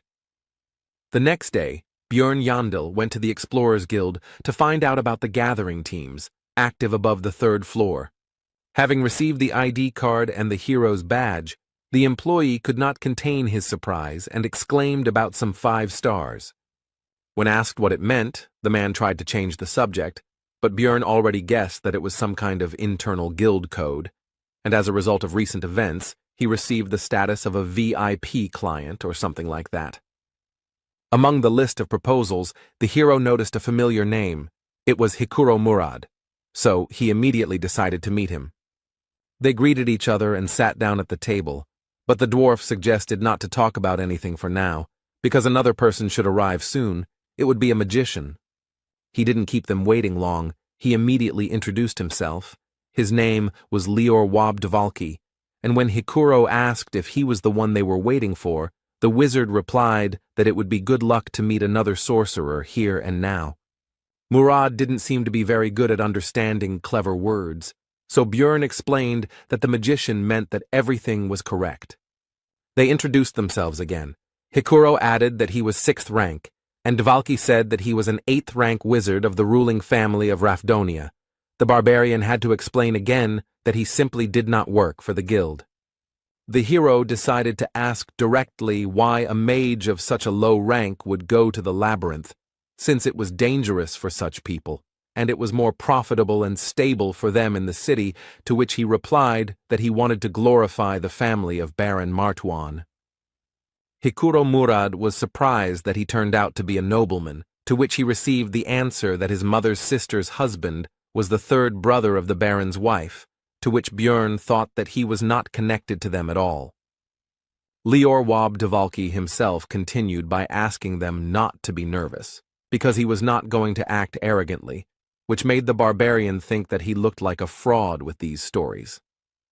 From the subsequent conversation, it became clear that the magician knows how to use daily and administrative magic, knows a couple of spells like curses, and is well versed in cold magic, a wizard without experience. There are nuances, but the very presence of a mage in the team will become bait for good fighters, so Hikuro and Bjorn decided to accept Dvalki. As expected after that, requests from various researchers poured in, so they met several times a week to review documents, but it felt like the hero was doing all the work. Be that as it may, but soon the composition of the future team was approved, the group was assembled, and soon there will be their first trip to the labyrinth.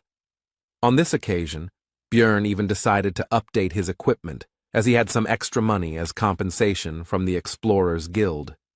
With this, he decided to go to the Abode of Knowledge. The librarian asked what this meant, to which the hero replied that he would have to explain, since she asked. And Bjorn began to boast that this was his brand new armor and shield, made of good material, lithium, and behind his back is an extended backpack, which was not too expensive, so it was bought. But the indifferent Miss Librarian took a step back and said that the hero would be complained about by other customers, so he should not come in armor anymore.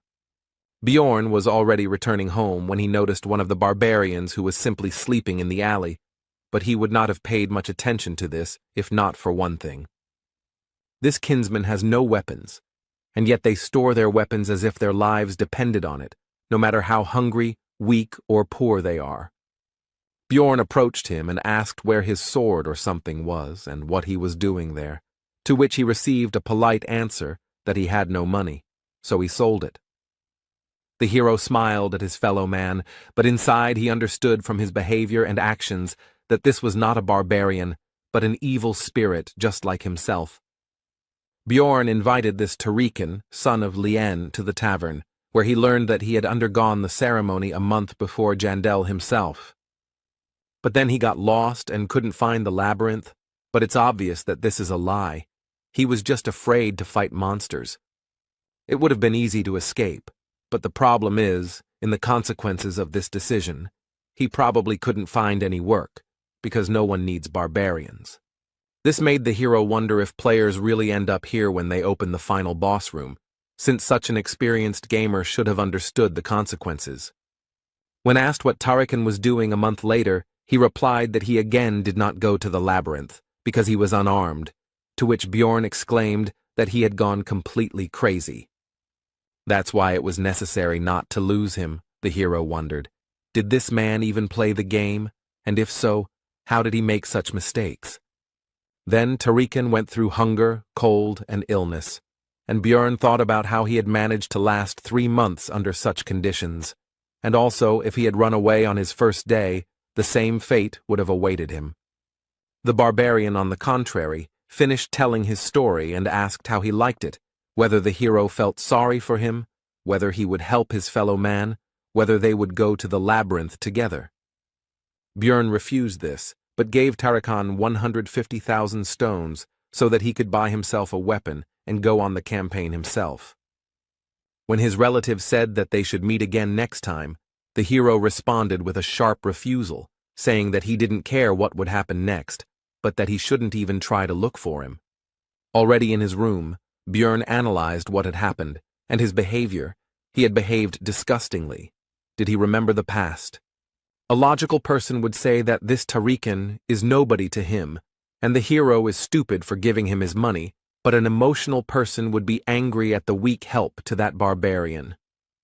Both points of view had a right to exist, but Bjorn believed that he had made the best decision, and now he could only hope for the survival of an evil spirit like himself. Soon, the newly formed team set out on their first expedition into the labyrinth. The squad's wizard, Lior Wab Dvalki, an 8th-rank mage, 25 years old, was inspired and ran around everywhere. Brown Rothmiller, human, rank 7 researcher, 34 years old, 8 years of research experience, seems to be the most normal member of their group. Hikuro Murad, a dwarf, a 6th-rank explorer, a tank and the leader of the group, and right next to him stands the 2nd tank, Bjorn himself, a 7th rank. The last one is Misha Karlstein, a 7th rank beast woman, 25 years old, 5 years of experience exploring the labyrinth, and someone also said that she is the 13th princess of some tribe. She has a strange habit of saying Nia at the end of her lines. She claims that it is an innate trait, but the hero has never encountered this. Thus began their team's first exploration of the labyrinth, and under Rothmiller's leadership, they reached the portal to the 2nd floor in 10 hours. It was a good result. Although someone still came earlier than Brown was unhappy, soon the group entered the portal. Bjorn regretted that he could not use his method, because he does not trust them. This time the team got to the location of the beast's lair, in which, as can be understood from the name, beast-type monsters were found, and there was always a terrible smell here. But almost all members of the group could handle him, except for the newcomer Woba Dvalka. He felt bad. He vomited. This caused an attack of disgust in Misha. Since Rothmiller had an essence that was related to the sense of smell, Bjorn asked him how he was feeling, and he replied that he had gotten used to it during his entire time exploring the labyrinth. The beast's lair is a canyon, so you'll have to find a way through a natural labyrinth. There are no traps here, but a guide is needed even more than in the goblin forest. The local monsters could not become a problem due to the strength of their team, so they became only a source of experience for the hero, because he had not encountered local species before. Thanks to Dvalka's signal magic, 4 people could sleep at once, which meant 6 whole hours of sleep for Bjorn. When the magician asked why he should be on duty at all if he had his magic, he received the answer that the spell only works on monsters. But Dvalki didn't get the hint, so Hikuro said outright that the explorers could be much more dangerous than the monsters, which was clearly not what the naive wizard expected to hear. The 3rd floor is a huge space called the Pilgrim's Path. On the 2nd floor, everyone ends up in different locations depending on the portal they choose, but on the next floor, they end up in the same place again. On the way, the squad started talking about each other's experiences. It turned out that it took Misha a year to get to the 3rd floor, while Bjorn had only been here for 3 months.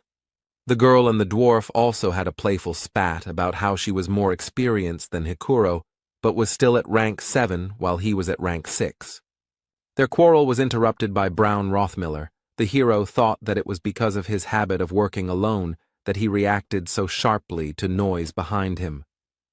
Soon, the team moved to the 3rd floor of the Pilgrim's Path. They came out on a location called the Hill of Steel Rocks, and almost immediately, Bjorn, as the squad's tank, had to block the attack of a massive monster, although usually no monsters live right next to the portal. The enemy was not alone. Hikuro began to hold back the 2nd one. They were strong, and if it were not for the hero's lithium shield, it would have been bad. The dwarf had worse equipment, but he compensated for this with skills. He restored the damage with emergency recovery, and he also had the essence of the same monster, so he used its counterweight skill, which gave resistance to knockback. Thanks to all this, even a small dwarf could resist a huge monster called an iantro, which was not so easily restrained even by the barbarian Bjorn. This power struggle did not last long. The team's mage, Lior Wobdvalki, used an 8th rank spell, Corrosion, on Murad's opponent. The effect manifested itself almost instantly. The monster's tusks began to melt. Hikuro instantly saw an opportunity to attack, which he took advantage of. He delivered a crushing blow from above straight down to the Iantro's head, finishing him off. And Misha decided to help Bjorn's opponent. Using her agility, she jumped into the air straight from the barbarian, after which she attacked the monster from above. The fight was over. It was suspicious to meet monsters right next to the portal, so the hero asked Brown to check the area for people nearby. Then Rothmiller used his heat search skill. No one was found, but he informed Bjorn that their scent was still strong. They were a maximum of 2 minutes away from here. Then the barbarian assumed that these people were watching the fight, and then left.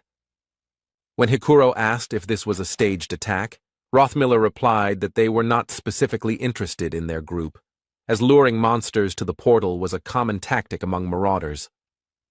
Misha Karlstein suggested catching them and beating the crap out of them. Besides, they could give a good reward for them, as well as for the equipment of the scoundrels. The group continued their discussion, also considering the murder option, and listening to all this, Dvalki began to understand that this was not a fairy tale or an interesting adventure, but a harsh reality. The team continued on their way, talking about what had happened along the way. In particular, the conversation turned to the fact that there were not many opportunities to encounter marauders, which surprised Björn.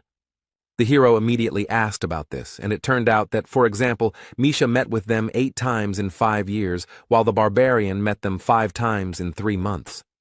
To this, the rest of the group could only say that Björn seemed to have no luck at all, and the dwarf said that 150 years ago, the situation was very bad, but lately the number of marauders has been less. Soon the squad decided to set up camp. It was not a very convenient place, but it was on the border of the location, where there were fewer monsters, which was more important.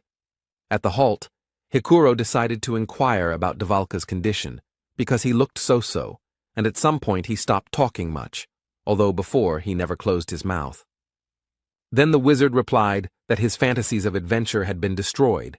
Perhaps he would be called naive, but the fact that researchers kill their colleagues in pursuit of money cannot be called a fairy tale. Dvalki continued by saying that in that case, he would sooner or later have to kill a person, so he had been preparing himself for this all the way. Then Björn asked about his success in this matter. The magician replied that he was ready, but was not sure that he would really be able to do it. When the time came, the hero noticed that the magician was full of confusion and fear, had determination without self-confidence. Björn decided that this was much better than people who acted confidently and then started to cry and wail when faced with death. Brown said it was important not to overestimate his strengths, and it was good that Wob seemed to understand everything, but now he asked the team to give him some time. He wants to show something. The group climbed to a higher ground and were treated to a beautiful sight, and Rothmiller reported that no one knew the nature of this magical phenomenon, but the reasons were not so important when you saw something like this. Soon the light disappeared, and the labyrinth was filled with the usual darkness. Everyone went to bed, but Bjorn remained at his post. But Dvalki also did not fall asleep soon. It seemed he was thinking about everything that had happened during this time. The next day, the hero analyzed his development. The amount of experience earned was about 50. 150 were needed to reach level 4. It would take a lot of time, but there was no rush, because there was another slot for essence. The barbarian's thoughts were interrupted by Brown Rothmiller, who said that they had reached their destination, and that the orc settlement began here. This is the area with the most monsters on the 3rd floor. All of them are rank 8 and above, making it the second most difficult area on the level, but if the party isn't going to the 4th floor, this is a good place to hunt. The squad leader, Hikuro Murad, said that this was the best place for the team members to get to know each other, and only then would they decide what to do next. Soon after these words, the first detachment of greenskins appeared nearby, and the explorers prepared for their first, more or less serious battle. The fight began with Wob casting the 8th tier spell Ice Spear. He and Brown Rothmiller would deal damage from a distance. Meanwhile, the squad's tank, the hero himself, and Hikuro Murad will hold back the monsters and protect the rest of the team. Misha Karlstein will kill those approaching one after another, taking advantage of their stiffness and his agility. In the back rows of the greenskins was their shaman, who no one could get close to, so he was able to begin working his magic. It was the rage skill. He cast it on a simple orc warrior, and now his resistance to physical attacks is tripled for 10 seconds. Taking advantage of its temporary advantage, the monster broke through the tanks and decided to attack the back row of fighters. No one had time to stop him, and they couldn't hit him because of the buff. But the long-range fighters weren't that defenseless, or rather, Rothmiller wasn't that defenseless, so he took out a small shield, which he used to block Dvalka's attack.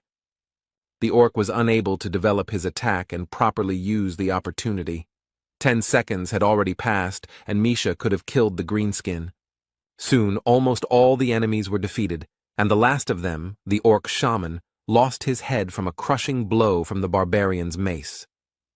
The battle was over, so the team began to rejoice and share their impressions with each other. The hero was thinking that the battle had taken 8 minutes.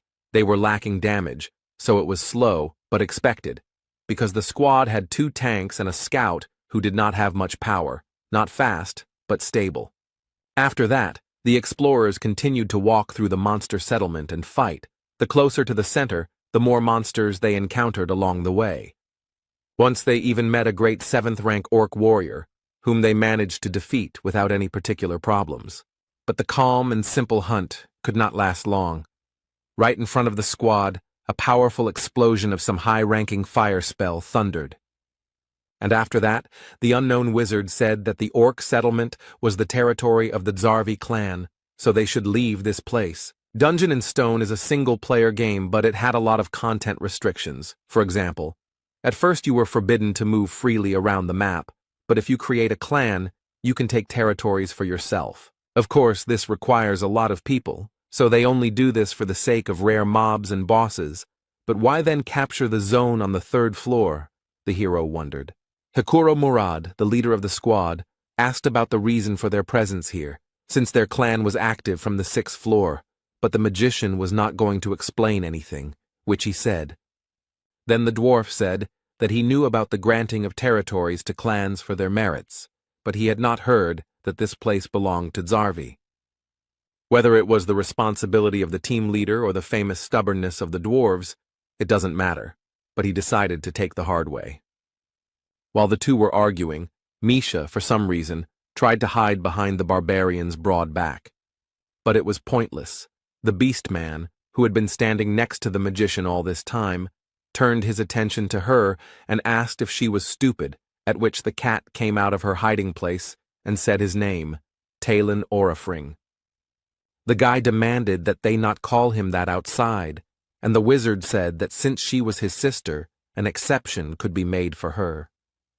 But Talon refused, saying that he couldn't explain, but it was a family problem, so his father wouldn't mind.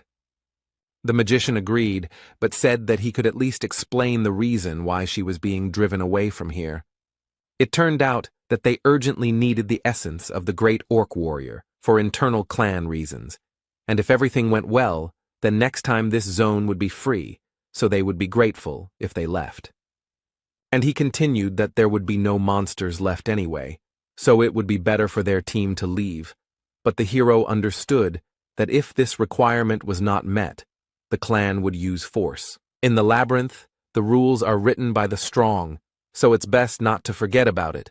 So as not to do stupid things, Bjorn understands that the dwarf wants the best for the squad, but you need to know your place and leave while you're alive. Unexpectedly, Lior Wobdvalki stepped forward, saying that he would sort it out, introduced himself, and tried to establish a dialogue between himself and the clan mage, as if between colleagues. But nothing came of it. The wizard from Zarvi said not to call him elder, and that he was only a pitiful worm, that he was not worthy of being called by the proud word of a sorcerer. He urged Dvalki to find some shame in himself and not dare call himself a magician when all he could do was perform pathetic street tricks. Lior had completely failed. It was sad to hear such cruel words, but the hero believed that nothing could be done. He had to leave. But Hikuro Murad, as the leader, decided to stand up for his own, and Björn believed that now was not the time or the situation for arguments. The dwarf finally lost his temper and began to charge his discharge skill, and the hero was already doubting his sanity because he was going to fight the clan of the 6th floor. Additional fighters from the Zarvi clan approached the magician. They all just looked at Hikuro and were not going to leave, because what could such a low-ranking researcher do to them? The dwarf lunged towards them with a cry of rage, while the wizard seemed to be only waiting impatiently for this, since in this way he would be able to kill this squad with impunity, citing self-defense. But the hero couldn't let that happen, so he made a lightning-fast dash and knocked the commander of his squad into the ground. He pinned Hikuro's head to the ground, not allowing him to move, and told him to stop. The dwarf himself seemed to also begin to understand what had almost happened just now. The Zarvi clan members just watched the performance with predatory eyes, and their wizard said that they had a good team, and Murad should definitely thank the barbarian later. The squad moved away from the scene, and then Hikuro began to apologize for his actions, saying that he had lost control. Rottmiller began to scold the dwarf, and the hero thought that it was right, because it was better to accuse him now so that he would remember everything. But the next moment, Brown forgave him and even praised him for defending his comrade. Misha Karlstein also began to ask for forgiveness. She said that if it were not for her participation, it would have been much easier to cope with the situation, and Dvalki began to deny her guilt. Hikuro noticed how awkward but sincere this consolation was, and the atmosphere between the squad members somehow changed, and the hero began to feel some kind of shame from this situation, as always in such cases. Misha began to talk about how she doesn't like to talk about her family because she is the only one who couldn't make a contract with the spirit beast. Beastmen are able to make contracts with the spirits of ancient animals. This agreement itself can have different forms. Some of the beasts themselves aid in battle when summoned, others cause obsession, increasing the contractor's physical attributes, and some bestow blessings and abilities. Of course, not everyone can sign a contract, but the problem is that Misha is the direct heir of the Karlstein family. She cannot summon a spirit, and this disgraces her family. Meanwhile, the girl continued her story by saying that as a child, she had good relationships with her brothers and sisters. But when she became an adult and was not chosen by the spiritual beast, then everyone began to ignore her, and also called her a half-breed. They say that she has dirty blood. Misha's mother died immediately after giving birth, so there was no one to tell the truth to. The girl could not tolerate such an attitude, so she left home and learned to fight, and that's how she became a researcher. The dwarf and the beast woman had a touching scene, with the former feeling sorry for her, and the latter saying that he reacted to the recent event in this way because he considered them true partners. The hero felt worse from the sweetness of this moment. He mentally asked to stop this conversation, but this was not destined to happen. Hikuro decided to tell his story too.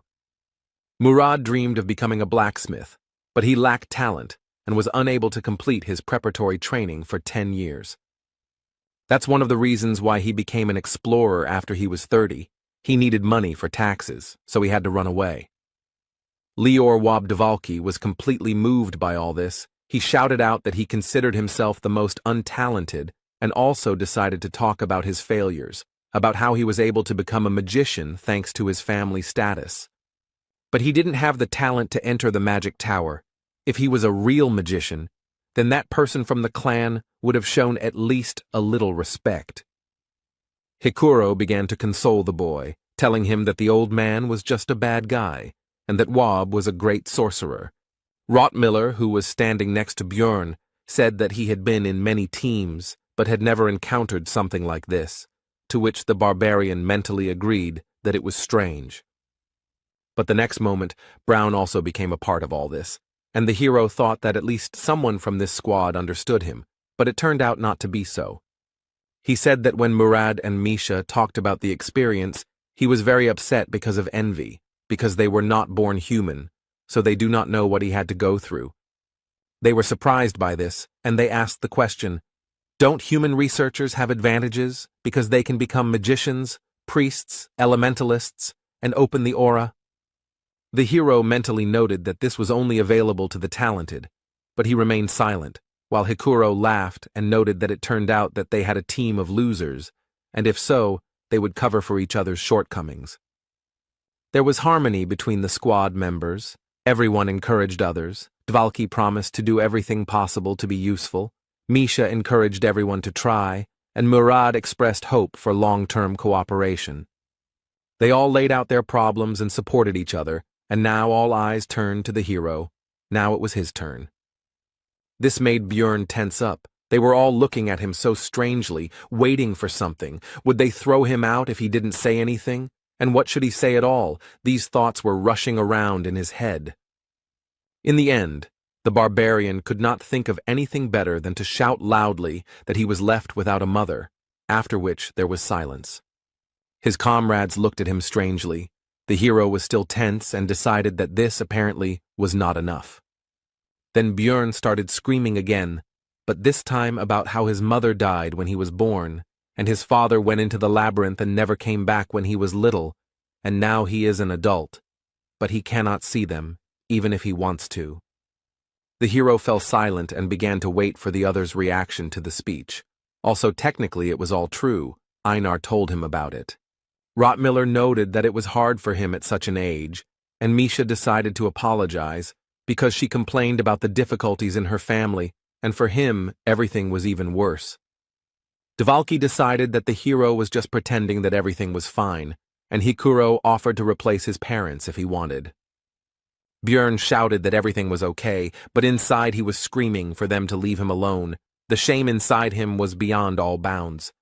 Somehow the hero became the most pathetic member of the group, but he didn't care, and it wasn't like he actually had a mother. In fact, he is a barbarian who uses his knowledge from the game as an advantage over other researchers, and has already reached rank 7 in a measly 3 months. Although, if you think about it, he is a loser who somehow ended up in another reality, where he is considered an evil spirit, who are killed as soon as they find out about them, and he has already been on the verge of death. While Björn was thinking about how shitty his life was and was being consoled by Misha and Dvalki, Hikuro and Rothmiller discussed the group's next steps, eventually deciding to go to a location called the Witch's Forest. When asked why not move to the 4th floor, Murad replied that he had seen too many teams underestimating the difficulty and dying there, so they needed to work on their teamwork first.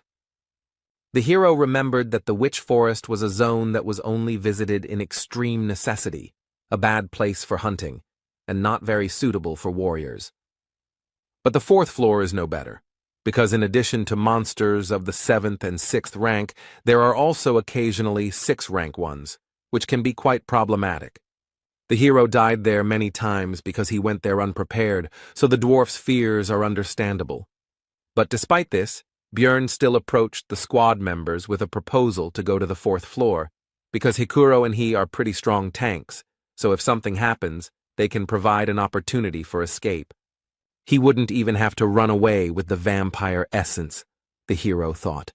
And they also had a mage and 2 experienced researchers in their squad, although the damage would be small, which would make the hunt slow, but they should be able to overcome the floor. Misha told Dvalki that Björn was saying the right things, but she was worried because he was a barbarian, but even a broken clock shows the right time twice a day, so she might as well listen. The hero didn't say anything, but he got angry because he could hear them perfectly well, and in the meantime, the dwarf suggested holding a vote. As a result, their pathetic team decided to go to the 4th floor. They had a long way to go. 3 days had passed since entering the labyrinth. Rothmiller was once again choosing a place to stop. Hikuro suggested walking for some more time, but Brown said that it would take a long time to find another suitable place. Björn noticed that they set up camp at 9 in the evening, just like the last 2 days, which was quite curious. It seems to choose its future resting place based on the remaining distance and speed, which doesn't sound very complicated, but is impressive, especially in the labyrinth, where the concept of day and night does not work.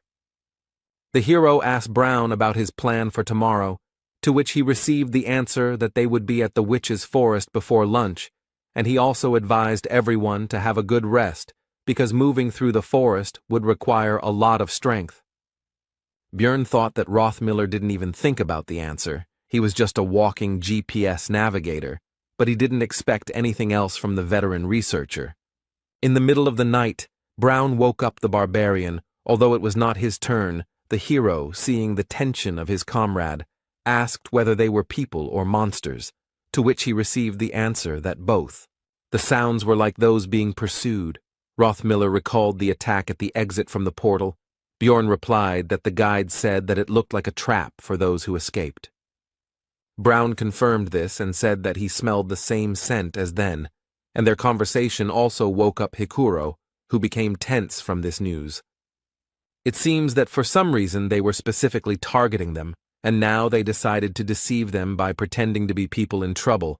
In this situation, Björn decided to take advantage of the opportunity and ask the others not to interfere. Soon, 3 explorers appeared from behind the trees, screaming for help, but the barbarian stopped them with the words that if they approached, he would break their skulls. Orcs appeared behind the night visitors, and they themselves began to talk about the fact that the rest of their team had died, and also promised to reward them for their help. Bjorn demanded that they first put their weapons on the ground, but the adventurers were unwilling to do so, arguing that there were monsters right behind them. The orcs themselves were in no hurry, but simply watched and, it seemed, tried to understand whether the researchers had united into one group, but the hero decided that it was even better that way.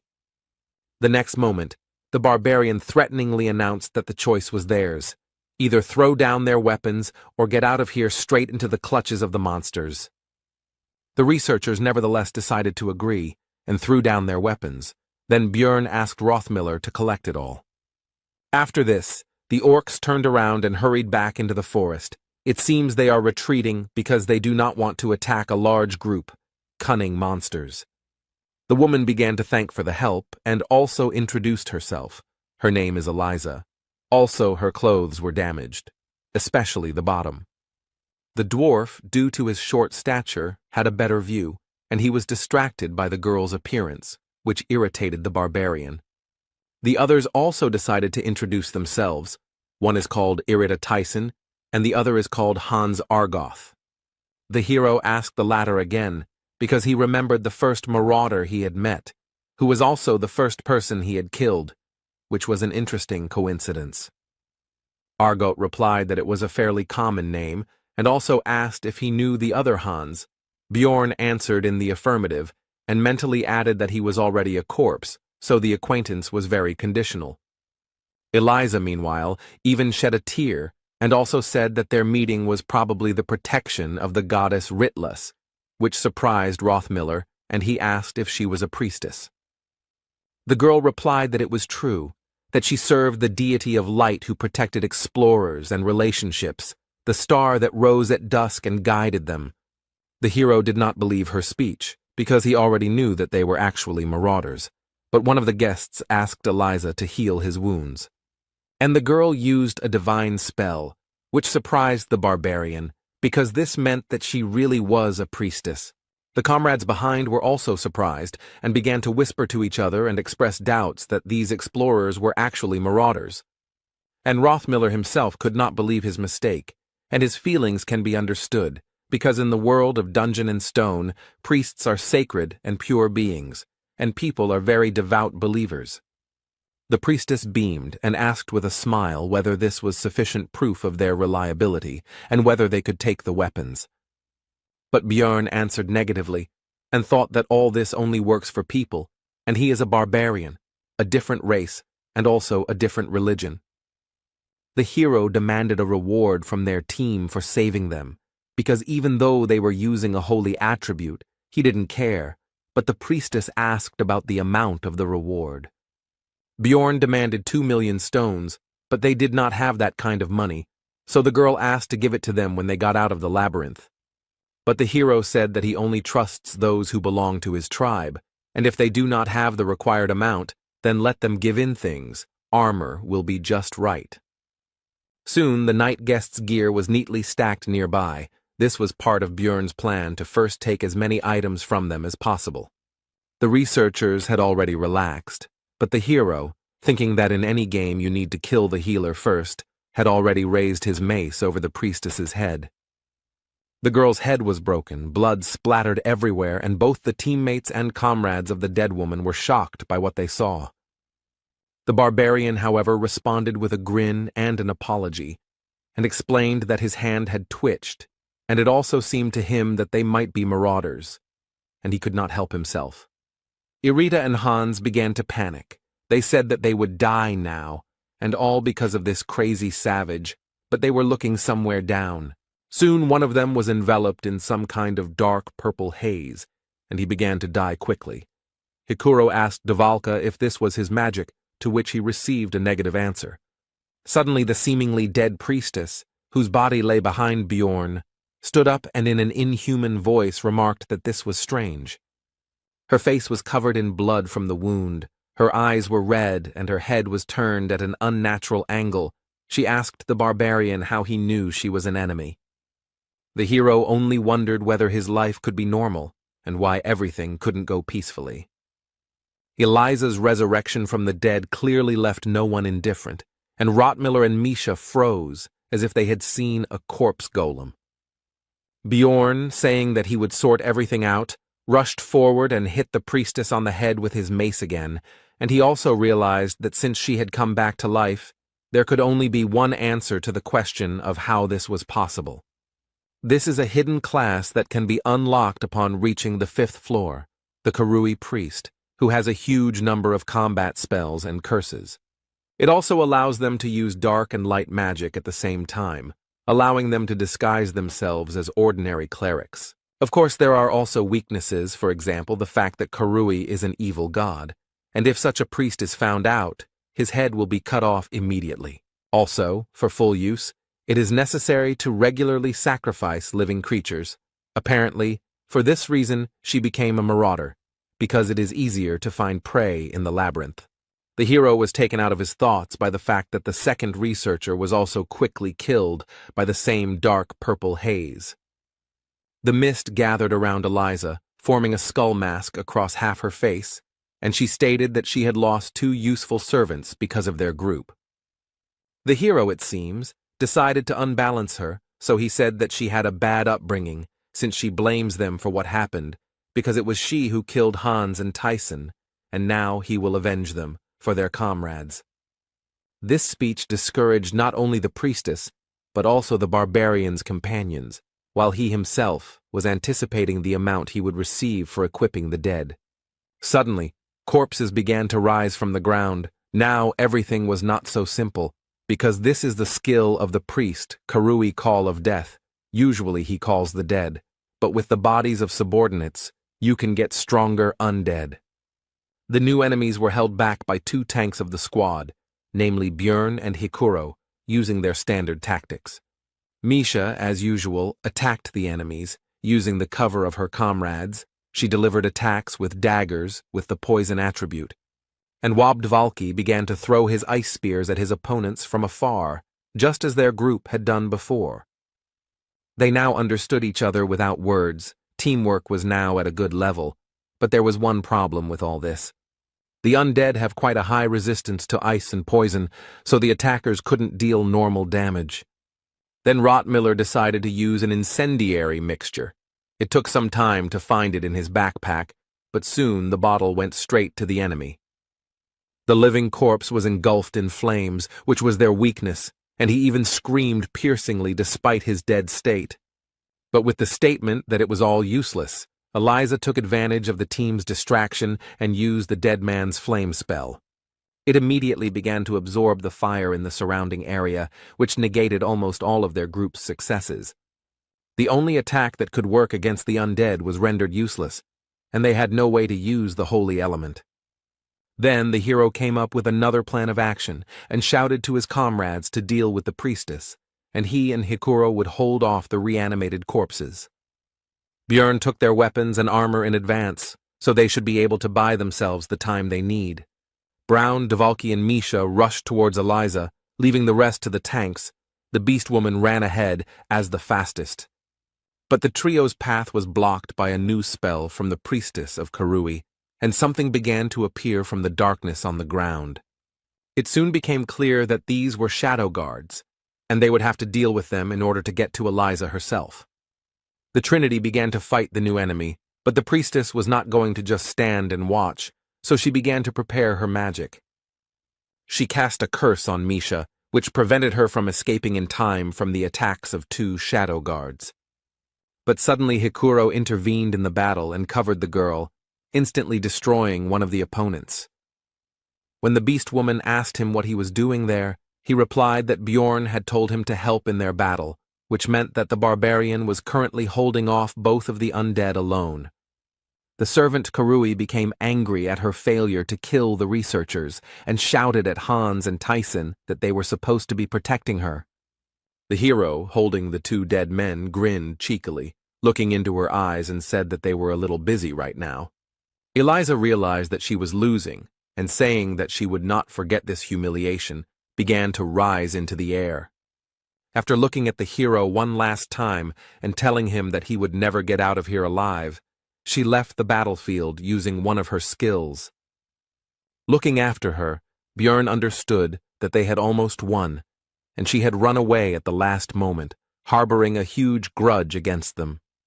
The next moment, the barbarian felt extremely ill. The priestess left him with her entire arsenal of curses, of which there were over 15. It's good that Dvalki understands them, the hero thought, after which he turned to the magician with a request to remove the negative effects from him, to which he only hesitantly asked again. Then Bjorn said that Wob claimed to understand this magic, but he replied that he only knew a couple of spells from this school, but did not know how to remove them. This was very bad news, because physical characteristics could be permanently reduced if the curses were not removed by magic or holy power. Soon the squad was running as fast as they could towards their destination. Hikuro asked how Björn was feeling, to which he replied that everything was fine, although in fact it felt like he was dying. It was all because of the negative effects. If it weren't for the vampire essence, which gives resistance to magic and darkness, he would have fallen off his feet long ago. The rest of the crew were also cursed, but they only received 2 or 3, rather than over 15 like him. It was extremely unfortunate that out of all the effects, he received one that hits stamina, but does not affect vitality, which is why high regeneration does not help. In the game, the character stopped moving when his stamina dropped below 10%, and since he was moving, there should be about 30% left, he had no idea that it was actually 5%. Soon, the area around changed dramatically. It became very gloomy. The team finally reached their destination. It was the Witch Forest. 5 hours ago, immediately after the priestess's escape, the squad discussed the battle that had taken place, and the hero noted its enormous danger, as well as the fact that none of them could have dealt with it one-on-one. Björn said that if they hadn't taken the weapons and equipment and attacked first, some of their group would have died in an instant. Misha's eyes lit up at this, and she shouted that reliable barbarians are the best. She had doubts, but the hero simply went and smashed Eliza's skull. Björn asked Rothmiller if he could track the priestess, but he replied that there were no traces, so it was impossible. The hero informed everyone that she would definitely try to finish what she started before the labyrinth closed, because they would be able to reveal her, to which Dvalki said that they did well and could do it again. Bjorn became angry at the wizard's frivolity and asked what would happen if monsters intervened in the battle, after which he said that they needed to go to the witch's forest. This is the area surrounding the portal to the 4th floor. There are monsters of the 7th and 8th ranks here, many of which have a spiritual body that is immune to physical attacks, so it is not the best place for warriors. But right now, this is the best option, because in this special zone, all status effects, except for the effects of the zone itself, lose their power, which allowed the squad to get rid of curses. Rothmiller noted that it was strange that the barbarian understood the local geographic features, and that this was his first time climbing to the 3rd floor, to which the hero replied that he had studied in the library. Misha and Dvalki took it as a joke, because a barbarian who reads books is simply an impossible phenomenon. Be that as it may, Karui's curses disappeared, but now the effect of the zone appeared, which consisted of auditory hallucinations. The voices constantly screamed at him to die and tried to hurt him by telling him that he had no mother, but he didn't care about their words.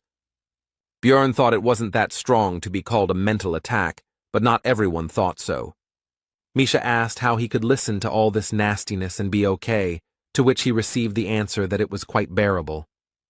Hikuro and Brown were perfectly fine. The Beast Woman was more or less coping. They had all visited this place before, and Bjorn himself was also normal. But Lior Wob Dvalki, who entered the labyrinth for the first time, felt unwell and began to vomit.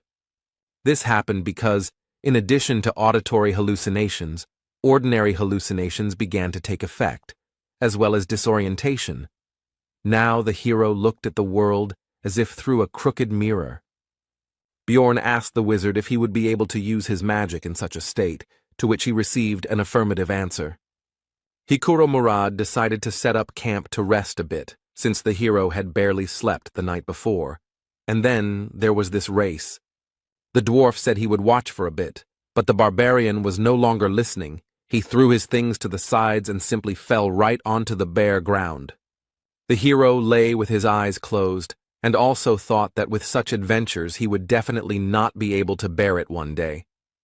His thoughts were interrupted by Hikuro, who leaned over the barbarian and said that he had seen Eliza before when he came to the guild to recruit a team. In the Bloody Citadel, where they went with Bjorn, the dwarf received a numbered item called the Guardian's Bracers, thanks to which his rank was raised. Perhaps she heard about it somewhere. This artifact has the number 3112. It is usually found in rifts above the 4th level. It is one of the 3000, so it is quite strong. The hero was again in a bad mood because of his luck, because he had worked so hard to get the essence, and the guy who had barely lifted a finger then took the numbered item for 50 million. Bjorn asked his comrade why he didn't recognize her right away, to which he received the answer that she was dressed completely differently, and her clothes were so dirty and torn to pieces in places. But it was crystal clear that these were just excuses, and in fact, he was busy staring at something completely different from her face. Bjorn realized that when their team was meeting and discussing their plans in the bar, she could overhear everything and set up an ambush. Hikuro said that treasures always bring trouble, but the barbarian told him not to shift responsibility.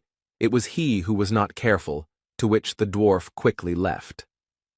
Soon, Bjorn was awakened by his comrades, and Rothmiller noted that he was sleeping very soundly, and he had heard that even barbarians could not stand it on their first expedition, and Misha simply asked how one could sleep in such noise. It turned out that the hero was disturbed by the presence of a group of enemies nearby. These were fairies who were flying nearby. These are rank 9 monsters whose only skill is releasing poisonous pollen mixed with stimulants, one of the few types of non-combat mobs in the game. Bjorn said that there were quite a few of them, and that certain guy should be nearby, so was it worth fighting, to which Hikuro noted that Dvalki had gotten better, so they could handle it. The fight began with Murad sending his lightning at the fairies, after which the monsters simply fell to the ground. But that was not the end, for a monster of the 7th rank appeared, a half-troll that only appears in the witch's forest and has a habit of chasing large groups of fairies. The monster brought its club down directly on Hikuro, who covered himself from the attack with his shield, although it was not so easy for him. He stepped back a little, and the hero remembered that the dwarf simply did not have the same resistance to pain as he did. This is one of the main reasons why the location is not suitable for warriors, because they have to take damage, but here the pain is greatly increased due to the effect of increasing pain sensations. Most monsters are immune to physical attacks, and also use mental magic. The hero finished his analysis while Hikuro led the fight. Soon Dvalki finished preparing his spells. First he used improved freeze, which strengthened the following ice magic, and the half-troll was defeated. The strengthened ice spear pierced through him. Rothmiller urged everyone to get ready quickly, because the witch's forest is not the best place to relax, so they need to quickly move to the 4th floor. But the plans changed abruptly, because some group of researchers was coming out to them. Hallucinations and disorientation prevented them from being seen, but they were getting closer, so this would not last long. Among them was Eliza, who immediately pointed her finger at Bjorn and his comrades and said that they were the ones who killed her dear companions. The researchers prepared for battle, and one of them sent the priestess back, while the hero mentally complained about this woman and the problems she caused. Bjorn knew that this battle could not be won, so they needed to run, but before that they could use one item, which he shouted to the dwarf. He immediately used his guardian bracers, which pushed back the enemies and temporarily provided protection from any negative effects. While the team is fleeing, Misha decides to inquire about how this woman managed to find them, wondering if the witch forest shouldn't be safe. The hero guessed that after entering the forest, Eliza lost their trail, so she began to look for the researchers. She decided to use them by pretending to be a poor priestess who had lost her comrades to marauders. And now he is trying to pit their groups against each other so that he can then simply go and devour all the participants in the conflict. But explaining all this would take too long, and the effect of the item would soon end. So the hero shouted to Misha not to chatter, but to run faster. The scout is the first to notice the enemy's movements, the one who leads the team along the best route. They collect data in advance and then use their rich experience to lead others in the labyrinth. But all their skills are truly tested in the Witch Forest. Rothmiller's key strength is smell, because he has enhanced his sense of smell with special essences, and in this place, he copes surprisingly well. At a certain level of sensitivity, one can even smell mana, which now helps Brown in planning his route. But the enemy also had a good scout, who closed the distance at every opportunity, so they needed to speed up. Now it all comes down to who gets to the portal first. But the problem is that they are all tired, especially noticeable for Misha, who may be fast, but is not particularly resilient. Soon the girl tripped over a stone. Björn immediately rushed to her aid, but she said that it was just a cramp, so let him run on. The hero saw that she was lying. It was actually a sprained ankle, so he decided to take the beast woman on his shoulder and carry her like that. And when Björn turned around, it turned out that his comrades had already managed to run further, apparently not noticing their absence, while Misha began to lament that he should not have stopped and run further. The barbarian called the girl to calm down and said that it was better to stay where they were, because Rothmiller should soon notice that they were missing and would return. The hero himself, although he calmed Misha down, was not completely okay himself, because the situation was becoming very dangerous due to the fact that the Witch Forest could not be passed without a scout. The beast woman began to ask how long they would have to wait here, but her question was interrupted by Hikuro's cry, which rang out across the surrounding area. The girl got scared and asked her friend what they should do because they had to help the rest of the team. Björn replied that relying on sounds in this area was a bad idea, and that attacking them meant that they would not be able to return for them and they would have to move on their own. When asked what is most important in an emergency, the hero would not choose water, food, or tools, although these are important things, but strength of spirit. Right now, Misha clearly missed her. She was screaming that she didn't want to die like this, that she had worked and tried very hard, and it would be too pitiful. The hero told the girl to calm down, and mentally added that when you find yourself in such a situation, you need to accept reality and not deny it. Misha began to blame herself for this situation, because if she had not fallen, then this would not have happened, but Bjorn shouted at her to listen to him, because they needed to focus on the present. He told her to drink the potion from his backpack, so that the girl could walk on her own 2 feet, to which she, having more or less calmed down, agreed. Soon they stopped to rest a bit, and Misha began to lament that she couldn't believe that she had swallowed the potion while riding on a running barbarian. She even managed to think that she would die on his shoulders. Sitting by the fire, the hero thought that 4 days had passed in the labyrinth, so it would only get more difficult, and now only the 2 of them had to hold out until the labyrinth closed. The worst part is that most of the monsters are spirits, which they can't attack, meaning they really need attribute power. Then the hero made a decision and first of all asked Misha if she was married, to which she noted the strangeness of this question, but still answered that she was not. Then Björn continued asking, but this time about whether she had any beliefs that she shouldn't show her naked body to men she barely knew. The girl, embarrassed, replied that circumstances vary. The barbarian said that this was great, after which he took off his helmet and began to approach Misha, and she shouted at him not to approach, and that in general she was not ready for this. But he simply put a ring on her finger and said that he was keeping it for the person to whom he could give it. All this surprised the girl. She did not understand what was happening. Bjorn told Misha to swear by her guardian god, and in exchange for this, he would always be by her side. And he continued by saying that from the moment she accepted this ring, then he himself would take an oath on the honor of a warrior that he would support her, and he hoped that the girl would promise the same. Embarrassed, Misha asked him about his seriousness, and then explained that it was a bit unexpected, but it was the first time she had received such an offer, so it wasn't that she wasn't happy. And then she apologized and said that she didn't think of him in that way, and then she tried to explain something else, but she was constantly embarrassed and spoke incoherently, so the hero didn't quite understand her. In the end, the blushing beast woman shouted that she generally preferred thin men, and he, a stupid barbarian, had no masculine charm at all. Bjorn explained that there was a misunderstanding. He didn't mean it, but simply asked to become his comrade, which is why he gave the ring.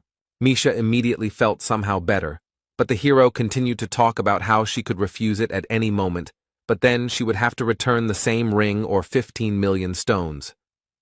The girl began to complain about the price, because it was too much money for a simple decoration, so she began to inquire about the reason. Bjorn said that this ring could fulfill her cherished wish, and mentally thought that if he had not played Dungeon and Stone, he would never have done this.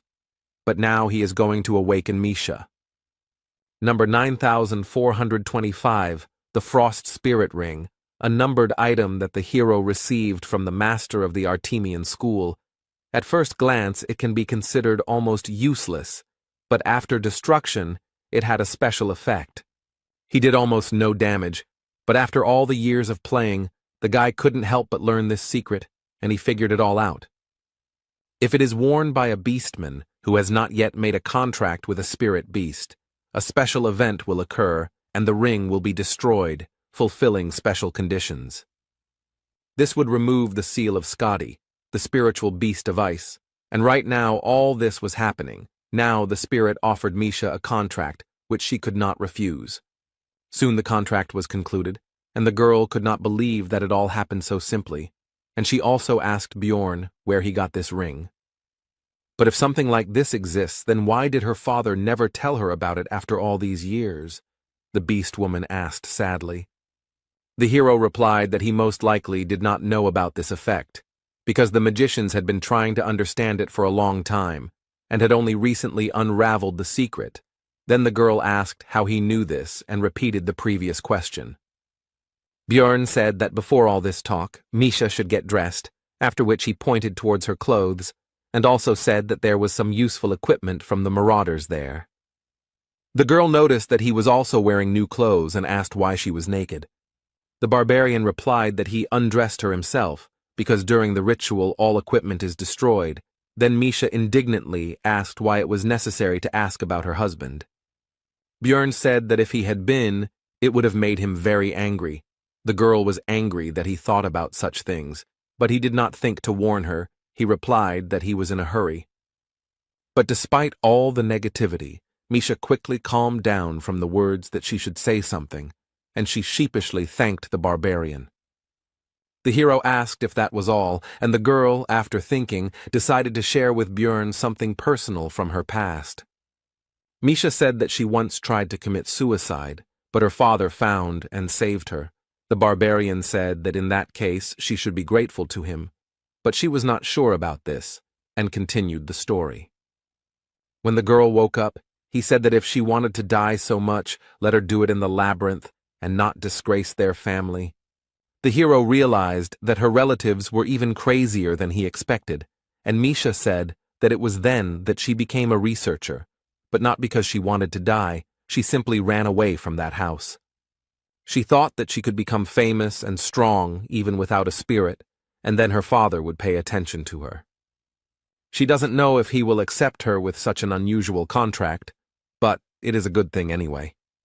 And the next moment, the girl bowed to Bjorn at the waist and said words of gratitude once again, and also added that she would not forget his deed for the rest of her life, would seal it in her heart and thank him. A beastman who has made a contract with a spirit beast will receive one of 3 types of enhancement: summon, strength, and fortify. Misha Karlstein received the last one, and now her body is forever imbued with the power of the ice beast, Skadi. Now they have the attribute attacks they needed so much, and finally, they don't have to worry about encounters with spirit-type monsters, and they are pretty weak, so there won't be any problems. Now Misha can fight alone, but like the barbarian spirit seal, the beastman must strengthen the spirit beast. The girl is only in the first stage, so she cannot yet add an attribute attack to her weapon, but she used to be a martial arts master so she can fight with her bare hands. But the witch forest is too difficult for one person. The monsters were weak, but there were many of them, so the partners had to run away. The hardest stage of survival is just beginning. 11 hours passed. All this time Misha and Bjorn avoided large groups of enemies, attacking only small ones. Thus, many were defeated. Despite the difficult situation, the researchers did not stop collecting magic stones, and the hero was simply happy that they did not encounter any 7th-rank monsters or Eliza. But now another problem appeared. The Ring of Frost spirit was destroyed, and now the corpse golem's passive skill became active again. The acidic blood began to corrode the equipment. Even the lithium breastplate and shield lost their shine. Although they were made of 2nd-level materials, it would cost a lot of money to repair. Also, during all this time, the partners failed to find a single attribute essence, so Bjorn could not inflict any damage on the ghostly monsters. Misha was forced to cope with this alone. Now she had less and less strength left. According to the hero's estimates, their chance of returning to the city alive was about 30%. The Witch Forest's debuffs get worse over time. Now that 12 hours have passed, they've gotten stronger. You can tell by the feel of it. Bjorn decided to tie a rope to himself and Misha so that if something happened, they wouldn't lose each other. He also asked the girl about her knowledge of the increasing negative effects of the zone. She already knew everything. In addition, they are now also affected by the witch's eye status, which is why it is considered that one should not linger in this place.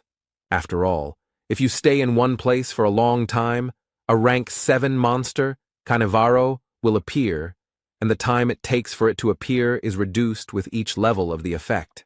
It had been more than 60 hours since the team split, or more than 50 since entering the forest. The witch's eye had reached level 5, and the other debuffs had also increased. During this time, the road was not found, and Misha and Bjorn cannot stop to rest, because at this level of effect, Cannavaro appears in 10 minutes. It would take about 15 to kill one, so if they didn't keep moving, it would first turn into an endless battle, and then defeat would follow. The only thing that could be done in such a situation was to stretch a rope between them, because that way they could find each other if someone fell behind or fell. This morning, Misha's condition finally worsened. It wasn't because of illness or wounds, it was exhaustion. The barbarian had to slow down, but the rope continued to tighten. The girl could no longer maintain even a very slow pace. The hero believed that perhaps most of the damage was related to the hallucinations she was seeing. Bjorn told Misha to climb on top of him so she could close her eyes and rest a bit, maybe even fall asleep. The girl tried to object, but the barbarian simply picked her up and placed her on his shoulder. Usually she would have resisted, but now she had no strength left at all. Another 17 hours passed. All this time Bjorn carried Misha. Except for moments of battle, the effects of the zone intensified again, including the witch's eye. The hero felt that he himself was also already at the limit, and if they failed to find a certain thing before it was too late, then everything could end badly. But suddenly Bjorn's thoughts were interrupted by a familiar voice. It was his ex. She was not at all like the illusion of the forest. The guy had a feeling that he would feel warmth if he touched her, and she, seeing his gaze, asked about what he had already managed to imagine. Bjorn noticed that she behaved exactly the same way in life, which meant that his memories were probably used as a basis. The ex skillfully manipulated the hero's weaknesses, made him get excited even in such a situation, and then told him to leave the beast woman and choose her. The guy already succumbed to her words. But Misha intervened in the situation. She delivered a powerful uppercut with the power of the attribute to the enemy and sent him flying. The hero, while his partner was fighting, slowly came to his senses and began to assess the situation sensibly, realizing that it was still some kind of illusion. Misha, meanwhile, continued the fight, apparently winning without any particular problems, even using only hand-to-hand combat. It was clear who would soon win, and so it happened. The girl approached Bjorn, all beaming, and reported that the dryad had been defeated. Then the hero understood everything. It was a very rare monster of the 8th rank, that appears in this forest and uses the charm skill. Now it became clear to Björn why the illusion was so realistic, because it was not a zone effect, but a skill, so he thanked Misha. Without her, he would definitely have problems. But the conversation had to be interrupted as a group of researchers appeared ahead. This was the first meeting with someone after their team split up. The witch forest is huge, and no one uses it as a hunting area, so it is very difficult to meet others here. They spent 8 days on the 3rd floor. The main part of the squads have already moved on. They seemed friendly. Misha was already happy and asked Bjorn if they were saved, but he told her to calm down, and mentally added that they could not be trusted. The archer woman said that there was no need to be afraid of them, because they were not bad people. They themselves had children of the same age in the city. But these words never calmed the hero down. On the contrary, they made him wary, because this was even more dangerous, since it meant that they needed to feed even more mouths. This was a motive for making money at any cost. Misha asked what the problem was, since this was the help they needed so much, but Björn told her to just keep quiet. He had gotten into trouble many times and would usually ask for help if he promised a reward for getting him out of the forest. Then it would be a good deal. The first thing the hero did was to figure out who these people were. First, he introduced himself, then they started doing the same, but one of them turned out to be Hans, which immediately took away 1 point of trust from them. Bjorn analyzed the explorers. Their team consisted of 2 warriors, 2 archers, and a scout. It's all too dangerous. Besides, intuition tells him to be careful. Of course, he may be worrying for nothing, but these people look suspicious, so the barbarian decided to refuse help and began to slowly retreat. It soon became clear that his intuition had not failed him, because an arrow had been fired right at them, from which the hero had covered himself with a shield, which meant that these were not simple researchers. The young man didn't seem to expect this and asked a female archer named Viet why she did this, and she told him to look at the barbarian's equipment. It was made of lithinium, for which you can get a large sum of magic crystals in the city. She was already looking forward to it. The guy said that they were also explorers, but the scout told him to just step back since he was not going to help. The rest of the squad, except for the young archer, agreed to the attack. Misha asked if they would run away. Bjorn thought about it, because the balance of power is not in their favor, and they also have a scout who will quickly find them in case of escape, so there is only one option. He then told his partner that they would have to stall for time, after which he offered the marauders his backpack and shield. Misha shouted at them to kill this barbarian because she was the princess of the beastmen and would generously reward them for saving them. Her game was so plausible that it made even Bjorn doubt, although he himself proposed the plan. The girl's words made the scout doubt, but the female archer said that this was not an option. They both had to be killed, otherwise their activities could be exposed in the city. The warriors of the squad noticed that the princess might have something valuable, so they rushed forward with the words that the spoils would go to whoever found it first. The barbarian began to prepare for the collision because he couldn't delay any longer, but he also understood that it was no longer necessary because enough time had passed. And he was right, because what he was waiting for happened. A 7th-rank monster, Cannavaro, appeared right in front of them. After this, the hero told Misha to grab onto him and ran forward, thinking along the way that it was impossible to escape from the monster because he would pursue the victim until death. Therefore, it was possible to use the marauders as a diversionary tactic, and he began to break through their ranks while they were at a loss. This should have out-aggroed Cannavaro, who took advantage of the fact that no one was attacking him and used his magic mind skill without any problems. The marauders decided to deal with the monster first, because of the mines, they would not be able to pursue the prey anyway, and the prey itself would not be able to get far. The hero understood that there was no way he could dodge the mines, so he had to rely on his strength and regeneration, simply running straight through the traps. Cannavaro, meanwhile, noticed the escape of his prey, so he called for support from a group of hounds, a breed of dog used for hunting. It seems that the marauders greatly overestimated their strength, because they began to lose their lives very quickly, one after another, from the monster's arrows, mines, and dogs. One of the dogs managed to catch up with the fleeing Björn and Misha and grabbed the barbarian's leg, preventing him from continuing his escape. The hero had to use the flesh explosion skill to get rid of the dog, but at the same time, he lost the ability to run further. His leg was finished. In that case, the plan will have to be changed. Björn told Misha that he was leaving the rest to her. She told him to leave her in Canivaro. The barbarian threw the girl's light body without any problems. She rushed straight at the monster, who was not expecting such a thing, and it was finished with him in an instant. Among the attacking marauders, one was still alive. It was the same female archer who first fired an arrow at them. She tried to beg for mercy, but Misha was not going to spare her.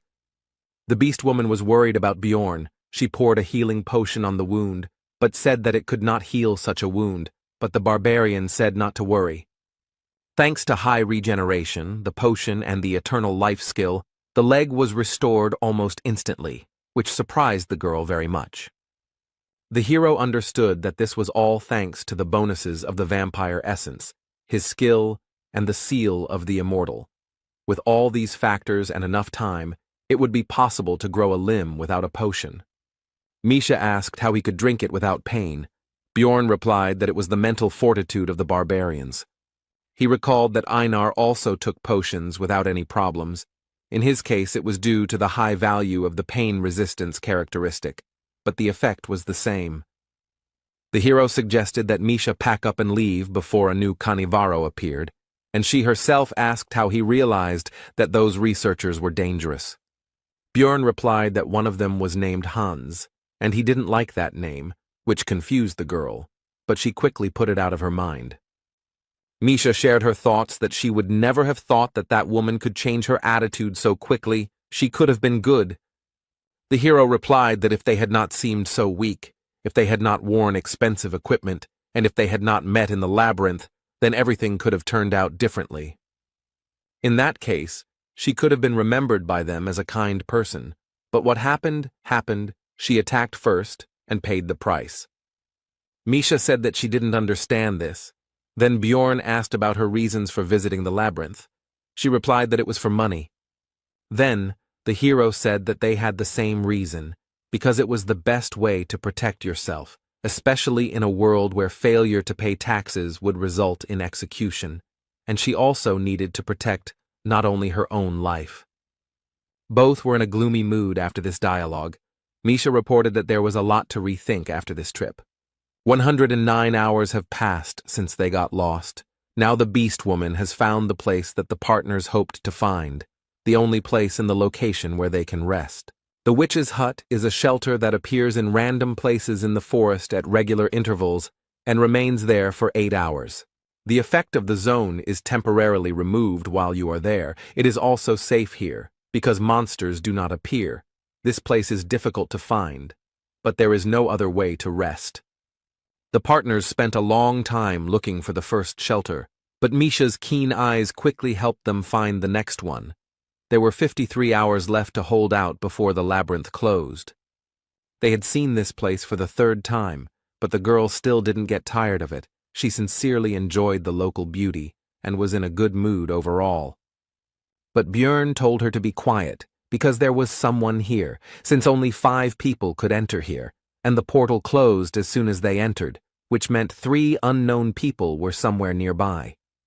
Soon they found a man dozing carefree in a field of flowers. It was one of those who helped Eliza then, but now he looked so-so, so the hero was interested in how this happened. Misha reported that there was also someone in the hut. She also noticed that these were the same researchers. Bjorn decided to knock out this guy first. He raised his mace up and brought it down sharply right on the man's face, and the girl noticed that he was just going to knock him out. Soon all 3 researchers were knocked out and tied up. Misha was surprised that the first of them was still alive, and also noted that it would not be for long if he was not helped right now. Then Bjorn poured a healing potion on all the captives, and they quickly came to their senses, both due to the healing and due to the pain they were experiencing.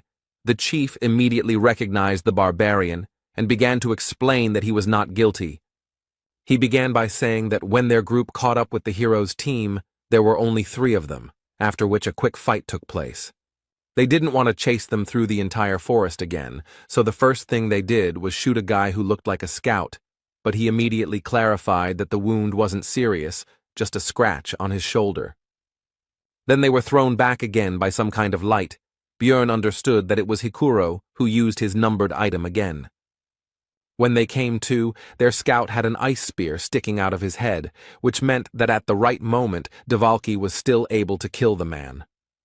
Looking at the captives, the hero thought that the rest of the team seemed to have managed to escape, and that the scream that he and Misha heard after the separation was due to Rothmiller being wounded. The man meanwhile continued his story by saying that due to the loss of the scout, they could not continue the pursuit, and simply wandered around the area. The problem started on the 2nd day after his death. Eliza showed herself. They understood everything. Only after she absorbed the life force of one of the researchers, the girl turned out to be a priestess of Karui. The man started to justify himself by saying that they had been deceived, so it was not their fault, and they had not intended to kill anyone for no reason. But Bjorn told him to shut up. Then tears began to flow from the man's eyes, and he began to apologize and say that they had been very stupid to fall for the deception, and he also promised to compensate for all the damages and beg for mercy. Misha told the hero that she would accept any decision he made, and he himself was thinking about what to do with all this, because even though he had already killed people, back then they were freaks who attacked first. They were not worthy of living. This case was different. They caused problems, but no one died. It was completely different. Björn wondered if it would be right to kill them. It was as if 2 images appeared in the hero's head, one for good, the other for evil, but not in the usual image of an angel and a demon, but in his current, savage and former, from the past world, form. The barbarian said that whether it was right or wrong didn't matter. The main thing was that they could create problems in the future, so it would be easier to kill them. The good man said that you can't kill people because of one mistake, so why does he doubt? Because sparing them would be the right thing to do.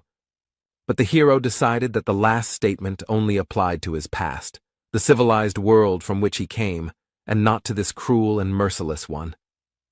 Björn asked Misha's opinion on the current situation.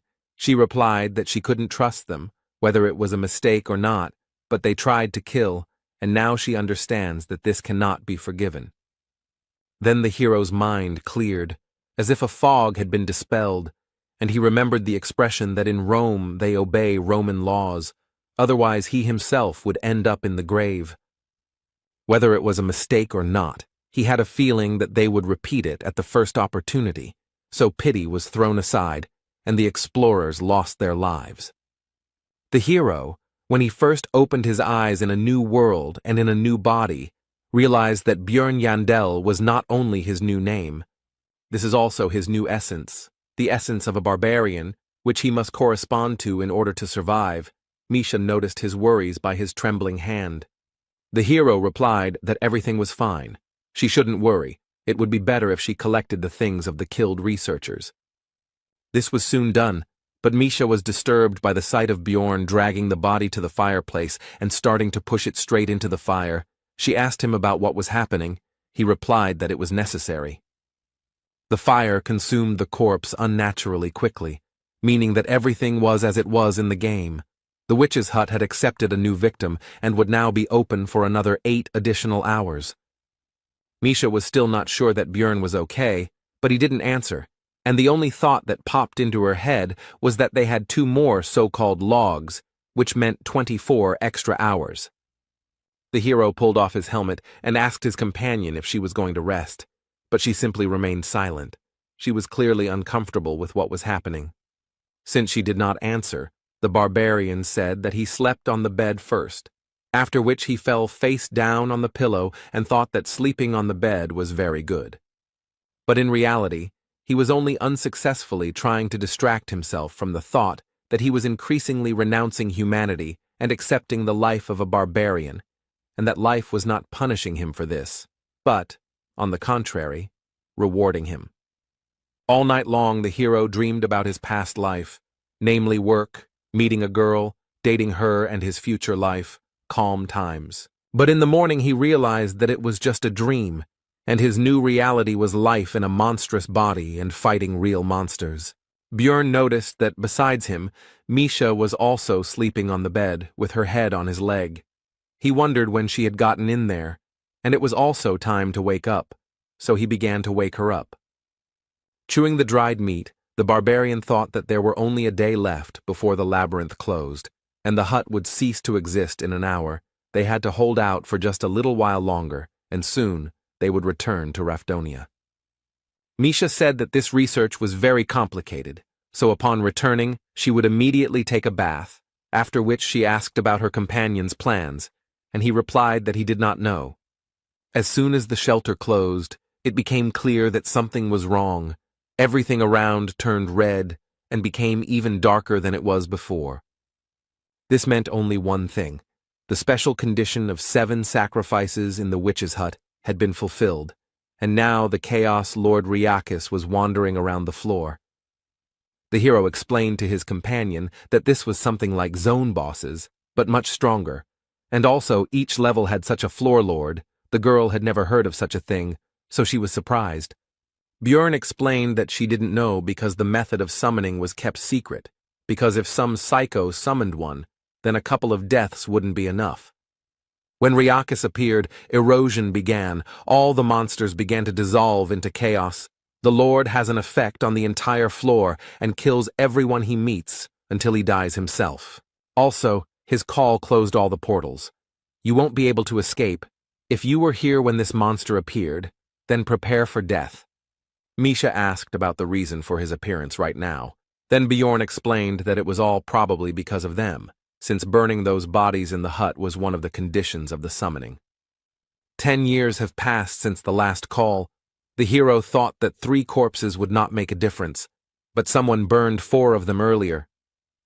The girl began to panic because of this. The barbarian said not to tell anyone about this, because if someone found out about their participation in the conscription, it would not end well. The barbarian also reported that the zone effect no longer affects them, so they will now be able to leave here, and their path will lie in the orc settlement. The Zarvi clan has settled there. It is huge. They operate above the 6th floor. They have hundreds of members. A meeting with Riakis is deadly, so to increase the chances of survival you need to join them. It's unlikely that the entire clan will be on the 3rd floor, but to control the area they should have at least 10 teams, which would already be good. A huge crowd of researchers had already gathered here. The clan leader tried to call for order, but from everywhere came requests for help, promises of a reward for saving, accusations, and lamentations.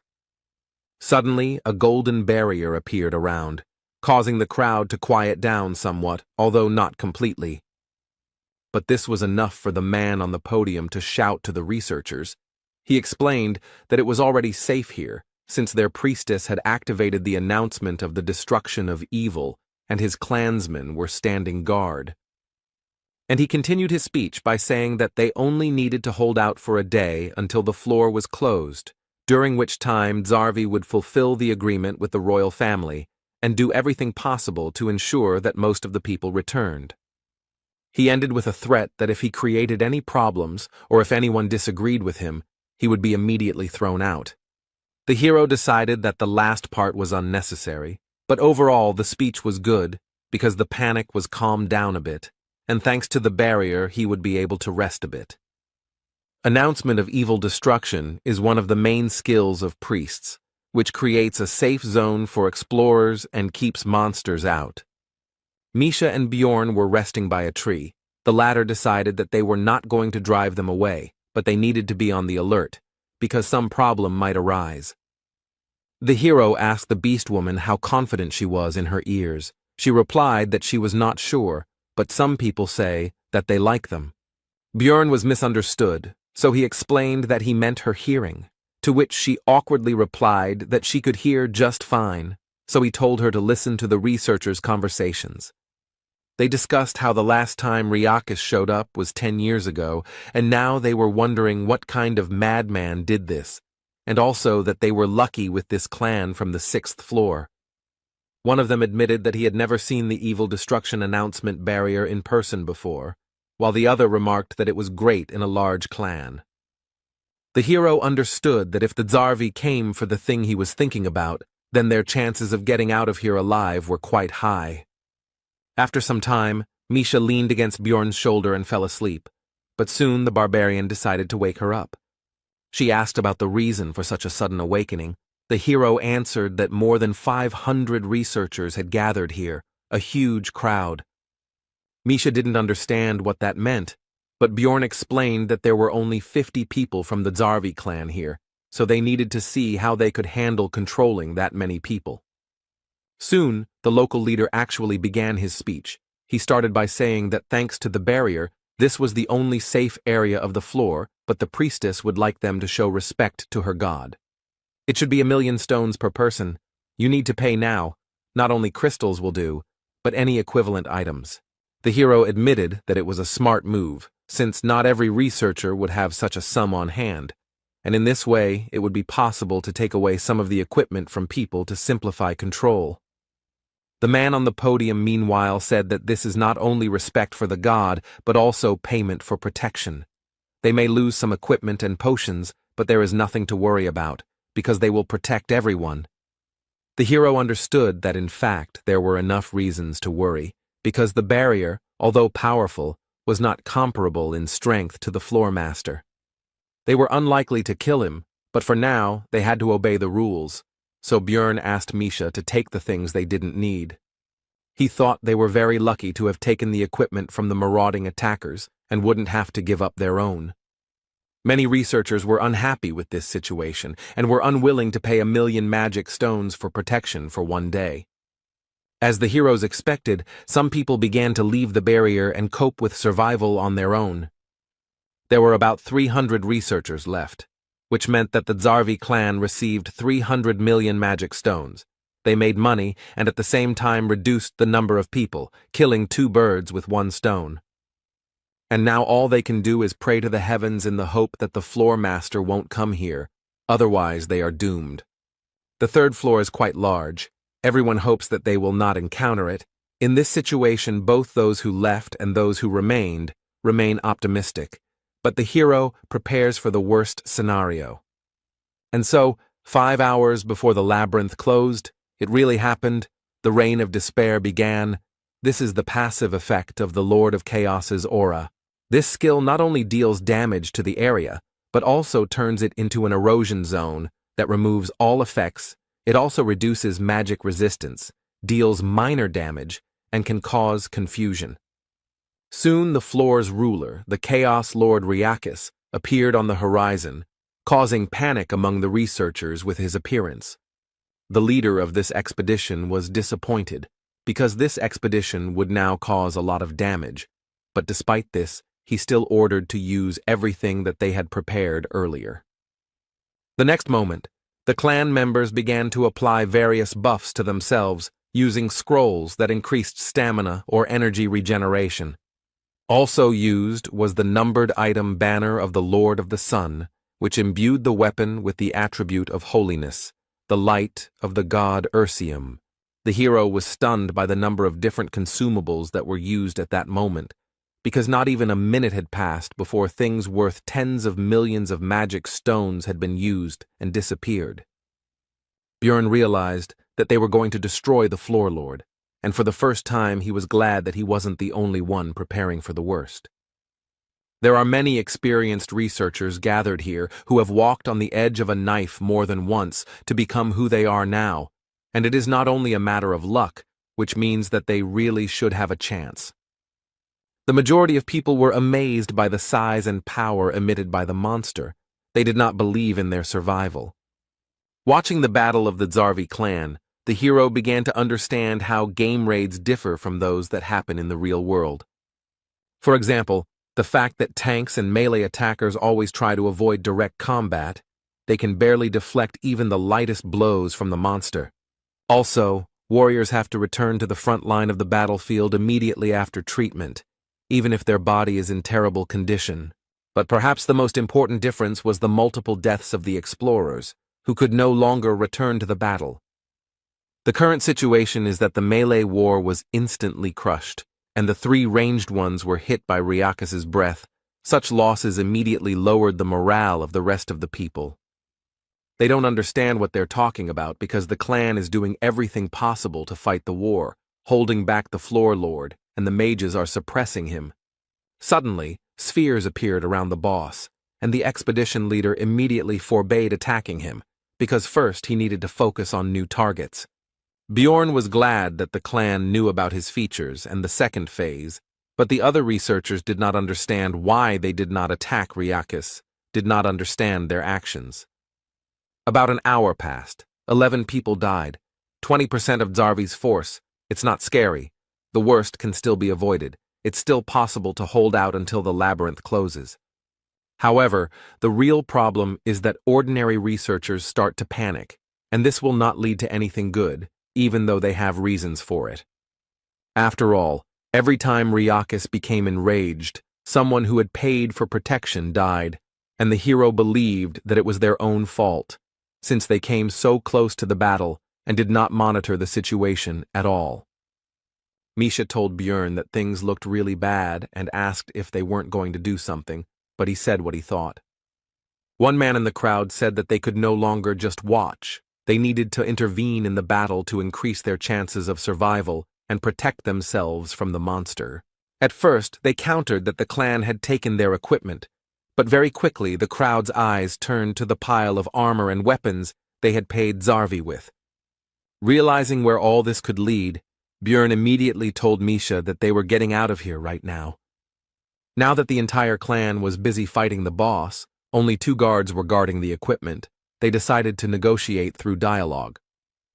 But the panicking crowd did not listen. They attacked even the high-ranking and experienced researchers, but the numerical advantage was on their side. Soon the clan fighters were defeated. The hero knew that things would only get worse, since ordinary fighters had no idea how to properly fight Ryakis, so he urged Misha to run faster. Soon, spirits of chaos appeared on their way, but there was no time to fight them. They needed to run away, so they turned in the other direction.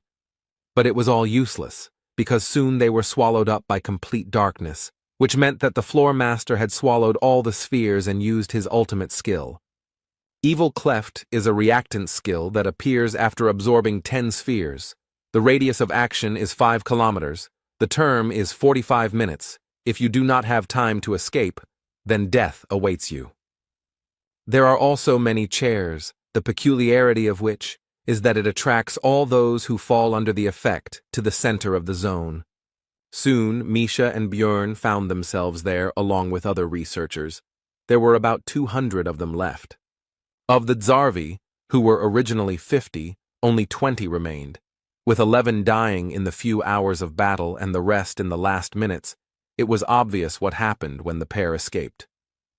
Now the clan fighters were aggressive towards the other researchers. They bared their blades in their direction and refused to let them get closer to them, because it was because of them that many people died. They also said that they should be grateful that they were not finished off immediately, and that there would be no protection now. The ordinary researchers were at a loss, and then one of them said that they needed to get out of here as quickly as possible, otherwise everyone would die. He had read about this in ancient texts. He also said that they needed to get out of the 5-kilometer zone. There would be monsters in their way, but if they acted together, then they would have a chance of salvation. Bjorn understood that the main problem was that if you move away from the center, the clones of Ryakis and the spirits of chaos will attack like crazy. More than half of the researchers left, but the hero and the girl were not going to bet on such low odds. They would bet on what looked more reliable, on the clan. So they headed there, but Talon blocked the way. Bjorn started the conversation in a friendly manner and asked if they had received the essence of the orc hero. He first answered that they had, but then came to his senses and asked how he knew this. Meanwhile, the vice-captain of the Zarvi clan, Iraz Magrain, was later informed that 23 people had survived, including 3 priests, 6 mages, 12 ranged attackers, and 2 warriors.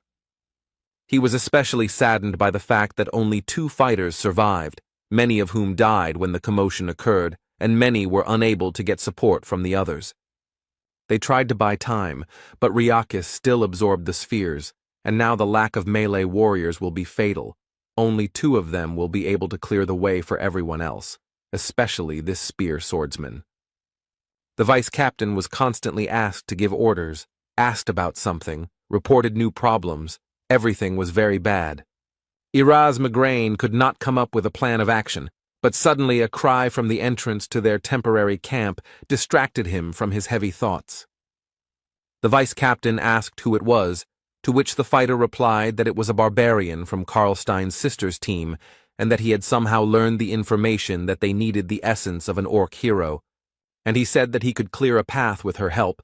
Then Migraine used his skill survival instinct, which can highlight targets that can increase this very chance of survival, and Bjorn glowed brightly. Iraza application saved from many situations, and now it said that this barbarian was a chance for salvation, so he came closer and first of all asked the name of the guest. After that, he introduced himself and asked how he knew about the essence of the orc hero. Bjorn replied that it was an assumption, but why else would such a respected clan occupy a zone on the 3rd floor and take so many expensive consumables with them? These items are clearly not for ordinary orcs, which means their target was higher, a rank 5 monster, an orc hero, a hidden boss that can be summoned at the altar in the orc settlement, and 777 magic crystals of these same orcs.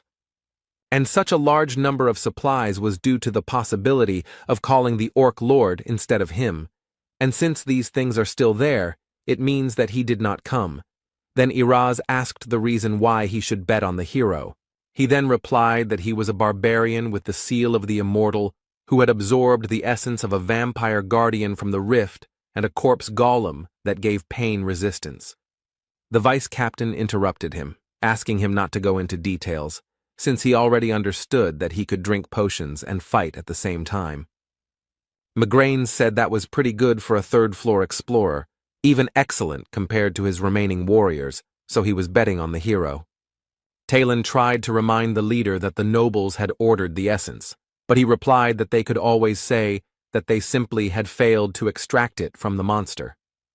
By donating crystals, 3 orc heroes can be summoned, each of them a different named monster, in other words, high-level opponents with inconvenient essences. That's why the group that hunts them must be strong and special, even though this monster is only a rank 5. Each orc brother drops an essence of a certain color. Danish drops a red one with the Cry of Passion skill, and Velt drops a blue one with the Banner of Struggle. But the hero hoped that the clan had met Targus, with one special skill that could become the basis for his build. And Bjorn was lucky. It was what he needed, the green essence. Such luck makes him think that something very bad is about to happen. The barbarian absorbed the essence of the orc hero, which instantly increased many of her stats, such as strength, agility, morale, bone strength, and physical defense. The hero felt his body filling with power, and although his pose seemed funny from the outside, no one laughed at the situation. The vice-captain only reminded him to take off his equipment before using the new skill. On Migraine's orders, potions and scrolls were quickly brought. Bjorn understood that the former clan would indicate the appropriate support. After this, the hero used all the consumables he had brought, which temporarily significantly increased many of his characteristics. It was not necessary yet that all the clan's mages, as well as their priest, also began to impose their blessings and magical enhancements, among which was something that increased his aggro level, that is, attracted monsters specifically to him. After that, it was time to use his Bloodmaster skill, which allowed him to temporarily use someone else's skill by absorbing the owner's blood. The best target was Talon Orifring of the Karlstein family. Judging by the redness of the eyes, it was the unholy one, which reduced the maximum amount of essences by 1, but increased the effectiveness of active skills by 1.5 times. After that, the hero finally used the skill he received from the orc hero's essence. It was gigantification, which increased his body size, his aggro level, and his physical characteristics. All his clothes were torn. The people around him had different reactions, but the blushing Misha covered her eyes with her fingers and then peeped through them. Erasmus decided that the hero needed to cover himself with something, so he ordered several cloaks to be brought, and soon the preparations for the exit were complete. There were 30 minutes left before death, so the giant barbarian, with a cry of Yahello, rushed forward at maximum speed. Behind him ran 23 members of the clan, Misha and 40 researchers who decided to stay here. They were allowed to join in exchange for all the equipment. Migraine also suggested using the sacrificial seal on them, which increased their characteristics depending on the number of victims within 100 meters. Now, with all these buffs and skill, the power and instinct of destruction overflowed the hero's body, and it was good that they did not need to be restrained. The road was blocked by small clones of Ryakis, although they were only that size for him now, but their height was almost 2 meters, but now Bjorn could handle them without any problems. These creatures carry damage to the person who destroys them, and even a barbarian with overinflated pain resistance still felt the numbness, which is why it is very important to have a tank in the evil rift. Of course, in his case, thanks to the vampire essence, and specifically the skill source of darkness, it is enough to simply protect the heart. But for others, be he a famous swordsman, mage, or priest, all this will be useless. All the monsters attacked only him because gigantification increases aggro proportional to body size, and barbarians are already very large, so it is very difficult to imagine his level. Talon Orifring entered the battle, and after destroying one of the clones he immediately received a blowback, so he asked the priest to heal him so that he could continue the battle. The hero shouted at him to stop getting wounded for no reason and get out of here, because he should be the only warrior on the front line. This is because he has the Orc Hero's Path passive skill, which increases all defense when health drops below 50%, with the maximum effect being achieved at 20. And to use this skill to its full potential, no one should approach the front line. He will deal with everything himself. The giant barbarian was breaking through the path for the rest of the explorers, and he was doing it as quickly as possible. The others were also hurrying after him, because soon this place would collapse. The vice-captain decided to send Tylon to the back of the crowd, because you never know when monsters will appear from behind. He himself was worried that just one single attack had caused him unbearable pain, so he had to retreat like an idiot, and he didn't understand how the hero could stand it. The Beastman wondered who this was, because at first he seemed like a simple third-floor explorer hanging around his sister. He seemed like a simple barbarian warrior. No matter how much resistance he has, even though he is a tank, how can he not hesitate at all? In the crowd of researchers, conversations began to break out about how it was true what they said about the barbarians, that in bravery there was no equal among them, and also that with such a person in the clan, they would be like behind a stone wall. They were surprised that he was still unknown, and no one knew his name. They were afraid to think about what they would do without him. Mac Klana noted that if there was a barbarian hero among them, the famous Balkan, then Bjorn would most likely be like him, while Tylon thought that everyone would soon be talking about him. Soon the exit from this location appeared ahead, so everyone gathered their remaining strength and hurried to leave it as quickly as possible. Immediately after leaving there, Bjorn's soul power was depleted and the gigantification skill was immediately cancelled, and he began to return to his usual size. A few seconds later, when not everyone had yet managed to leave the zone, an explosion was heard that destroyed the entire orc settlement and those who remained inside. They were very lucky that gigantification ended immediately after their exit. It's a real miracle that they managed to escape. But Erasmus said that it was too early to relax, because after escaping from instant death in the evil cleft, one of the survivors would be chosen as prey. The chance that it would be Misha or Bjorn is 1 in 15.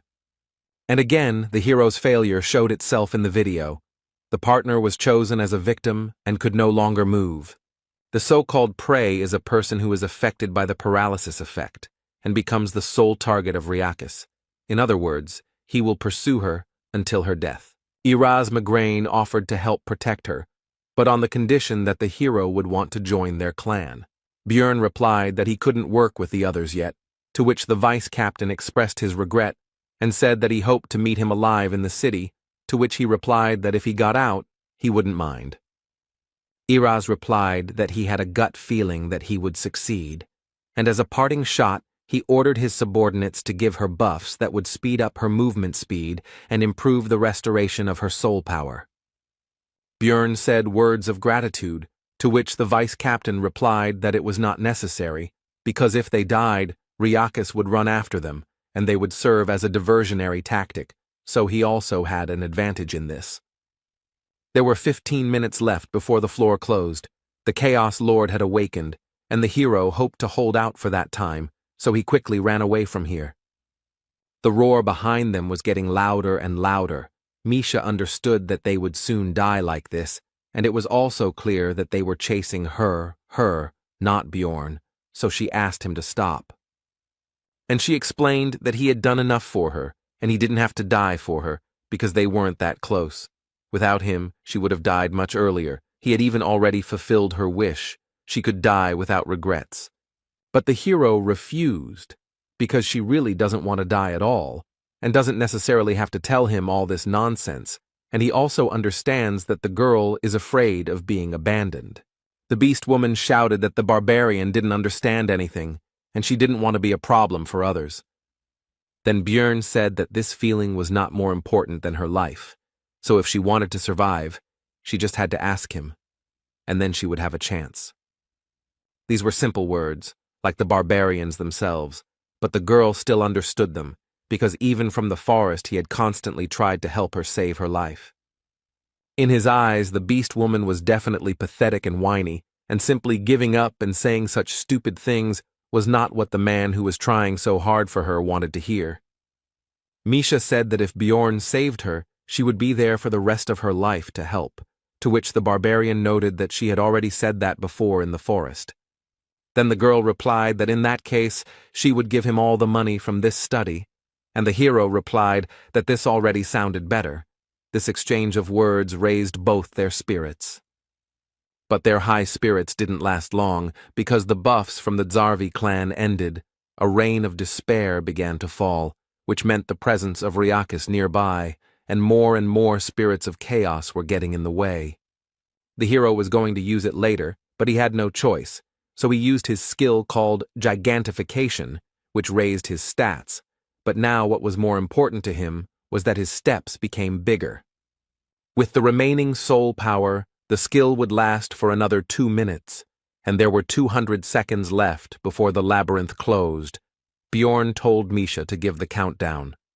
The further path was blocked by the spirits of chaos, so the hero had to engage in battle with them, but he did not experience any problems thanks to his increased characteristics. There were only 90 seconds left before the labyrinth closed, but things became more complicated because they were now within the radius of its deadly breath. On the plus side, some of the chaos spirits also died from Riakis's actions as he cleared the way for them to escape. But there was no point in thinking about it, because he was already at a sufficient distance that he could simply take and lower his paw directly onto the giant barbarian. Fortunately, he managed to jump away. The huge floor lord, the Chaos Lord Riakis, was at an impermissibly close distance. He carried a deadly threat, and his size allowed him to simply crush Bjorn, even under gigantification. In this situation, Misha again began to persuade him to leave her, but the barbarian was unwavering, because she would die in this case, while the girl believed that it was not worth it, and he himself should save himself. The hero told her that he would not break his promise, and also thought about who would return the money for the ring. He also said that they would not die today, they would get out of here alive. But their conversation was interrupted by a blow from Riakis, which instantly deprived the barbarian of his hand. It happened so quickly that he did not even have time to feel it. Misha, with even greater force after what had happened, began to persuade him to leave her, but the barbarian simply demanded to clarify the time. There were 60 seconds left. Now Björn has to hold out for 1 minute without an arm. He can't escape, which means it becomes a little more difficult. The hero turned around and ran straight at the floormaster, which scared Misha, but demanded that she continue counting the time. He attacked with his breath the place where they had just stood. He wouldn't shoot under his feet. The main thing was that he didn't move. After that, the hero managed to dodge this monster normally, because he had managed to study its behavior during the battle with the Zarvi clan. All this was very difficult for the barbarian, because for a very long time he had not been able to rest normally. Even the time spent under the barrier could hardly be considered normal rest. At some point the monster still managed to strike, which the hero could not dodge. Even a light attack from such a monster was very powerful. Bjorn no longer had any strength to dodge, so Ryakis was already preparing to cut him with his claw, without any problems. The thought flashed through his mind that this was the end. But just at that moment, the soul's village dried up and the gigantification skill began to cancel, returning the hero to his normal size and displacing the monster's blow. Bjorn was surprised at how timely it happened, because a little more and he and Misha would have lost their lives. In a desperate struggle, the wounded hero, with his last strength, jumped onto the monster's claw and grabbed it, with 10 seconds left before the labyrinth closed and salvation. To somehow compensate for the absence of his hand and to hold on here more securely, he sank his teeth right into the monster. Ryakis began waving his paw back and forth to shake off the pathetic bugs, but Bjorn couldn't hold on very tightly. Soon the actions of the huge monster had an effect, and the hero and Misha went flying. There were 4 seconds left before the labyrinth closed. Ryakis showed that despite his size, he remains very agile, grabbing his prey out of the air and then wanting to devour it. The hero smiled, because he understood that the enemy would not have time to do anything, because right now, his mental countdown was approaching 0.